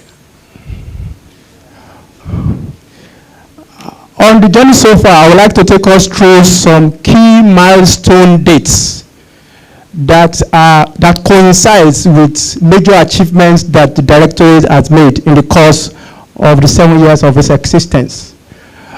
Milestone 2013 to 2014, August 2013, Ptad was established. November 2013, Ptad begins payment of pensions. December 2014, verification begins with the Police Pension Department. July 2015, Customs, Immigrations, and Prisons Pension verification begins.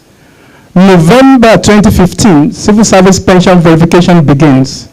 By December 2017, all verifications for police, paramilitary, and civil service pensioners were completed. October 2017, Ptad made history by paying 175 war-affected police pensioners their arrears. July 2017 commenced the restoration of 12,288 civil service pensioners that were previously removed from payroll. October 2017, Ptad begins the verification of ex-workers of defunct agencies, New Nigerian Newspapers, Nikon, and Nigeria Reinsurance. April 2018, Ptad dropped 24,021 pensioners from the civil service payroll for non-appearance for verification. Conducted mobile verification across Nigeria for all operations departments, and enrolled, verified, and qualified ex-workers of New Nigerian Newspapers, Nikon, Nigerian Reinsurance, Delta Steel Company, Nitel MTEL, and Nigerian Defense Academy civilians for monthly pension. November 2019, Ptad completed parastatal pensioners verification. December 2019, Ptad fully liquidated all 33% pension arrears from 2010 pension increments. May 2020, ongoing quality assurance on the database for police and paramilitary pensioners. June 2020, the expanded CSPD benefits computation project and payments commenced. That's the one that the ES indicated that we had paid so far about 7.2 billion naira to claimants.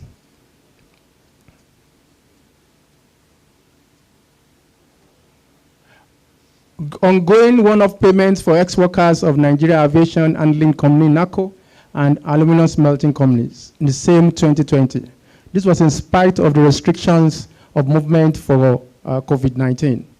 March 2021, Ptad commenced the mop-up verification in Lagos, Edo, and Uyo. May 2021, implemented constitutional pension adjustment areas for pensioners on the pension payroll. On the same 2021, we continued quality assurance on database of CPD pensioners and payroll validation. May and July 2021, Ptad made history again by paying cumulative 18 months out of 24 months of consequential pension adjustment. That's the first time in the history of DBS management in Nigeria that the rate at which circulars will be implemented for pension increment was the fastest ever.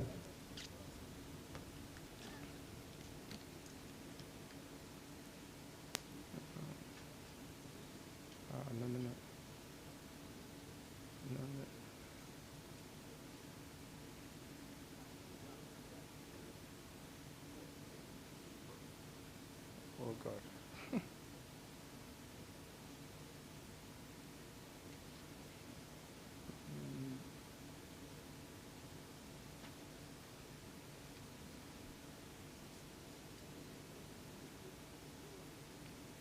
Okay. So will someone control it?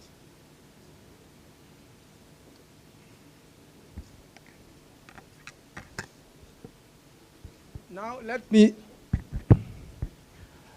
highlight some of our key achievements. The completion of PAPD field verification, leading to the removal of 5,834 pensioners from the payroll due to irregular banking information in November 2019, and 21,227 pensioners from PAPD payroll for non-verification in October 2020, and the payment of outstanding 33% pension arrears. That's with respect to just parastatal pension department alone. 2, recovery of cash and non-cash assets of over 5.85 billion from the boards of trustees and 6.73 billion from insurance underwriters in 2019 and 2021. You would all recall that prior to the establishment of Ptad, it was insurance directors and board of trustees that were managing the pensions of the respective parastatals. 3, automated benefit computation of over 30,000 verified civil service pensioners and payment of their entitlements amounting to over 7.2 billion. 4, verification mop-up exercise for pensioners in Lagos and Southwest, South-South, and Northwest. 5, implementation of the consequential adjustment of pension increments and payment of arrears in May and July 2021. 6, onboarding, payrolling, and payment of accrued arrears of defunct agencies pensioners, especially Assurance Bank and Nigeria National Shipping Line. 7, part payment of inherited pension liabilities from defunct agencies, made one-off payment to ex-workers of Alscon and NACO. 8, repatriation of 26 million pounds pension funds from Crown Regent Investment Management Limited of UK. 9, progression on the building of the comprehensive consolidated database to about 88%. I've highlighted a bit of where we are coming from. And why is this important?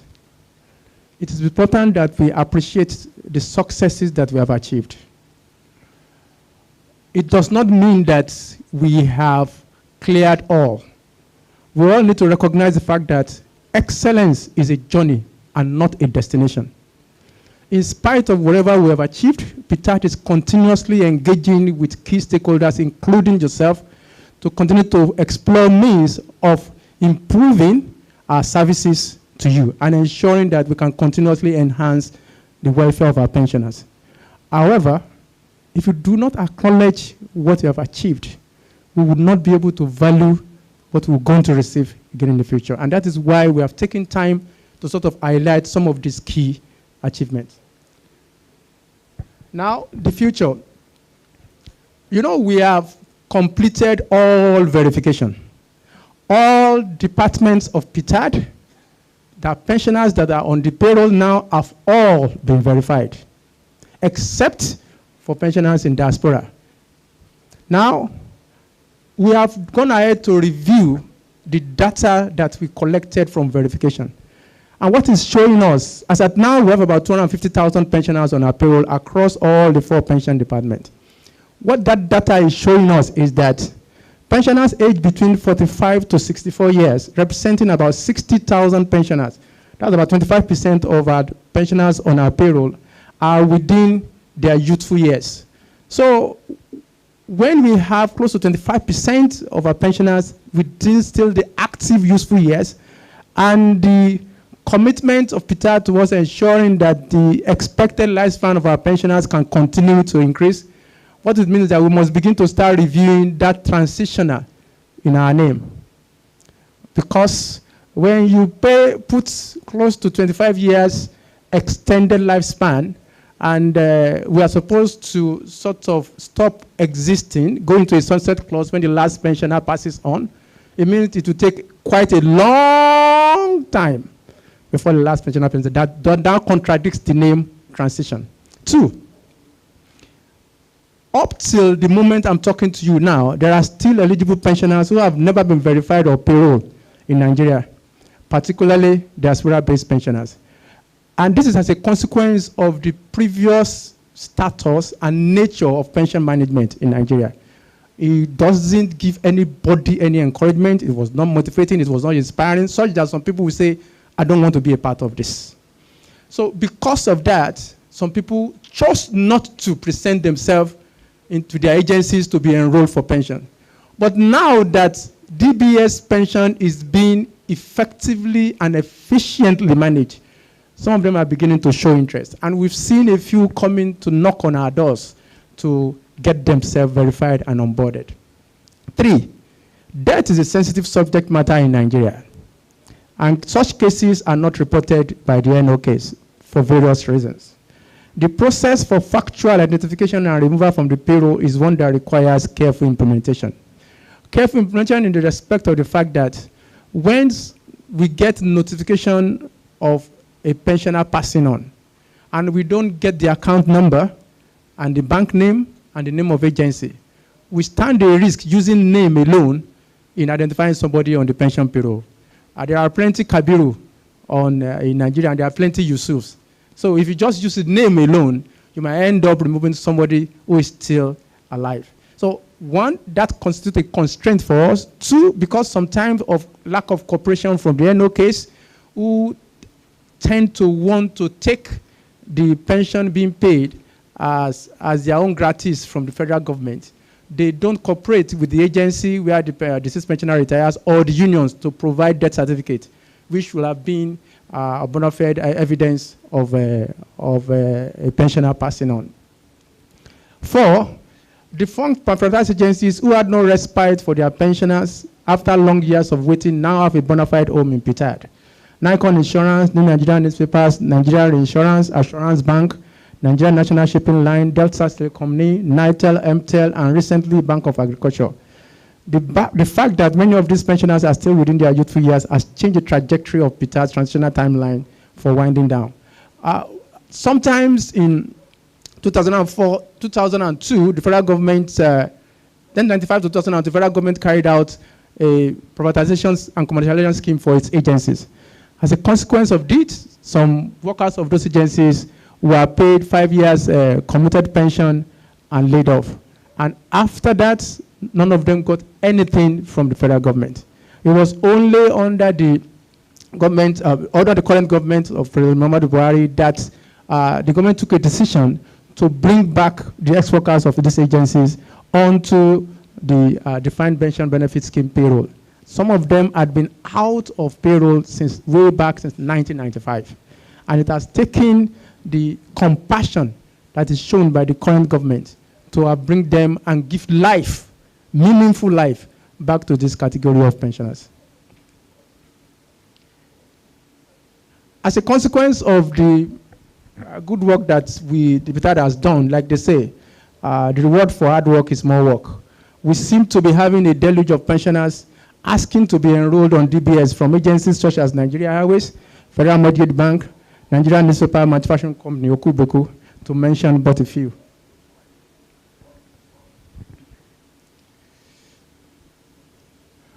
What are our strategic priorities into the future? Number one, and this has been a mandate that the ES has given to Parastatal Pension Department at the first stakeholder session in Ilorin, that every eligible, bona fide, verified pensioner of Parastatal Pension Department that has not been enrolled must be put back on the payroll before the end of this year. And in fact, she called me out to show to all the pensioners that if they don't get onto the payroll, they should just look out for me. So I've increased the premium on my life insurance. But I am happy and delighted to let you all know that by the Monday, a few days ago, Monday of this week, the project to ensure that all verified pensioners who have not yet been enrolled and they are eligible and qualified can put them on the payroll started in our office in Abuja. And for the first 20 days, and I am quite hopeful that the outcome of that exercise will put a significant pinch into the outstanding claim of unenrolled pensioners that we have. In addition to that, the ES has also given directive that if there are any NO case in that list or pensioners of defunct agencies that are expecting one-off payments, that's NACO and ALSCON, they will be treated within this window. Next is that, you know, when Ptad started paying pension in 2014/2015, we started paying with just a list of names given to us, account number, bank name, and monthly pension. Nothing else. We do not know who we are paying. We do not know what we are paying, whether it is correct or not. And we do not know whether some of the people we're paying has passed on to the great beyond. The 3 previous operating departments, Police Pension Department, Customs, Immigrations and Prisons, and Civil Service Pension Department, has made some progress in ensuring that they transit from paying inherited monthly pension to computed monthly pension that is based on the career of all the pensioners and their appropriate salary structures that is effective at the time of their retirement. PAPD, Parastatal Pension Department, is the only department that is still not yet made any appreciable progress in this area. And because of that, we have had series of complaints of short payment, wrong placement, which we have not yet been able to effectively deal with because we have not done this. So our very big objective after we have been able to ensure that every verified and unenrolled pensioner is enrolled is to transit from inherited monthly pension to computed monthly pensions for all PhD pensioners on the payroll. And as a basis of that, determine those that are underpaid and those that are overpaid. For those that are underpaid, we will compute the arrears that is due to them, and we will make up a plan of paying. For those that are overpaid, as unpleasant as it might be, sir and ma, we will recover. 4, we are committed to continue to build and strengthen institutions and ensuring a continued zero tolerance for corruption and fraud. Outside of the intentional nature of the founding fathers of Pension Transitional Arrangement Directorate in ensuring that 2 key parameters are used in determining this establishment. 1, competent, experience, and committed staff. 1. 2, an extensive usage of technology to ensure that we can deliver efficiently. One other factor has been a collective determination to make the environment intolerable for any instance of corruption. And if any, and I make bold to say, for those who have thought to come into Ptad to commit mischief, the environment becomes so hostile, almost like the hot water is to the frog when it jumps into hot water. And they jump out very, very quickly and move to another place to transfer to. So one of the factors that is responsible for the successes that Ptad has achieved has been the collective commitment of every staff to make that environment intolerable for fraud or corruption. So I want to say here, please, my fathers and mothers, nobody in Ptad will ask you to pay any shishi to get your claim. I repeat again, nobody. The moment somebody is asking you to pay any shishi, that person is not in Ptad. You don't need to know his name. You don't need to know his office. The moment it comes to, the Tory gets to the point of go and pay money into this account, forget it. It's not Ptad. Ptad will not ask you. 2, sir, if you have a complaint, there is a process to conclusively resolve all complaints. That process may take time, but it is conclusive. So don't attempt to offer anything to anyone. My brother, I will make you well. No. It might make your case worse.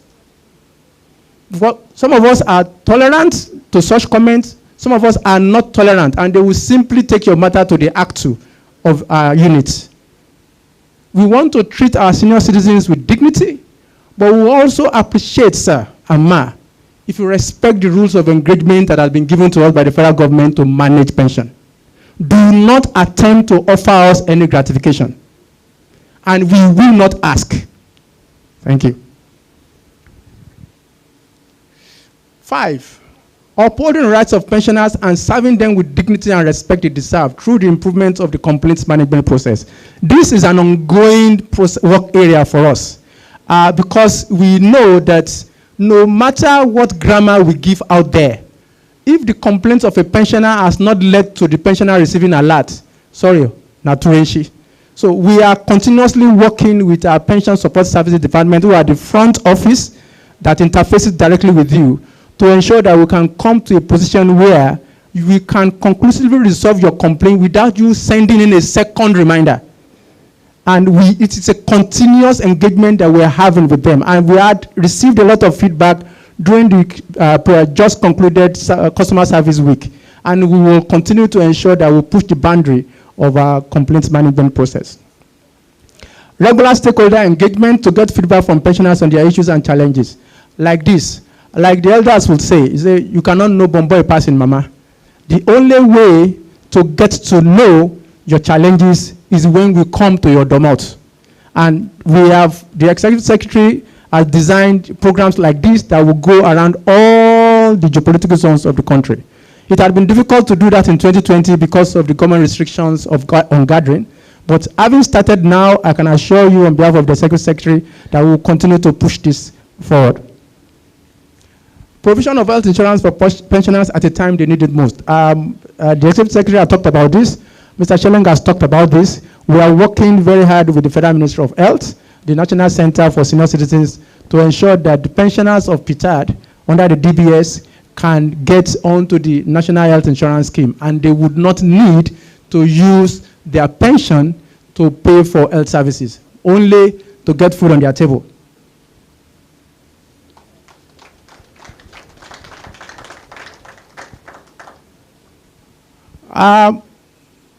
We also want to ensure that our pensioners continue to get their correct monthly pension on a timely and prompt basis.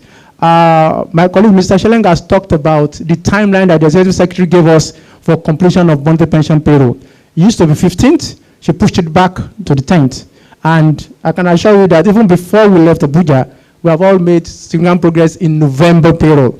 If there are any instances of late or delayed payment of pension, just be rest assured that it's not from Ptad. But we will continue to work with all the agencies of government to ensure that your monthly pension is paid as and when due.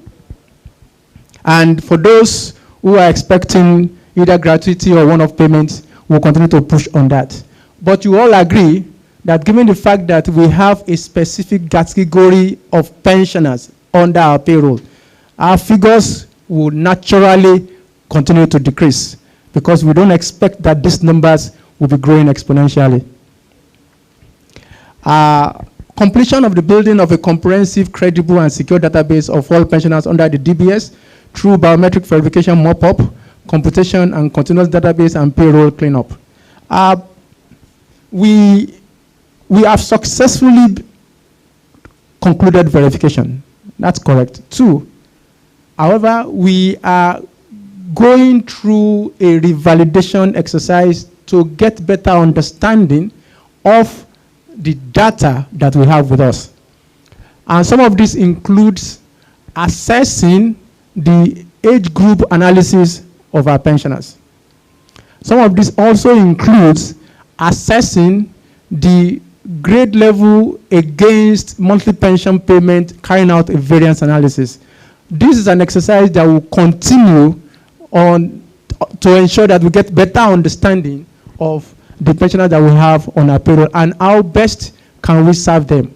We're also exploring the possibility of having what I call a last mile connection with our pensioners. What do I mean?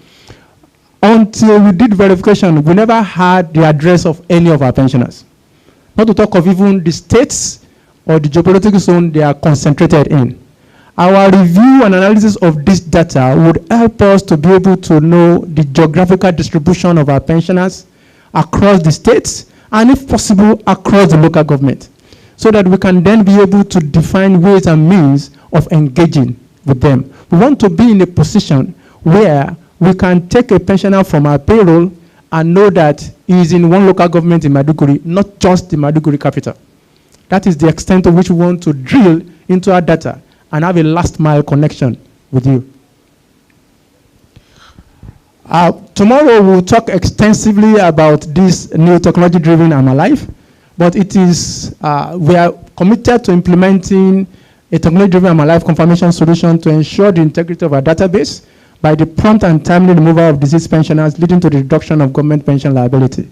The US has committed, when we are doing verification, that this will be the last open field face-to-face gathering for verification.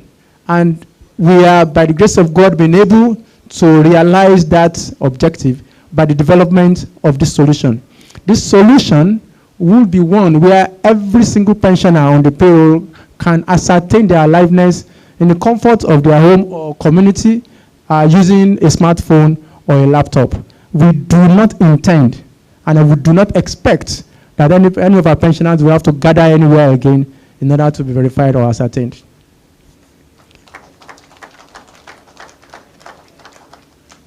We are also committed to the continuous reduction and final liquidation of all outstanding inherited liabilities and particularly those of defunct agencies under the Parastatal Pension Department, totaling about 142 billion as of December 2020. At about sometimes in 2018, 2017, we were asked to take over the pension management of, like I said, pensioners of defunct agencies. Nigeria National Newspaper, Nikon, Nigeria Insurance, Assurance Bank, Nitel, MTEL, Nigeria National Shipping Line. And when we inherited these pensioners, we did not inherit any 1 naira of assets. And for some of these agencies, their pension were last paid in 1995. So as a consequence of the enrollment of these pensioners, we inherited several months of pension arrears, some as much as 202 months.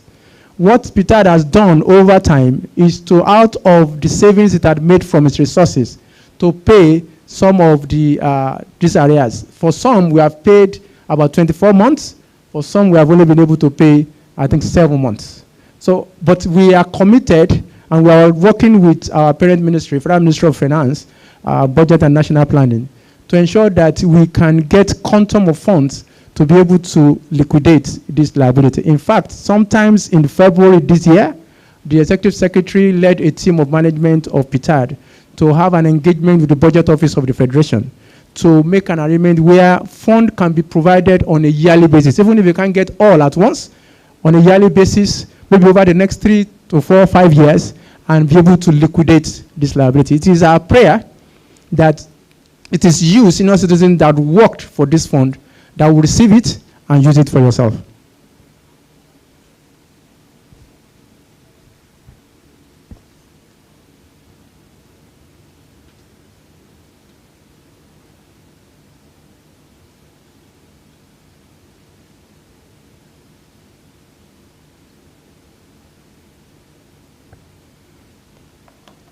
Now, if I will say what is the most major project target for us in 2022, 2023, it is this I'm Alive. And what I want on behalf of the Secretary is to enjoin each and every one of you to cooperate with us, support us, so that we can be able to make this project a success. You elders would say it is not possible to clap with one hand. Whatever it is that, whatever successes that Ptad has achieved, it has been due to the collaboration, support, and cooperation of the pensioners themselves, 2, the pension union executives, and 3, the agencies where the pensioners retire from.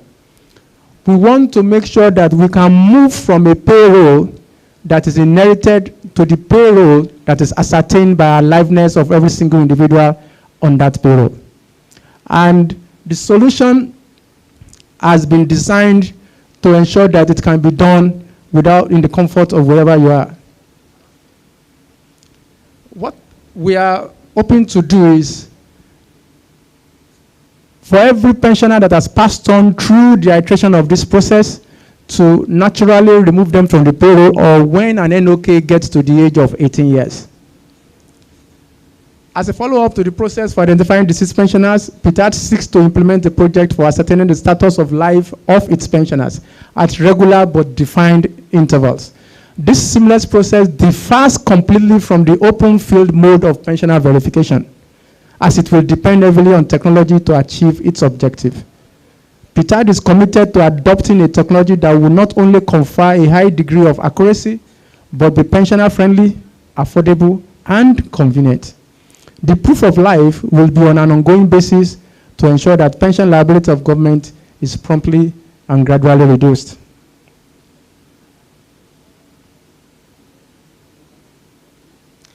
Our challenges. The elders will say that no matter how elegant you are in walking, there's no way you will walk without your head shaking. In spite of all the achievements we have made, there are still some places that we are sweating like chicken, but the feathers is not allowing those sweats to show. 1, you will recall that the ES and Mr. Chilenga has talked about the I'm Alive being a pilot phase for only 50,000 pensioners. Outside of the fact that we are using this as a test run, the second hindrance towards rolling out nationwide is actually funding. So one of our big challenges is funding for the nationwide rollout of our AMALive. 2, funding for the outstanding 142 billion of arrears that we owe to defunct agency pensioners. Ptad does not deny your rights to this pension arrears. Ptad actually believes that even if you are paid today, it is still several years too late. But what I can assure you on behalf of the Secretary is that we are committed to ensuring that we do everything possible to ensure that we can, just as we were committed to clearing arrears of 33% and the arrears of constitutional pension adjustment, we are committed to ensure that we clear these arrears by God's grace. 3, we currently stay in a rented apartment. In fact, by the count, it's about 12 units of 3-bedroom flats. That's where we stay.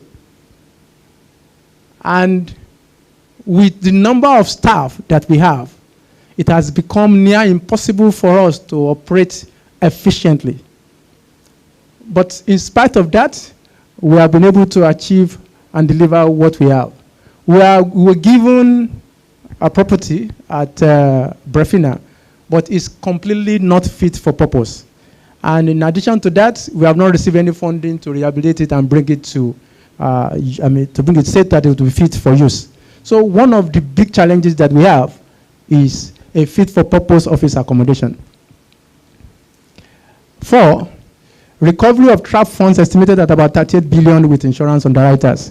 We are grappling with that challenge. That is not our areas of expertise, recovering fund. But because these are part of assets that belong to you pensioners, we have committed substantial resources towards working with recovery agents to ensure that we can recover this fund. The Executive Secretary mentioned some of the successes we have achieved, and we hope that some of these insurance underwriters would, in the spirit of ensuring that we build a nation that would protect the welfare of everybody, on their own volunteer to return these assets to the federal government. 5, non-harmonization of salary structure for pensioners for more equitable pensions in line with economic realities. You all know that the determination of pension is a function of the year as you retire and the applicable salary structure that is enforced at the time of your retirement. If somebody retires in July and there's one salary structure in effect, and somebody else retires in August and a new salary structure comes into effect that is maybe 100% or 200% higher than the previous one, there's nothing that will make the person that retired in July to get the benefit of that salary structure. Even though both of them occupy the same office, they stay the same number of years, and they retire at the same grade level and step. And yet, both of them are supposed to enter the same market and buy foodstuffs and other things. What we're trying to look for is the possibility of exploring with our government to remove some of this disparity so that we can begin to be able to ensure equitable distribution of pension income to our pensioners. 6, a viable model and funding for the provision of health insurance for our pensioners. We have talked extensively about this. 7, depreciating assets, technology, infrastructure, and facilities needed to maintain security of data. For whatever it is that you think we have done, one of the things that is central to all those achievements is technology. We have expended substantial resources into IT equipment, but you see, just like human beings, these IT equipments also grow old. Some of them are grown to the point where they need to be replaced in order for us to continue to perform better. We are challenged with adequacy of fund towards ensuring we can replace those assets on a timely basis. Securing pensioners and their funds from scammers and fraudsters. I would, similar to what Elder Osuagu has told us in the morning, please be wary of messages that you receive from our smartphones, either WhatsApp or SMS, because scammers are already aware that one of the most beneficial group in Nigeria are the pensioners of defunct, pensioners under the defined benefit scheme. And they are targeting you towards scamming and depriving you of your hard-earned money. Please be wary of SMSs, be wary of WhatsApp messages, be wary of messages that will tell you to press 1 before they begin to have access to your bank details and take away your money. Ptad has worked extensively and is continuing to work with ICPC, EFCC towards ensuring that we can provide a comprehensive and integrated support network to protect our pensioners from scammers. But the most important job, the most important aspect of that protective system rests with you. So long as you do not engage with them, they will not be able to have access to your fund. Thank you very much.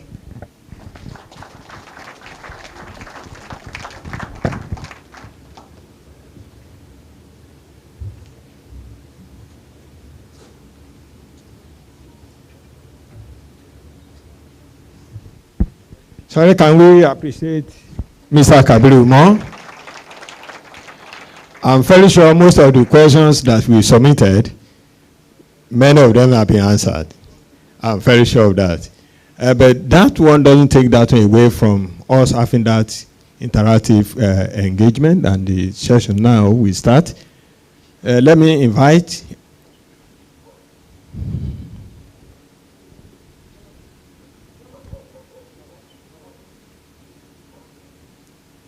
the Director CPID, Mr. Abdullah Abubakar, to anchor this session for us. Thank you, Mr. Abubakar. Also, we are going to invite all the directors to please join him here so that we can toss out the questions. Before then, we want to kindly request our union executive and officers who are present with us here that at the end of the program today, they should please wait on this right-hand side of the hall. The union members, union executives, and PDOs, if they are here with us. Then secondly, some of our personnel have been looking for Mr. Thomas. If you are one of them, please, you can kindly stay at this left-hand side of the hall immediately after this session. Thank you very much. Mr. Abdallah.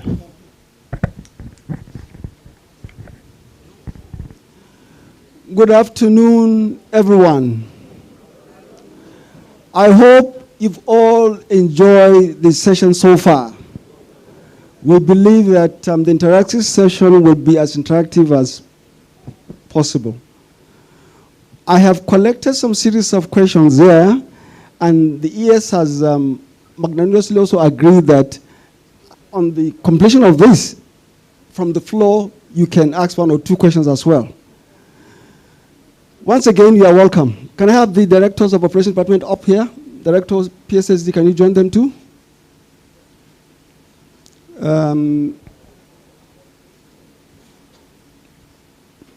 Very quickly, please.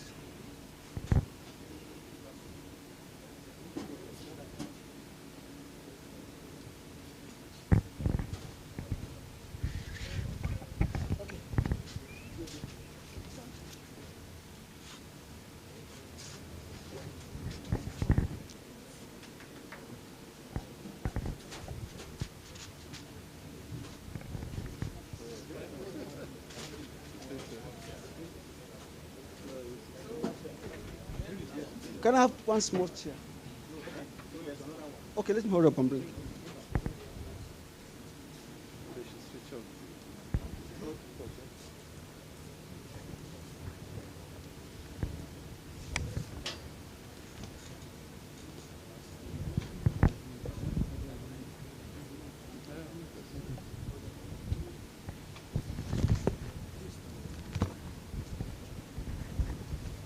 Once again, you are welcome to the interactive session. The first note I have here is Mr. Sheleng did an excellent overview of Ptad achievements, and it's highly commendable.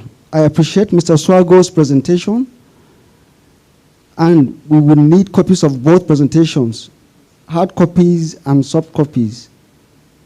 My email address is so and so. So,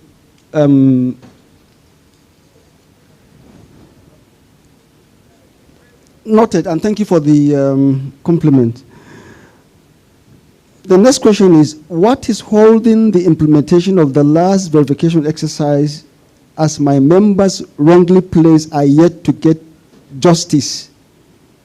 2, what is holding the payment of arrears of our harmonized pension already with the Ministry of Finance approved by National Assembly? 3, arrears of 33% reduces 9.7%. And finally, we commend Ptad for prompt payment of pensions by the 30th of every month, and for them to keep it up, we appreciate. Okay.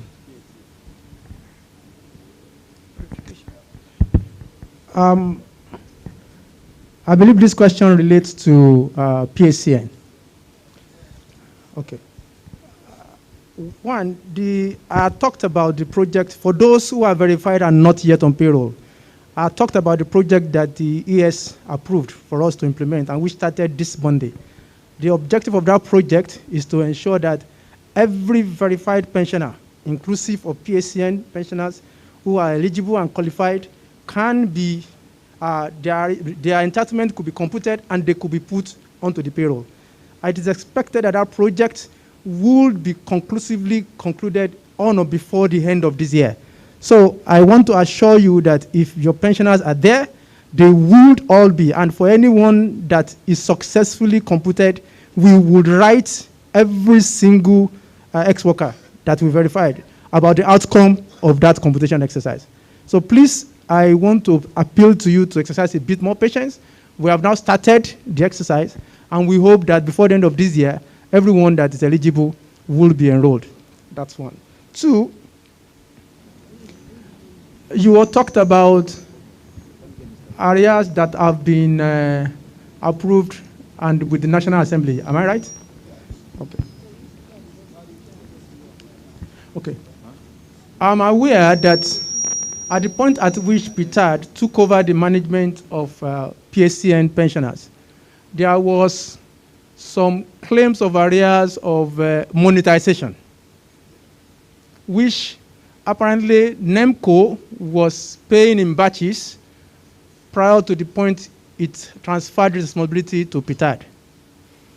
Unfortunately, at the time this responsibility for management of PACN pensioners' pension were transferred, there was no transfer of any fund which relates to the monetization. So at this point, for every year that Ptad makes budget to the federal government, we usually include what was indicated by NEMCO in their report as the amount at which they had assessed and ascertained the areas to be. Unfortunately, we have not ever gotten any amount in that line of budget up till date from the budget of every year that is approved by the federal government. Now, what Ptad is continuing to do, similar to what we have done for pensioners of defunct agencies, is to first of all work towards determining the computed and correct monthly pension of every PACN workers on the payroll. The only way we can move to computation of arrears, if such claims are valid, is to first of all determine the computed and correct monthly pension of everybody. Because you know, when we took over, we only took over names, account number, and amount. We have done verification for all PACN pensioners on the payroll now. So what we want to move to is to first of all move to computed monthly pension. Some of these will have positive implication for those pensioners on the payroll, which means that if they have been wrongly paid before, they will start getting the right amount.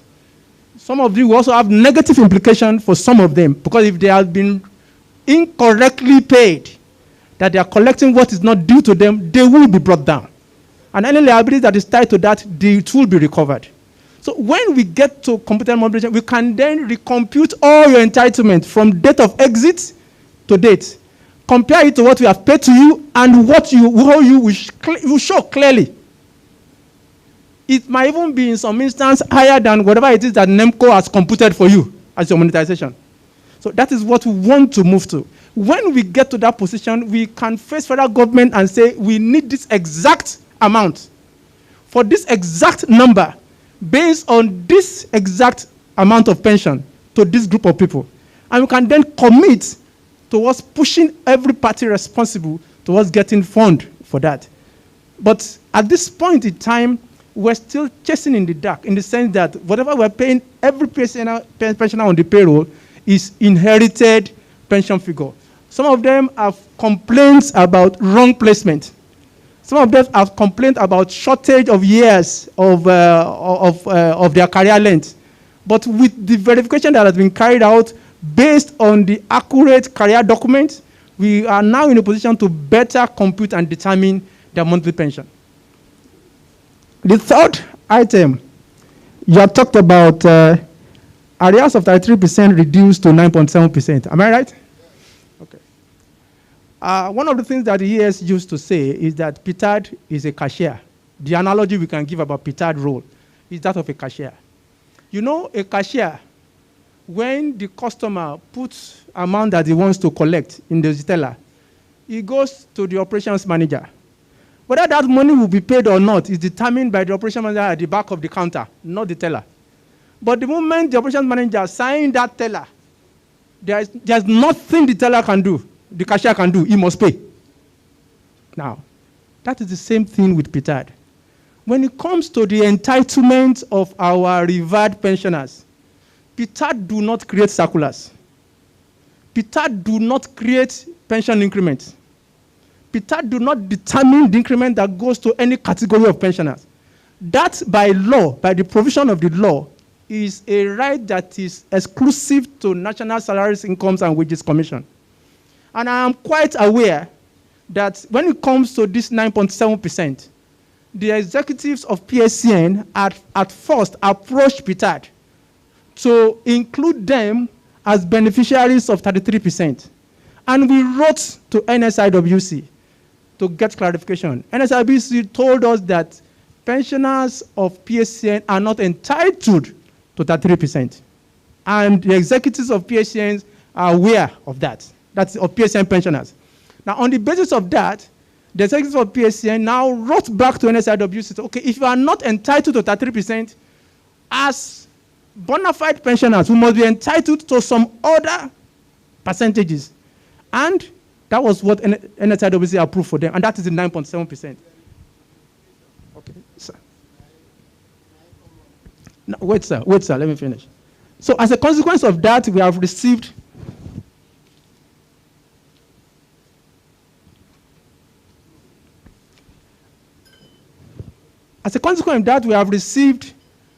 circular from NSIWC approving 9.7% increment for PSM pensioners. And we have also received a concurrent directive from Federal Ministry of Finance, Budget and National Planning to implement that. And we have received instruction from the Executive Secretary to Parastatal Pension Department to ensure that that is implemented immediately on or before the end of this year, along with the areas that is tied to it. So that is the information that I have as at date. Thank you.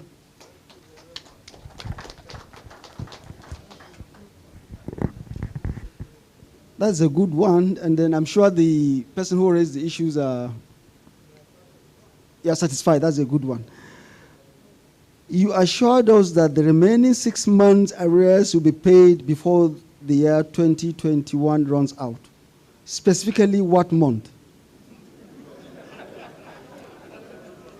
2, is there no way monthly pensions will be paid on specific dates?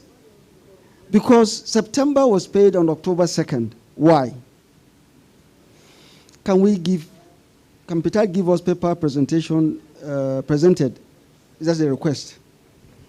The first has to do with 6-month arrears, and then the second one has to do with paying on the. Can you ask something? Yes. Okay, you want to say something? About the consequential. 6 months consequential, and then why don't we pay at the end of every month, rather than going to the second month, first or second? Thank you. Yes. Thank you, everybody.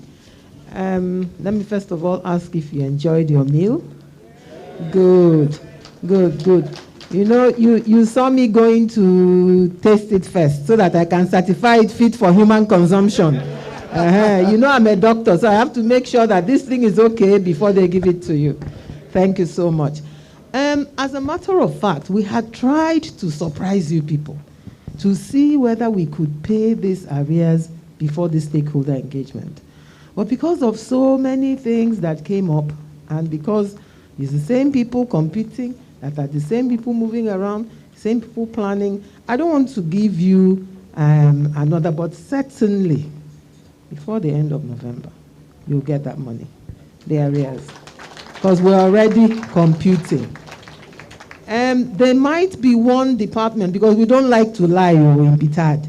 And moreover, my very revered uncle, Mr. Oswago, has said when you get to a certain age, be honest, don't lie, because we are waiting for boarding pass to the next destination. So, the Civil Service Pension Department, you might not get the whole of the 6 months. That I must tell you. But we are going to certainly pay a part of it that we are going to be able to sort out. But the rest of the operational departments, you'll get your complete 6 months. It will be like they are now the parastatal pension department of Ptad, who got the balance of their 33% in November 2019. So let us do a little reversal so that everybody will feel like they are part of this family. So, but certainly you will get the money.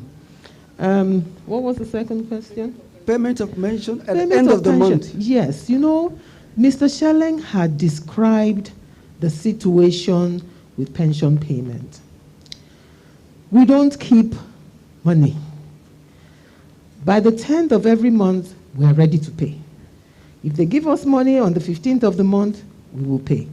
So everything is usually a function of when the money to pay pension is released to us. And if it is released to us this minute, we are all, in fact, the minute it gets towards the end of the month, all of them are waiting, looking at the platform to see whether the money has dropped. And the minute the money drops, we start paying.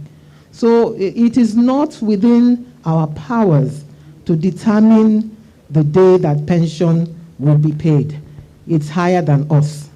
So it's when the money is sent down to us that we pay. Thank you. Thank you. Before Madam sits down, perhaps you will also take this one. Okay. The next question is, what are the administrative differences between Ptad and PENCOM? Who are under Ptad and PENCOM respectively? Okay. I always like to, when I'm talking about Ptad and PENCOM, look at the historical perspective. Now, you all are pensioners from the defined benefit scheme. I happen to have retired under the defined benefit scheme. So there's nothing they are telling me about what that scheme was like that I don't know about.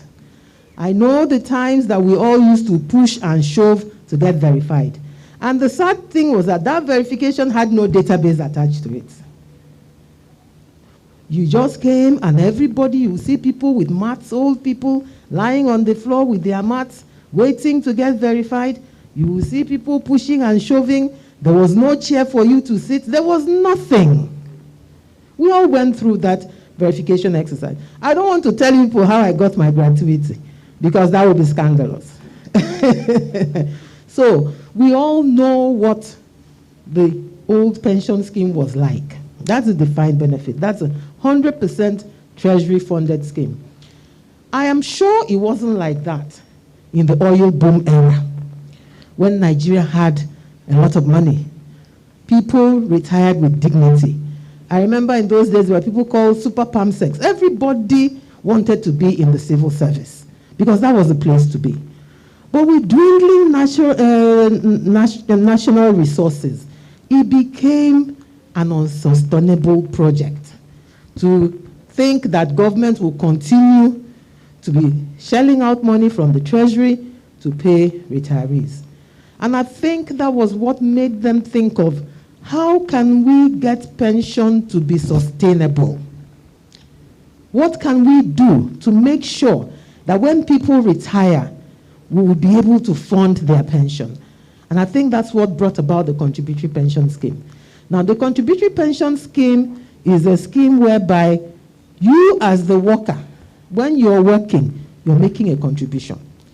You all made no contribution to this pension you're collecting today.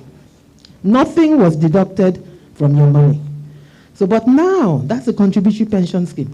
Now they're deducting money from their salaries. Government is putting the counterparts percentage based on what the Pension Reform Act has stipulated, and the money is being managed by pension fund administrators, regulated by PENCOM.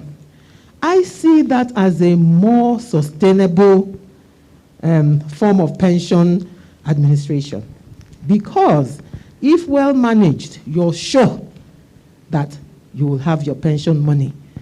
But I know that people are complaining, and to my mind, the people complaining are those people who had a huge part of their service within the defined benefit scheme, and they have accrued rights. You understand? Like anybody who was employed in 2004 in the Federal Civil Service, and all that person did was to be part of the contributory pension scheme, they are the ones that are going to enjoy this thing. They won't have any complaints. But when there's that mix of most of your time was spent on this side, that has not quite been fine-tuned. But like anything new, you will have challenges, and I believe that they're working hard to make sure that this contributory pension scheme will be successful. So, in short, defined benefit is 100% treasury funded. You made no contribution. Contributory pension scheme is that you made some contributions into the pension, and government made a counterpart contribution into the pension, and that's what the pension is all about. Is there anything else?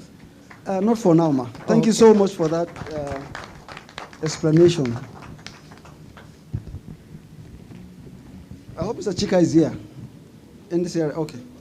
The Nigerian Constitution stipulates that pension increase shall be every 5 years or whenever the government review workers' salary, whichever comes first. Pensions were last increased in 2009 and 2014. It's supposed to be another increment year. And the 2019 as another, increment year. These supposed increases have not been done. When do we expect these increases? Or has the consequential adjustment taken the place of these increases? Yeah, Mr. Chika.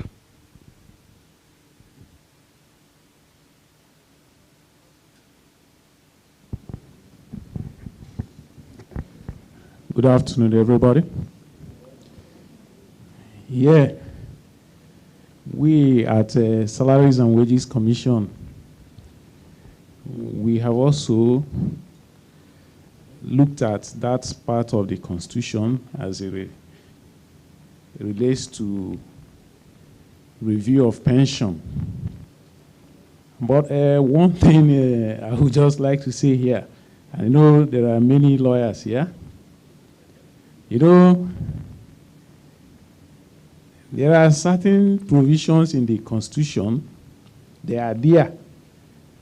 It's like this one there is actually to take care of the pensioners, but they are not, those things are not justiciable. Can you come again, please, sir? I said there are some provisions in the Constitution. Okay. They are there. They are supposed to be implemented, but they are not justiciable. What I mean by not justiciable is you cannot really take anybody to court on account of that. But that is for that. But what happens in this case is Salaries and Wages Commission, we, on our own, we try to raise these issues. But the thing that really comes, the answer that really comes to mind from the side of government is the issue of ability to pay. We all know how the economy is as at today, how it was yesterday, 5 years ago, 10 years ago. So it is not really that Salaries and Wages Commission would not like to implement that aspect of the commission, the provision of the Constitution that said 5 years or whenever there is this thing. But the handicap there is the ability to pay. So I believe, but that notwithstanding, Salaries and Wages Commission will continue to work to see what can be done with regards to that. Thank you. What can be done with regards to that? That's a beautiful one. Where the death certificate is not available, what do the association do?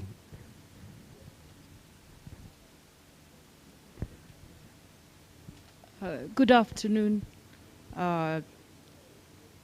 distinguished guests. I think in a situation where the family cannot get a death certificate when a pensioner has passed on, you can send to us the obituary notice. There are many pensioners, once the death is announced, there's either, if there's a newspaper notice or even the notice of the last rites. If we get that, and we can also get maybe the pensioner number or the BVN or the account number together with the obituary notice, that would be sufficient for us to say that we have received the death notification if you can't get a death certificate. Thank you. Thank you so much, Director PSSD. Please help to explain what harmonization of pensioners' allowances is all about. This question is as a result of a retiree on level 16 and is receiving so amount. Can I have the STA to respond to that? The new STA, yes.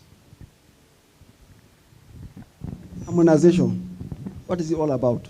Well, harmonization of pension is when there's an increment from the Wages Commission that a pensioner, there's an increment. So we now use the percentage to harmonize the pensioner's emolument. Whatever pension the person is receiving, so the increment will be applied when he does harmonization.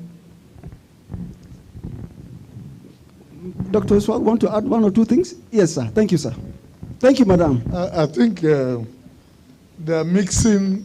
There has only been one harmonization circular. Only one. That was the one of 1991. That's the only one that government issued to harmonize the pensions of those who were whose salary were not computed with total emolument allowances. Those people were now harmonized. If they were properly harmonized, the other circulars that followed were just increases in pension rates. If you look at the title of the circulars, it's only that circular that talked about harmonization, to harmonize those who were receiving, whose pensions were calculated with their salaries alone. Whereas the circular was issued, I think it's 1990, it was issued with total emolument. So after that harmonization, the others that followed up to this, the latest one, they are just increase in pension rates. Where the problem started was, if those people, that group of people, if they were not properly computed with those things, then there will be problem, even when the increases continue. If there's a fundamental error in computing a retiree pension with that particular circular, and that circular affected a limited number of pension group.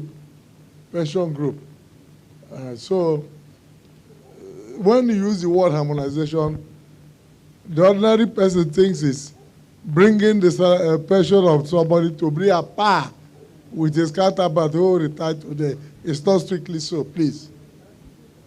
Thank you. Thank you so much, sir. Please, can you put your hands together for him?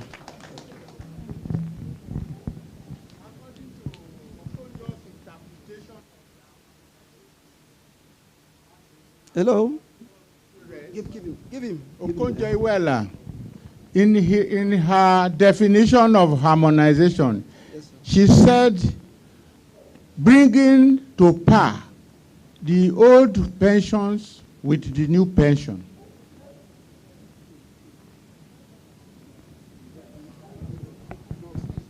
Yeah, please, the ES wants to make a comment. Please, can we have one? Just you talk. You also talk. Please. I think this is quite a contentious issue. Yeah. And I think I've had cause to also discuss this issue with the chairman, National Salaries, Incomes and Wages Commission. Let me describe a little bit of what I think they are talking about. Now, because I'm saying this because I am affected by such. Now, you know, the pension is calculated based on the salary structure at the time you retired. Now, over time, and most of the time, like I keep saying, there's a reason for change or increase in salary structures. Maybe they are looking at what has the inflationary rate been like, what is happening, you know, with the society, can they afford to, and then salary structures or agitation, because sometimes some professions feel that based on the amount of work they're doing or what they put into what they're doing, that they deserve to be getting something different. So you find out that over time, salary structures have been changing. Like, say, for instance, the amounts attached to certain items. Now, let me give myself as an example. I retired in 2004. And about 2 years after I retired, or a year after I retired, the salary of doctors, the structure, everything changed by almost 100%. They added money to this, added money to that, to the extent that anybody who retired at the same grade level that I retired 2 years after me is getting a pension that is like double my pension. I'm sure this is what you're talking about. Good. So we have discussed this because really, when you look at people who retired in the 80s, I also give that as an example. In 1983, as a house officer, my salary was 350 naira. That was a level 8 salary. I mean, all of you earned that kind of money. For you to be here, you earned that kind of money. Can anybody think that there was a time when a monthly salary was 350 naira in this country? But it was. Annual 1,000 and something. So at that time, that is what will be used to calculate your pension. Okay? So they might have done increments, harmonization, whatever it is they will call it. It can never make up for what has happened to the currency depreciation. So I understand that that is the harmonization you're talking about. You expect that if you have retired at the same level, same step as somebody, till the end of time, you people should be earning the same amount of money because you've done nothing wrong. It's the same job you did. It's the same level you retired. It's the same place you got to. But just because that person happened to have retired at a time when there was that change in the structure of that particular, then that person becomes your senior in money. You understand? It is a problem. And I have discussed it with the national chairman of the National Salaries, Incomes and Wages Commission. And like we all say, you can't propose something that government cannot pay. But they will begin to look into it and see how they can meet, people halfway, quarterway. Because really and ideally, it's the same reason that you'll be asking for that harmonization. That's the same reason that salary structure was changed. You understand where I'm coming from? It's the same situation in the country that made them increase that money that you are asking for because you shop from the same what? Market. Thank you.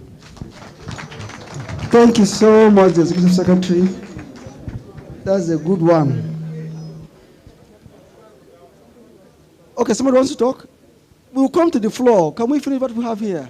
Okay, if you want to, on the same thing. Okay, sir. Okay, sir. Thank you very much. My problem is that when implementing policies, we should give ordinary interpretation to words. When we talk about harmonization, we should give it the ordinary meaning. If we try to twist the meaning, that is when it is difficult to implement. Because implementation, harmonization is English word. And if you are harmonizing salaries, you should be able to harmonize it across board. It is the issue of trying to twist whether to harmonize it this way, harmonize it this way, that makes it difficult to implement. Thank you very much. Thank you, sir. Noted. I'm sure the policy formulator, at least we get to the policy. No. On the same issue? Okay, just write your question down and pass it across, please. Why is federal share of pension not paid up till now in Edo State? Federal share of pension. A letter signed by Mr. Sheleng sent to in respect of the payment of federal share and gratuity. Some pensioners who were supposed to be here are not here. Messages did not get to them, thereby denying them of this opportunity of the first-hand information. Mr. Sheleng. And then what is the present method of contacting pensioners in diaspora for screening? Please analyze those eligible for federal pension from state, Akwa Ibom. Right. We don't have preference for any state with federal pension. Any state pensioner with federal share from whatever state of Nigeria. Everybody, let me just use the word of the moment, everybody is harmonized. Everybody is equally recognized. Now, I am sure for any pensioner in any state with federal pensioner from Edo State that says they have not been paid federal share, I'm sure there will be 5,000 more who have been paid. And I say that as a matter of fact. So if there is any, first of all, to qualify to be eligible for federal share, you ought to have retired before the creation of states, and you ought to have been employed by the regions, right? So before the creation of state will mean 31st March 1976. So the record of service that will be recognized as federal share will be the time that you served before that period. And if you meet the eligibility requirement and then you are verified, except of course if you were not employed by any of the regional governments. You know, I know there are so many local government pensioners who are agitating for federal share, but unfortunately there is a clear circular from the head of the Civil Service of the Federation that it's clear about those particular pensioners not being eligible. But anybody who served with the regions or the missionary schools and they are they are state pensioners, they retired after meeting other eligibility criteria, like 10 years or 15 years, depending on where you retired from the state. And then your service started before 31st of March 1976. Even if you just served for 1 month, you will be eligible for that. And if you know any pensioners from Edo State who we have verified and are on our payroll, or are supposed to be on our payroll, that we haven't paid, please, can you kindly forward those to us? We'll be very happy to attend to these cases. What's the next question? Okay, the diaspora pensioners. Like we said, you know, we're working towards getting a very seamless way of verifying them. But meanwhile, we have a temporary arrangement for them, you know, and those of them who were originally on the payroll and were dropped because of non-participation in the verification exercise, We've created a special vehicle for accommodating them pending when we will find, a mutually convenient way. That's what wouldn't be painful on their own part, because they wouldn't need to travel all the way to this place for verification, and we don't need to move our offices to the diaspora to go and verify them. So we're looking at ways that we can deploy technology to do that. Okay? Thank you. Thank you so much, Mr. Schelling. We'll take questions from the floor after this. Just jot it down, please, sir. Please, sir. Just sit down, sir, please. My name was omitted in the month of April 2018 that I was not verified. Now that I was verified, why my name is not put back to Ptad payroll? So I suppose it's a civil service pensioner, and then he missed the original verification. If the person was verified during the recent MOPO verification, I'm sure they will put on payroll very, very soon. And then if they were verified previously, and if all the documents were right, they ought to have been put on payroll. And if there was an outstanding document that was required, we would have contacted the person. The problem we have is some of the addresses that we have on the database, unfortunately,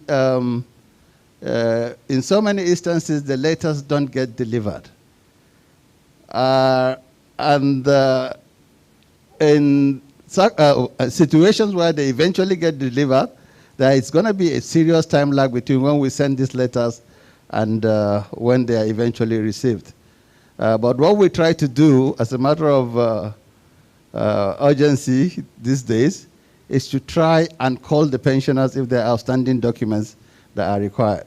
Pensioners that have emails on our database, we scan those letters and send to them. But then again, I am not going to offhandedly dismiss this situation. If you were dropped and then you had been verified subsequently, and then you've not been restored, please, I want to see this pensioner after this program with the details, and then we can immediately evaluate the situation. Thank you. Thank you so much. I humbly wish to request for the copies of the lectures delivered by Mr. Oswago, retired Permanent Secretary, the paper titled Managing the Needs of Pensioners. Okay. NOK PAPD. NOKs in NIFO are yet to be verified. Please, when are we going to be verified? Chairman NIFO. 2, during the payment of severed pensioners' gratuity, we discovered that what we were paid at Enugu was not correct. Please, Ptad, as our savior of the day, help us and investigate. NNSL, the hope for those verified but yet to enroll and paid. 2, verified next of kin yet to be paid. 3, platform for verified people with health challenges, home and abroad. Do I repeat it, or you got them all?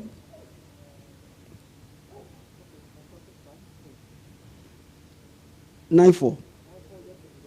Yes, yes. Secondly, severed pensioners. It just said severed pensioners, generally.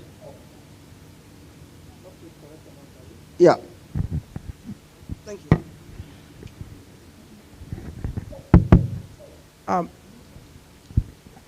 For next of kin of NIFO or any other next of kin, it is important to clarify that before the outstanding entitlement of a deceased pensioner is paid, if any, the NOK has to be verified.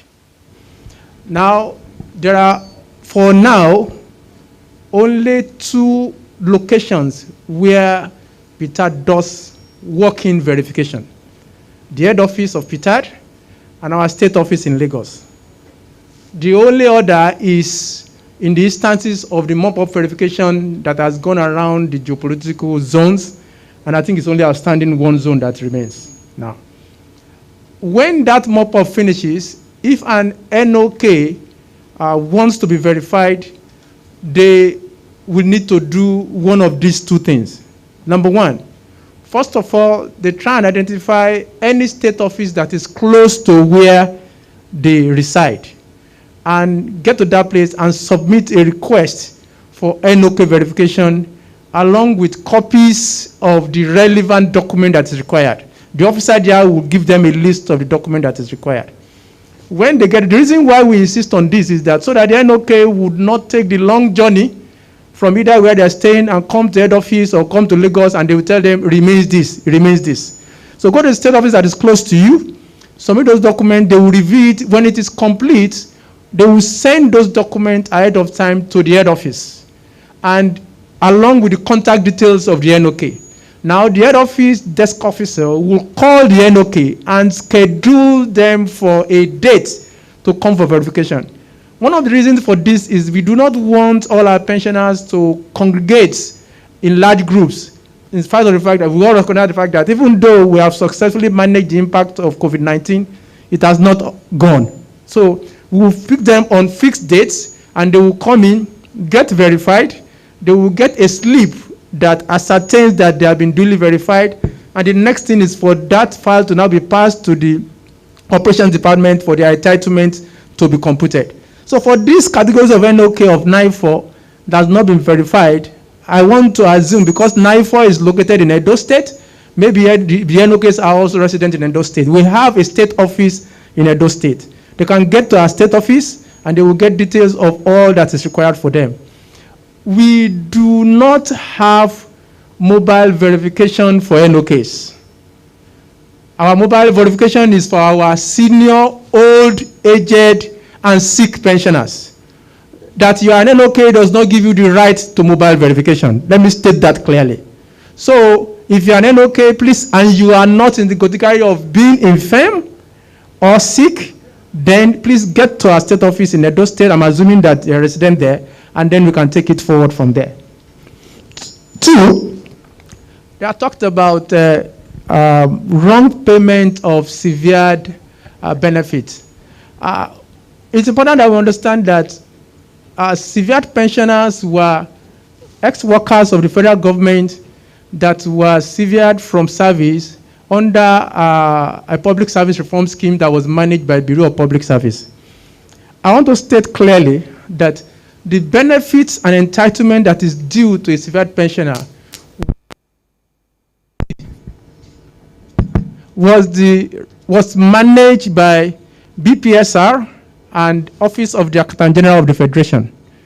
The responsibility for payment of all severed benefits is exclusive to that agency. Some of these pensioners were not fully paid at the time the reform was done. But subsequently, as they get funds from federal government, they continue to pay them in batches. I'm aware that some batches was even paid sometimes this year. So if you have any claim of wrongful payment or incomplete payment, please write your request, your complaint to the BPSR, and I want to also suggest you also write to your agency where you are severed from, because they continue to interact and interface with this agency. That responsibility cannot be managed by Ptad because it will be outside of our mandate. NNSL, those verified but yet to be enrolled. I want to recall that during our last interactive session in Ilorin, I talked with the chairman of NNSL Pensioners Welfare Association, Ms. Elder Inyorere, if I'm right. And I had given him the list of all NNSL pensioners that we have enrolled to date. And I also committed that I will subsequently send to him the list of those that we have sent their name to Federal Ministry of Transport to validate their career details, because at the point of their verification, there was insufficient documentation for us to compute their entitlement. And three, those that do not have sufficient number of years to qualify for pension. So I can assure you that this is currently being worked on. And then those that are outstanding, if there are any, this is currently being worked on. And as soon as we get back to the office, I will send those outstanding lists to him. But for those that have been paid to date, I'll send that even at the grounds of the Lawrence stakeholder. I'll send that list to him, both by WhatsApp and by email, and you can contact him to confirm that. Because the question you're asking here is also related to that. Then you ask question about platform for verified pensioners, home and abroad. For verified pensioners that are in Nigeria, like I had said, we have 2 offices where you can walk in to be verified. That's our head office. That is Tuesday, Wednesdays, Thursdays, outside of Mondays and Fridays. And then our state office in Lagos. Those are the 2 places that pensioners that are in Nigeria can be verified. For pensioners abroad, we do not yet have a program to verify pensioners abroad. So if there is a pensioner who is qualified but has never been on our payroll, they will need to find means of getting to our operational offices to be verified. Thank you.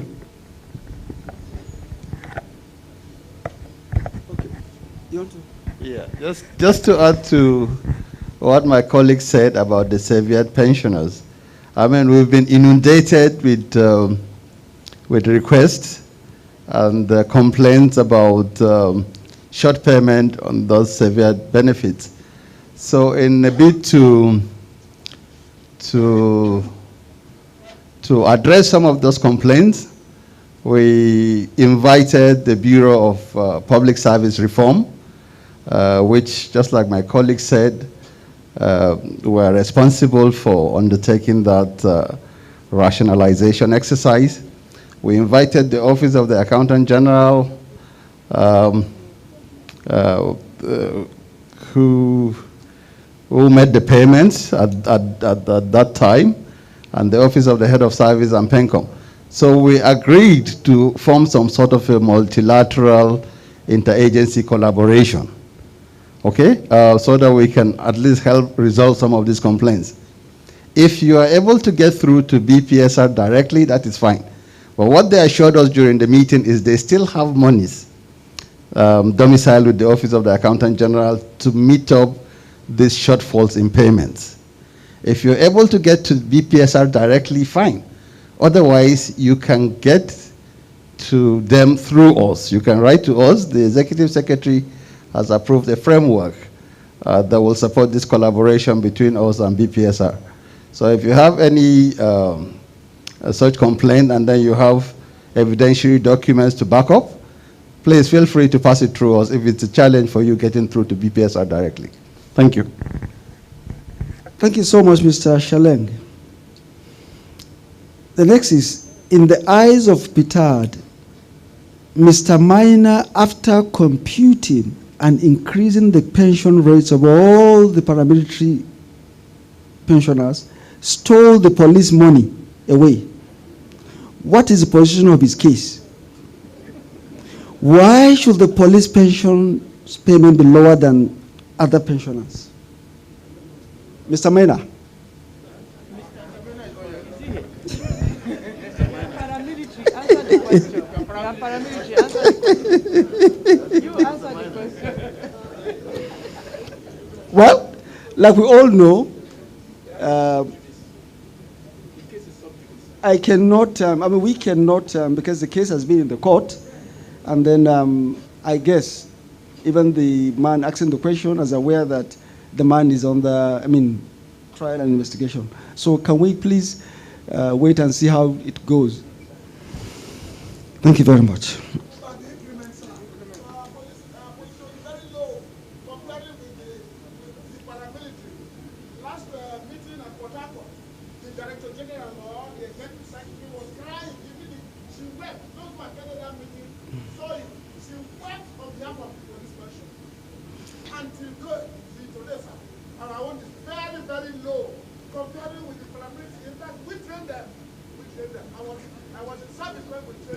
Congratulations. Okay, I've heard you. Let me ask to the lady in charge of police, and then I will also want to summarize, talk on that too, but let me hear from her first. Good afternoon, distinguished guests. On the salary of the police, There's actually a fraction, a particular group of people that there's been issues with their own pay. I don't know what class you fall into, but we're still working with Salaries and Wages Commission to review those salaries. Those are retired before 91 up to 98. So we're still working with Salaries and Wages Commission. If you fall into this group, just those particular people. Is that okay? People will retire like myself, I retired 2005. People retired 2005 with me, especially like the prisons, customs, immigration. The TSP of the same rank with me taking 3 times my salary, which is very, very poor. And for that, those who attended in Ptad, they saw you. Now the executive secretary or the lady, he said yes, I'm fed from the high table. And he said he's going to do something about it. And that is going to linger about it today. Yeah. All right, sir. I think our colleague from Salaries and Wages is going to address this. Chika. Mr. Chika.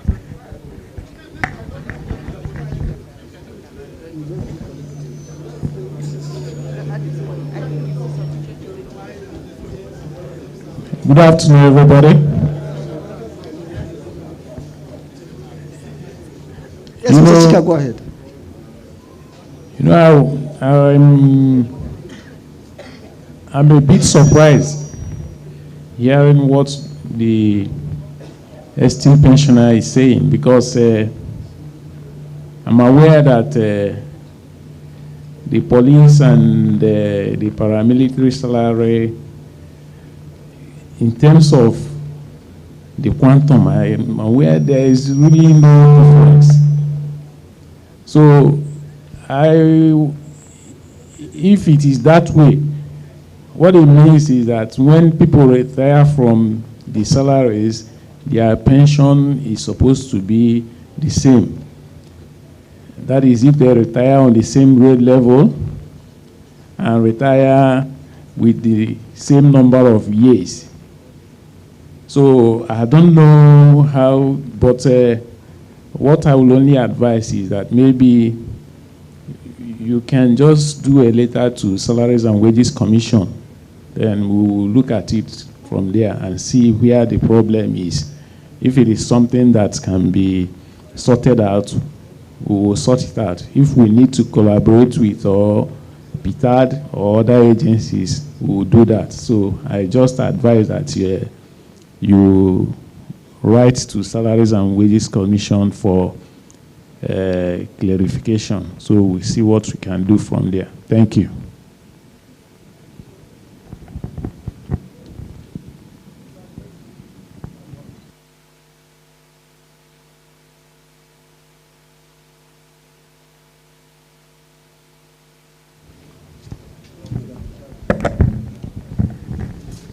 Thank you so much. And then most of the other questions I have are repeated questions, so there's no need for me to read them again, except that the ES has granted that I should pick 2 from here, 2 from this side. You know? So, okay, Oga.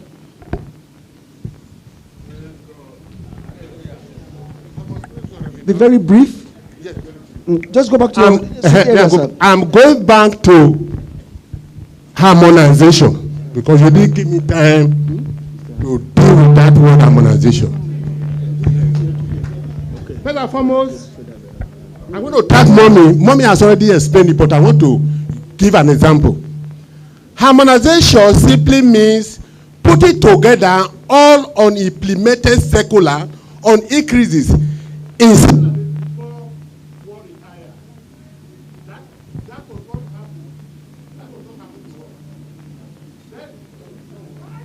No, go ahead. We can hear you.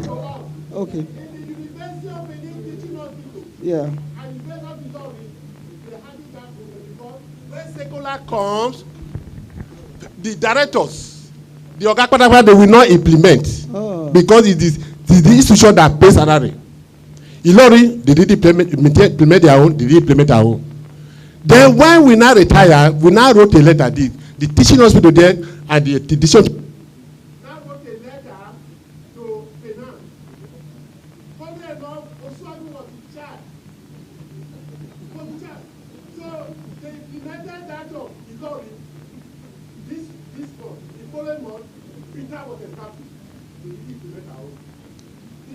My colleagues, we retire the same level. Retire the same level with me. The salary is salary is almost 30,000 and more than my own. Yeah. You see now, so that harmonization, because they did not implement our circular then. Though we are now writing for harmonization, they should implement the circular so that they can pay us. Okay. Have you written to that effect, sir? Okay. That's great.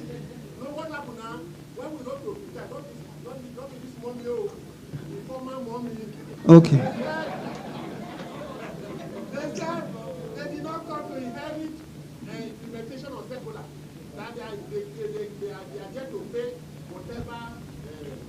Is outstanding. Okay.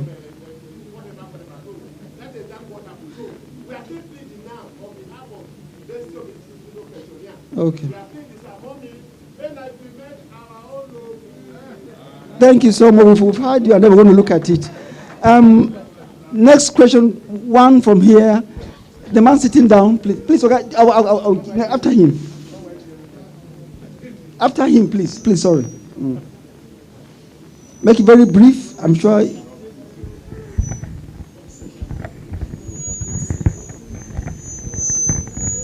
Yes, Daddy. Please, with due respect to the ES, I'm asking this question on behalf of one of my members. Yes. Her name is Onyebushi Beatrice Uzo. He was alleged that he was receiving from 2 pay points. Since 2018, he has been put out of pension. And we have written several times that this woman was a low-income earner.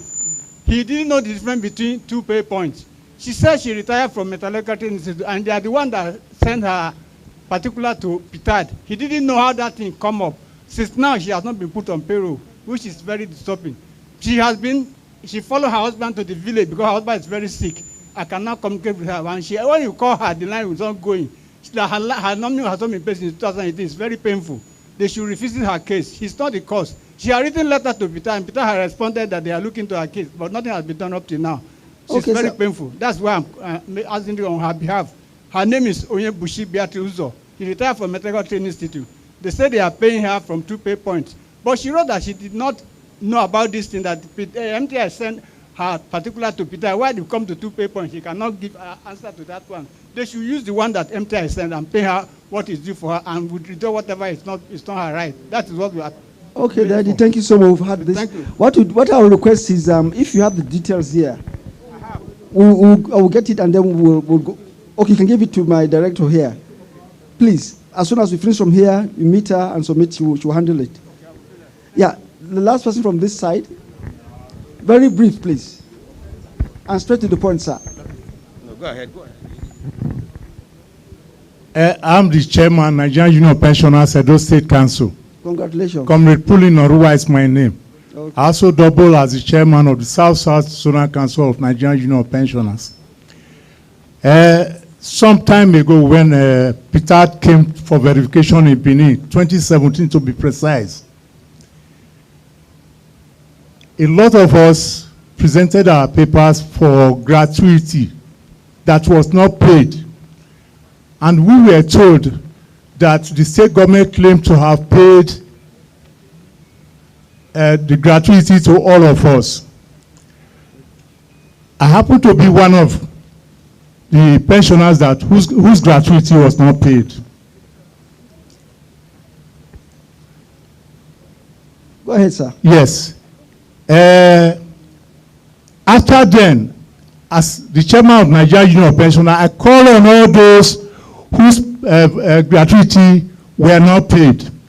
All the necessary papers, they assembled them and they were brought to me. I wrote a covering letter and forwarded it to Ptad. In fact, I personally sent them to Ptad. It was one Mr. Adogo who replied that letter, telling us that the state government has been reimbursed for paying our gratuity to us. I want to say, we have an adage in Benin: you cannot shake the hair of somebody who is not there. How can you say you have paid me and then yet I am not paid? What I'm trying to say is that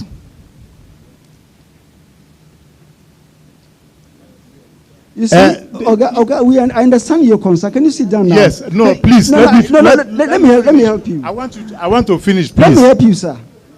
I understand. You cannot help me because Mrs. Challenge is here. Okay. The first letter I wrote was responded to by Dogo. Daddy, but this last one, Daddy, Daddy, what year did you retire, Daddy? Just to help you. What year did you retire, Daddy? 2000. You see now? 1 year. That's the problem. That's the problem. That time, what the federal government does was to reimburse state government. Mr. Oswabo is here. To reimburse state government after I think 2002. Before now, the federal government so it's not under our purview. In any case, those documents you supplied, I'm sure Dogo and his team must have gone through. Notwithstanding, you want to say something? Okay. Yeah. Sorry, sir. If I recollect, you are the group from Edo who retired in the year 2000. And you wrote to Ptad after the verification in 2017. Exactly so. Stating that your gratuity had not been paid, but that all of you had retired, I think it was in October 2000. You are around right. that date. You are right. Okay. Now, you need to recall that up until May 2002, the federal government was not paying pensions and gratuity directly to state pensioners. You are very right. They took over on the 1st of June 2002. Therefore, when pensioners come forward, if they retired before June 2002, we refer them back to the state government to say, make your claim there. We are still talking to the state government. State governments are still coming to Ptad looking for reimbursements of many of these payments. So if I recall, Dogo had said, please refer back to Edo state government on this matter. And they are the ones that can now speak to Ptad on those gratuities that were not paid as at October 2000. I thank you. But what I'm talking about now is that the letter reaching to us by Mr. Sheleng, he referred to a circular which was not attached to the letter reaching to me. And without that circular, in fact, he said we should meet the pension board. Okay. But without that circular, I cannot meet the pension board. That is what I'm trying to say. Okay, Daddy, we have heard you. We will get you the copy of the circular. We will get you a copy. He has written to me saying I should go to my pension board to pay me. But there's a circular which should have been attached, which was not attached to the letter. Sir. Okay, sir. So yes. What we will do, sir, is we will forward all the documents that you need to facilitate those claims. But just like my colleague said, all payments prior to 1st of June 2002 is the responsibility of the state. And if we have not done so already, we consider it as something that they did on behalf of the federal government. And then a lot of them had already been reimbursed fully on that. So we will give you whatever document that you need, including the circular, to help facilitate your claim. Please. Okay? That would be very nice. All right, we will do that. Thank you very much. I want to also plead with you that all the papers presented here today, if it is possible, we want to have copies of them, please. Of course, we will do that. Thank you so much, Daddy. And to this end, we now come to the conclusion, the end of the question and answer session. Tomorrow is another day. I'm sure you all had a... Thank you so much. Thank you so much.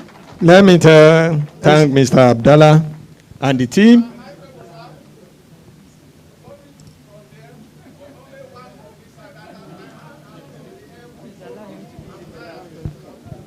The ES has agreed that I should ask you to talk. Just you. The ES has magnificently agreed. Okay. And it's the final. Give it to him.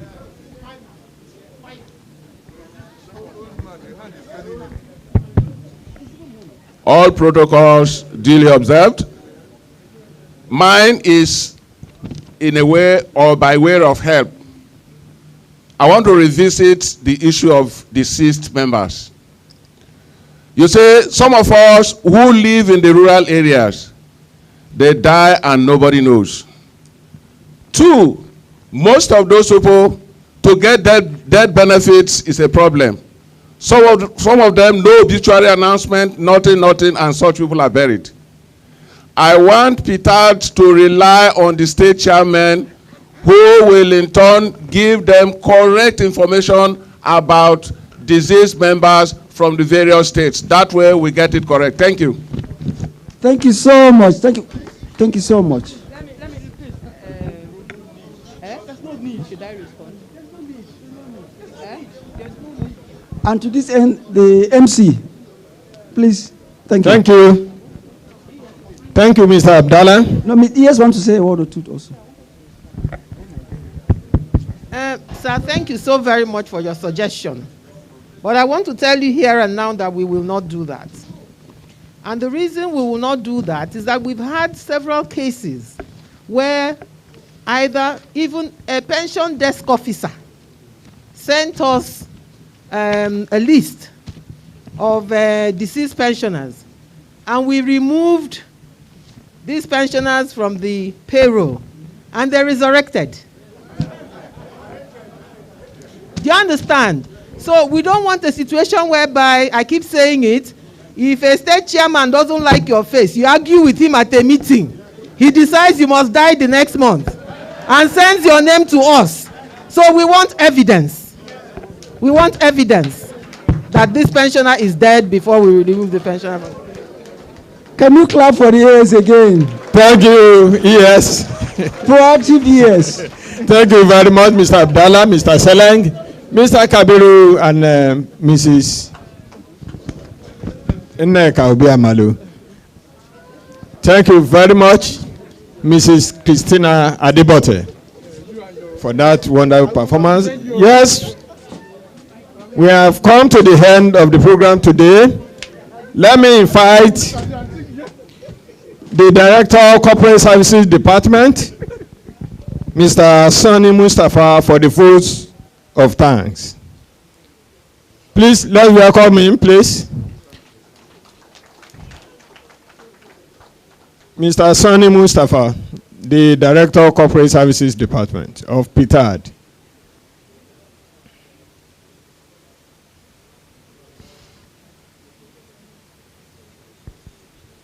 Yeah, the union officials, please, like I said, please help us to wait on this side.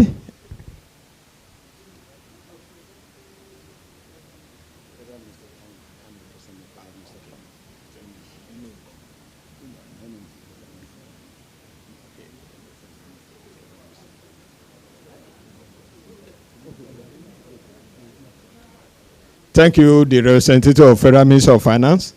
We will do the needful and proper introduction tomorrow. You're welcome.